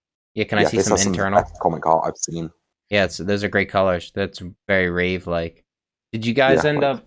Did you ever pick up this one? Legit, this is some of the best art I've seen in a comic book. Have you picked this one up? Anybody? Mystery or something? I have not. No. This is a one shot. I'm just going to show you. It's actually you're supposed to have a black light. The whole issue is black lighted. So like, just to give an idea, you shine a black light on that shit, and like that's every panel and shit. Oh, boobies! Whoa, buddy! Whoa! This is for kids. God damn it! No. You want to be monetized? Stop. So yeah, it was neat. I just got to get a better black light. It wasn't like I had to like use a little flat. It wasn't good. I need a bigger one. Oh yeah, that's pretty. Wow, that's pretty. Yeah, I like that. That's totally digital art. You know what I mean? Like that's like quintessential digital art. I feel like. Are you guys reading Stars at all? Sorry, Sea of Stars. Yeah. It's on my list, but I haven't got around to it yet.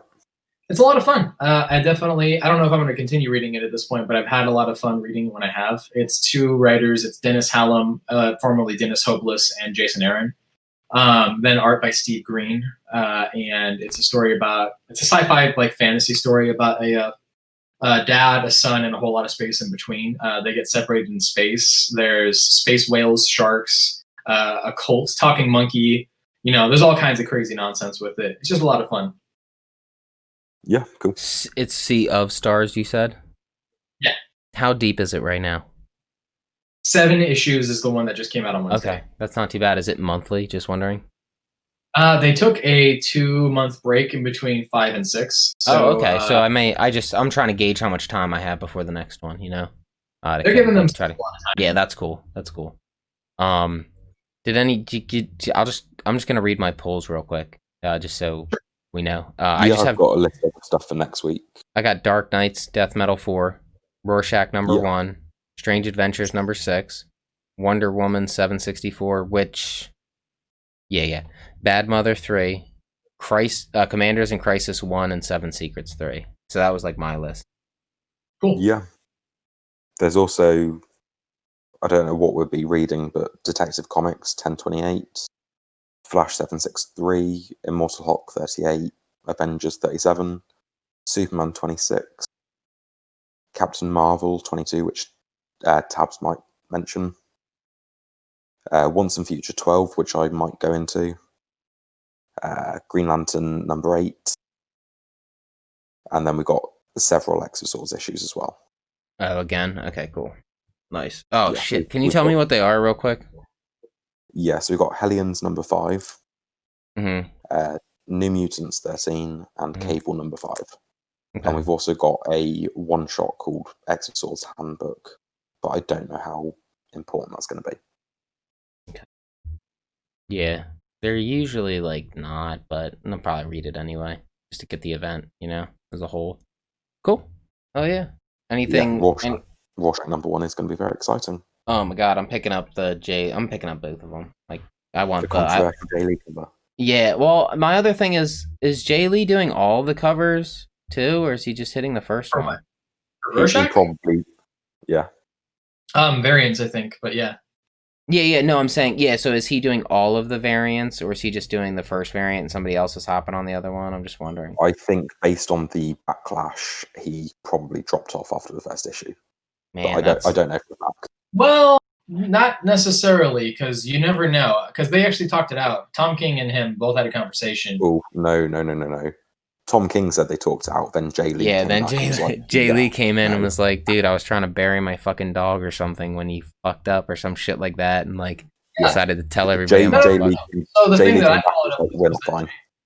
The thing I saw said that Jay Lee was like, yeah, we're cool. Like, we had a conversation about it. It definitely was not a happy scenario for me, but he came out and he said, yeah, between me and Tom, we're fine. But I had no idea what was going on. Oh, I saw something that Jay Lee was like, yeah, we're not fine. Look, variant. So variant number 2 doesn't have something, but variant number 3 has, it looks on cover artist, Jock. I don't know. I've never heard of him. But it's still... Yeah, Jock's a good artist. I would put it in the realm of the same style. No. Yeah, it's kind of like, it still holds the same bar as the first variant, where it has Rorschach written on the side going up it, Rorschach number 2 doesn't have a cover for it, but it says Peach Momoka. Oh, I'm gonna get that. Peach Momoka is doing that one, so that's cool. So the thing is, I'll just be getting the variants as well. I just like the Watchmen aesthetic of the yellow black stuff. So I want to get that too. So the thing is, I don't really blame him for going out and doing what he did, because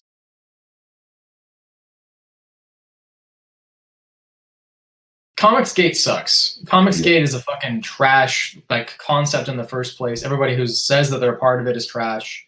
They can all fuck off. Yeah, right. That was pretty irresponsible of him to just do that without. I will say as well though, Ethan Van Sciver has come out before and said Jay Lee's fully Comicsgate supportive. I would say this too. He is a piece of shit, so he could be making up stuff. I'm not siding with anything. I'm just saying that I actually think it's kind of funny that Rorschach believes justice matters, man. I'm a huge Rorschach fan. Justice matters. That's his biggest fucking thing, that everybody's gonna know what you've done. And by him calling out injustice, very Rorschach thing to do. You know what I mean? So I kind of appreciated it, meaning, but of course, then it turned out that, apparently he outed somebody who wasn't even a part of it. What I'm saying is if Jay Lee truly was part of it all, then Tom King did the right thing by justice matters, man. And that he was voicing his Rorschach opinion that everybody's going to know what you've done. But if Jay Lee wasn't a part of it, then it's kind of like, fuck, you just kind of sent a up and coming artist or somebody, usually artists to have a, it's hard. Jay Lee's pretty established. He's not really up and coming. You know what I'm saying though. Any hits to your career as just an artist, it's like all of a sudden nobody gives you work, so that would suck. Yeah, I would say Tom King only had to apply like a tiny bit of logic to what he was accusing him of, because like Jay Lee's a minority artist. Like he's like Korean or I think it's Korean, South Korean, I believe. Yeah, and to accuse him of supporting a organization that's against minorities in comics, it's kind of hang on really quick about that this is the issue with it. So much in the same way that a lot of people in groups, especially like the Proud Boys right now, are able to be considered white supremacist groups and everything. Here's the thing about when you have groups like this, the minimization of having groups like this. For example, Enrique, the leader of the Proud Boys right now, is known as saying that it doesn't make sense for the Proud Boys to be a white supremacist group because he himself is not white. That is not necessarily true. A person can be a person of color and be pushing for the advocation of white supremacy values. Now, the issue is, especially when it comes to people who are considered Asian, they are considered welcomed into that concept of white supremacy because they are not considered a minority group in the sense that they are the ousters. They are considered the model minority standard. And the issue with this is that we created that standard in the first place as a reaction to America's internment of Asian Americans here because of Japanese internment camps during World War II. And even after that, there was an apology, but it wasn't enough. We started changing our ideas of what Asian Americans looked like. They were amazing at math. They cared about their parents. They went to university. Right. They were college graduates. That whole thing stems from our apologizing for literally doing to them what Nazi Germany was doing to other people as well. Right. And that set up a whole standard of indoctrination, especially because Japan was a part of World War II with Nazi Germany at the time, an indoctrination of white supremacist values with Asian Americans. This is especially a big issue right now because when you have things like Comicsgate, which is a hate group in itself, not necessarily a white supremacist group, they are pushing for not POC, that's not accurate. They are pushing for no PC values, no political correctness whatsoever. They say it's devaluing the things that they love. But Comicsgate looks for things that they say they're a fan of, and then they shit all over it. They shit all over Marvel, DC, Image, and they say, we don't care about these things. They don't care about us. Realistically, what are they fans of? They're not fans of any of these things. They're fans of hate. They're fans of hate. They want something to punch somebody. Yeah, hate. If you put them all on an island, they still wouldn't be happy being together. They would hate each other. It does hate. Hate is just yes. Yeah. There's going to be people who are trans, people of color. There's going to be people not just white straight males that are a part of this group. That does not mean that takes away the fact that people hate groups. You can be any of those things and still push for white supremacist values. Totally. Look at most of the people who are apologizing for behaviors that are just disgusting. There are Black apologists for neo-Nazis. There are Jewish Holocaust denialists. That does not mean that proves these things can be true. It's just that these groups are taking them and heightening them and saying, look, see, we're right. That's the issue here. Now, Jay Lee can be Asian and still push this, but the issue is not necessarily just that he's an Asian person in a hate group. It's that there was a miscommunication of what that can look like. And that's the really big issue. I'm a big fan of people admitting what they are. You want to be, if you hate, admit you're a hater, Yeah. And then I won't bag on you so much. You admit you're a racist, then he admitted it, so what? Let him walk this earth the way he admits he is. So I would hate if Jay Lee said I'm not, and then secretly he dresses up and he is. I would be like, well, now you're just a fucking liar. So and I'm not calling him a liar. I'm just saying, assumptions. Just saying, if you speak the truth to me, at least you spoke the truth. You're honestly on a higher level. But if you lie to me and you even try to defend your lies, be like, I'm not a part of that, and but then it turns out you are. I'm always like, oh, you're the biggest piece of shit, dude. Yeah, you're bigger than you ever were. Oh, it's bigger than you ever were because you're still hiding. Yeah, you're hiding who you are. So I would hope by Jay Lee standing up for himself and like reading what he did, and then I hope he's not a part of it, because he said he wasn't. But who knows? Who fucking knows anything?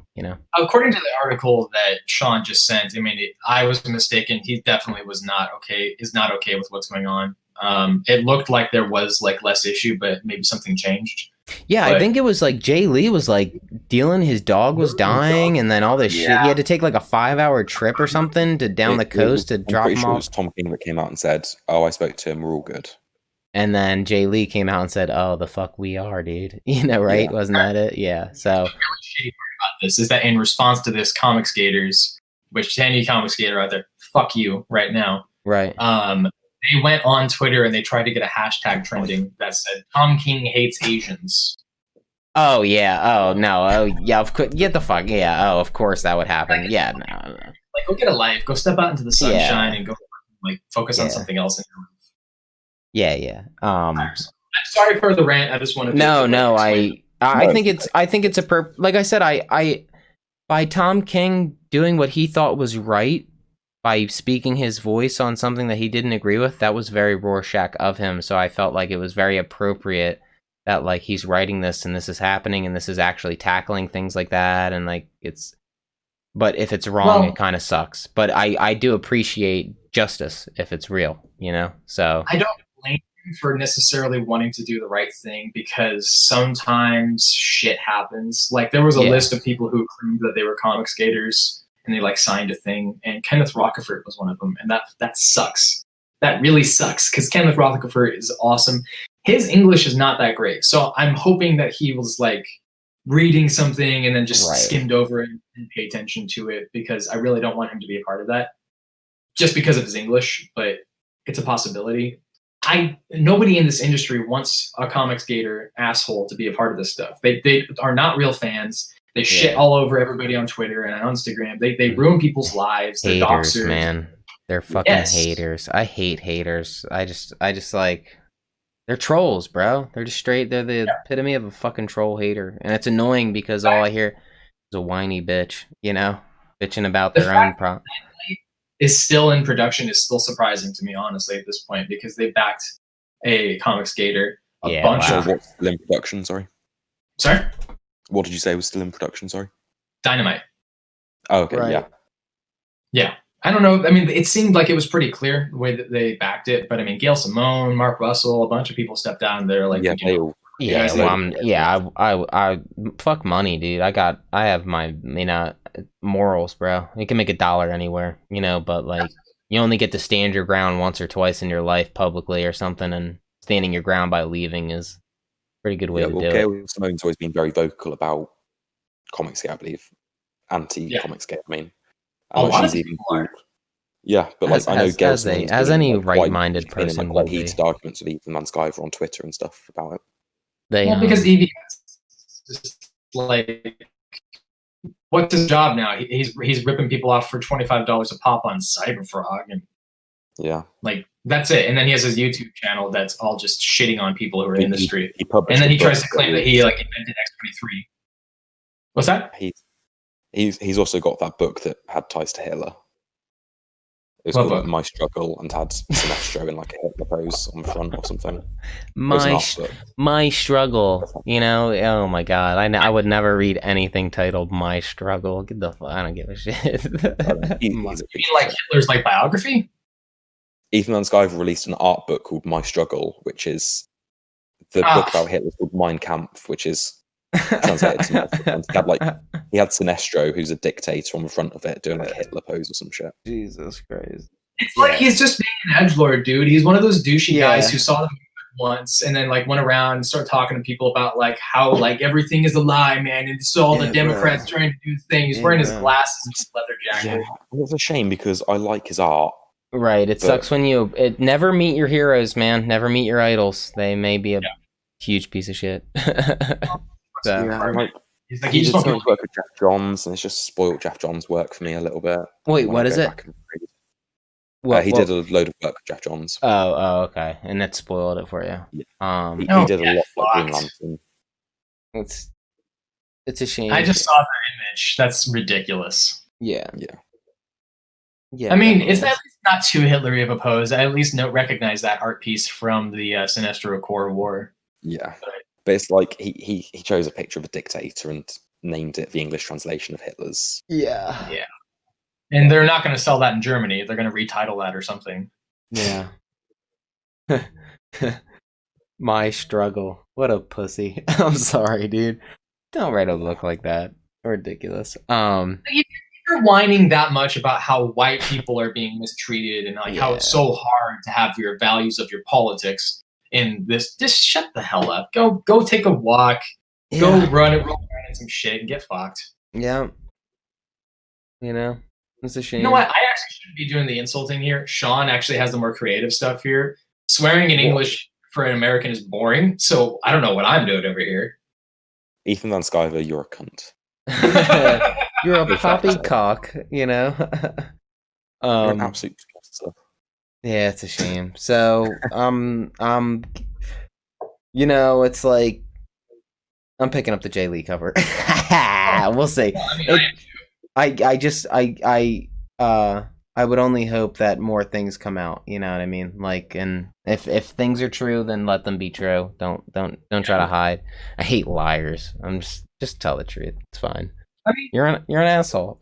You know, like it's fine. I don't think that he was I don't think that he was coming from a wrong place. I mean, he's ex-CIA. I mean, his thing was ousting information where it was found. I mean, dude, I thought I remember when like Sean posted it in the chat, the first thing I thought was like how very appropriate that the guy writing Rorschach is calling out injustice, you know, like I just thought it was super appropriate. I'm like, damn, like I hope to cool in the future because I don't want people to have tension for mistakes. Oh no, no.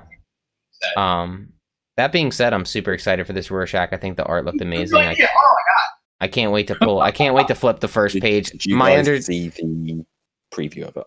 I saw the panel you sent, and my understanding. There was like a 5-page preview release with like dialogue and everything. Oh no, I'll wait. Was it good? I looked at the first 2 pages and didn't read any further. Was it good? Yes. Okay, cool. It was an action sequence. Not much happened, but that still could be like shit. If I had to have one wish in this whole Rorschach run, is please bring Walter Kovacs back. I don't know how, but bring him back. Yeah, but the comedian was dead too. Why did he bring the comedian back in Doomsday Clock and not fucking Walter Kovacs? Like that actually was explained because there was a time manipulation placement thing that happened. Because when he went right back to the sequence where he was dying. Right. Okay. So he was brought back, but he went right back to where he started. Damn. Yeah. I hope Kovacs stays dead. Have flashbacks with him, but don't. And then my only other beef, just if we were going to talk, I actually really like Doomsday Clock a lot. I just have a few nitpicks because I liked Watchmen a lot. I wish that it was Reggie, right? Yeah. Reggie was the kid's son? No, or was the dude I wish it was Bernard who was reading the comic. I just think it would have been even... Because then Bernard would have interacted with Kovacs multiple times, like, or have seen him. Like, I'm just saying how weird it would have been to have been reading a comic while Kovacs walks by for the newspaper. I just thought it would have been cool if it was Bernard instead. That would have been, and they could have. He was there at Ground Zero. He was at the fucking comic shop when it happened. You know, so like, it just that would have been a neat tie. So I only have like nitpicks, and it's only because I've had lots of time to sit on the story. You know what I mean? I think he did a great job. I fucking love Marionette and Mime, amazing characters. So. I think he did a great job. I think my only other beef with Doomsday Clock is I don't like transfers of powers. That's my only thing. I don't think John Manhattan, I do not believe Dr. Manhattan has the ability to transfer his power to somebody else. Wait a minute. I'm confused here, because I thought this Rorschach story was Walter Kovacs. No, it's who's behind the mask. That's the whole thing. This is that like 30 years later during 30 years later during present day presidential elections in Watchmen universe. So they're who's behind the mask is the whole thing. But if you notice on the Jay Lee cover, I'm going to point something out. If you've seen it, it's like a fucking skinny old lady lifting weights wearing a Rorschach mask. That's most likely just Jay Lee's style. No. I'm saying I think he drew it that way because anybody can put the mask on. It's a conspiracy now. Rorschach has entered, just like in the Watchmen TV show, one thing they did right was that Rorschach dropped his journal off to a right-wing media. If that got out, only right-wingers read it, conspiracy theorists. So now anybody can be Rorschach, is what I'm saying. So even this chick who's at home and her husband probably thinks she's just doing her aerobics, nah, she's got the mask on, being like, I believe all this shit I read on the internet about.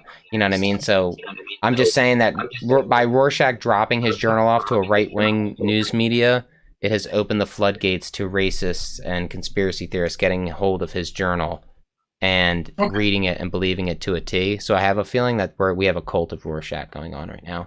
And I mean, I wouldn't be surprised with it, especially considering like there is kind of a connection right now, considering QAnon. And I'm sorry, she's eating a can of fucking beans. So I'm telling you that looks like just like a regular dude, like a skinny old dude. But I'm not seeing the woman in there. I see it old dude, but I don't see. Oh, that's fine. Skinny old man. Either way, I'm saying it's like some decrepit old fuck who thinks that anybody can put the mask on, and that's a cult, is what I'm saying. That he's inadvertently created a cult that does not understand his true ideologies at all. Walter Kovacs may have been. I've just sent the synopsis, like the plot description of Rorschach. Okay, so I'm seeing why King even said like that there was a connection is because Jay Lee did a variant cover for Cyberfrog 2, which, by the way, how? Oh, never mind. There's only 1,000, almost 1,200 people that backed it, so not even a lot of people. Okay. That's cool. I mean, it doesn't really give me anything, which is nice. Like this he's pretty much what it says is he's going to deep dive. You know what I mean, right? Isn't that the synopsis is saying like we're going to deep dive this shit 30 years later. That's cool. Yeah. The opening page is very interesting. Well, I'll see it on Wednesday, buddy. You've already seen the second page because that was like the first released image they did for the book. Yeah. Yeah, well, if they're bringing the rest of them back, why can't Kovacs come back? That's my question. Right? Because it was the rest didn't die. Oh, so you just think that's in? Okay, so you're saying Manhattan? Okay, I get what you're saying. So you're saying you mean the panel where you see them all together? Yeah, like Night Owl. What's he like? Fucking 60 years old, wearing a Night Owl? I see. Oh, okay. I wasn't sure. I thought somebody said that he was bringing them all back in some fashion, but it could be a flashback in which he brings them back. You know what I mean? Just to. Yeah, I haven't seen anything, but I assume it's a flashback. You're talking about okay. No, that's cool. Okay. It's cool. I'm excited, and I'm glad we're finally there, because I've been waiting for it. Yeah, that one. Yeah, well, Ozzy. I mean, look at it. I assume it's a. But the comedian's there too, which is weird. Yeah. Well, it might be just be another flashback sequence, but yeah. And okay, because Ozymandias doesn't look old. She doesn't look old. Night Owl, I can't tell. You can't tell if he looks fat. He's usually, fucking fatty. I like how Night Owl had like in the Alan Moore did a good job writing him as like, he's lost his edge type thing. He, superheroism was the only thing keeping him in shape and getting him horny. Like I thought it was good. Alan Moore. Oh, did anybody check out Alan Moore, the show, the movie he's making? I sent. You should check it out. He looks outrageous.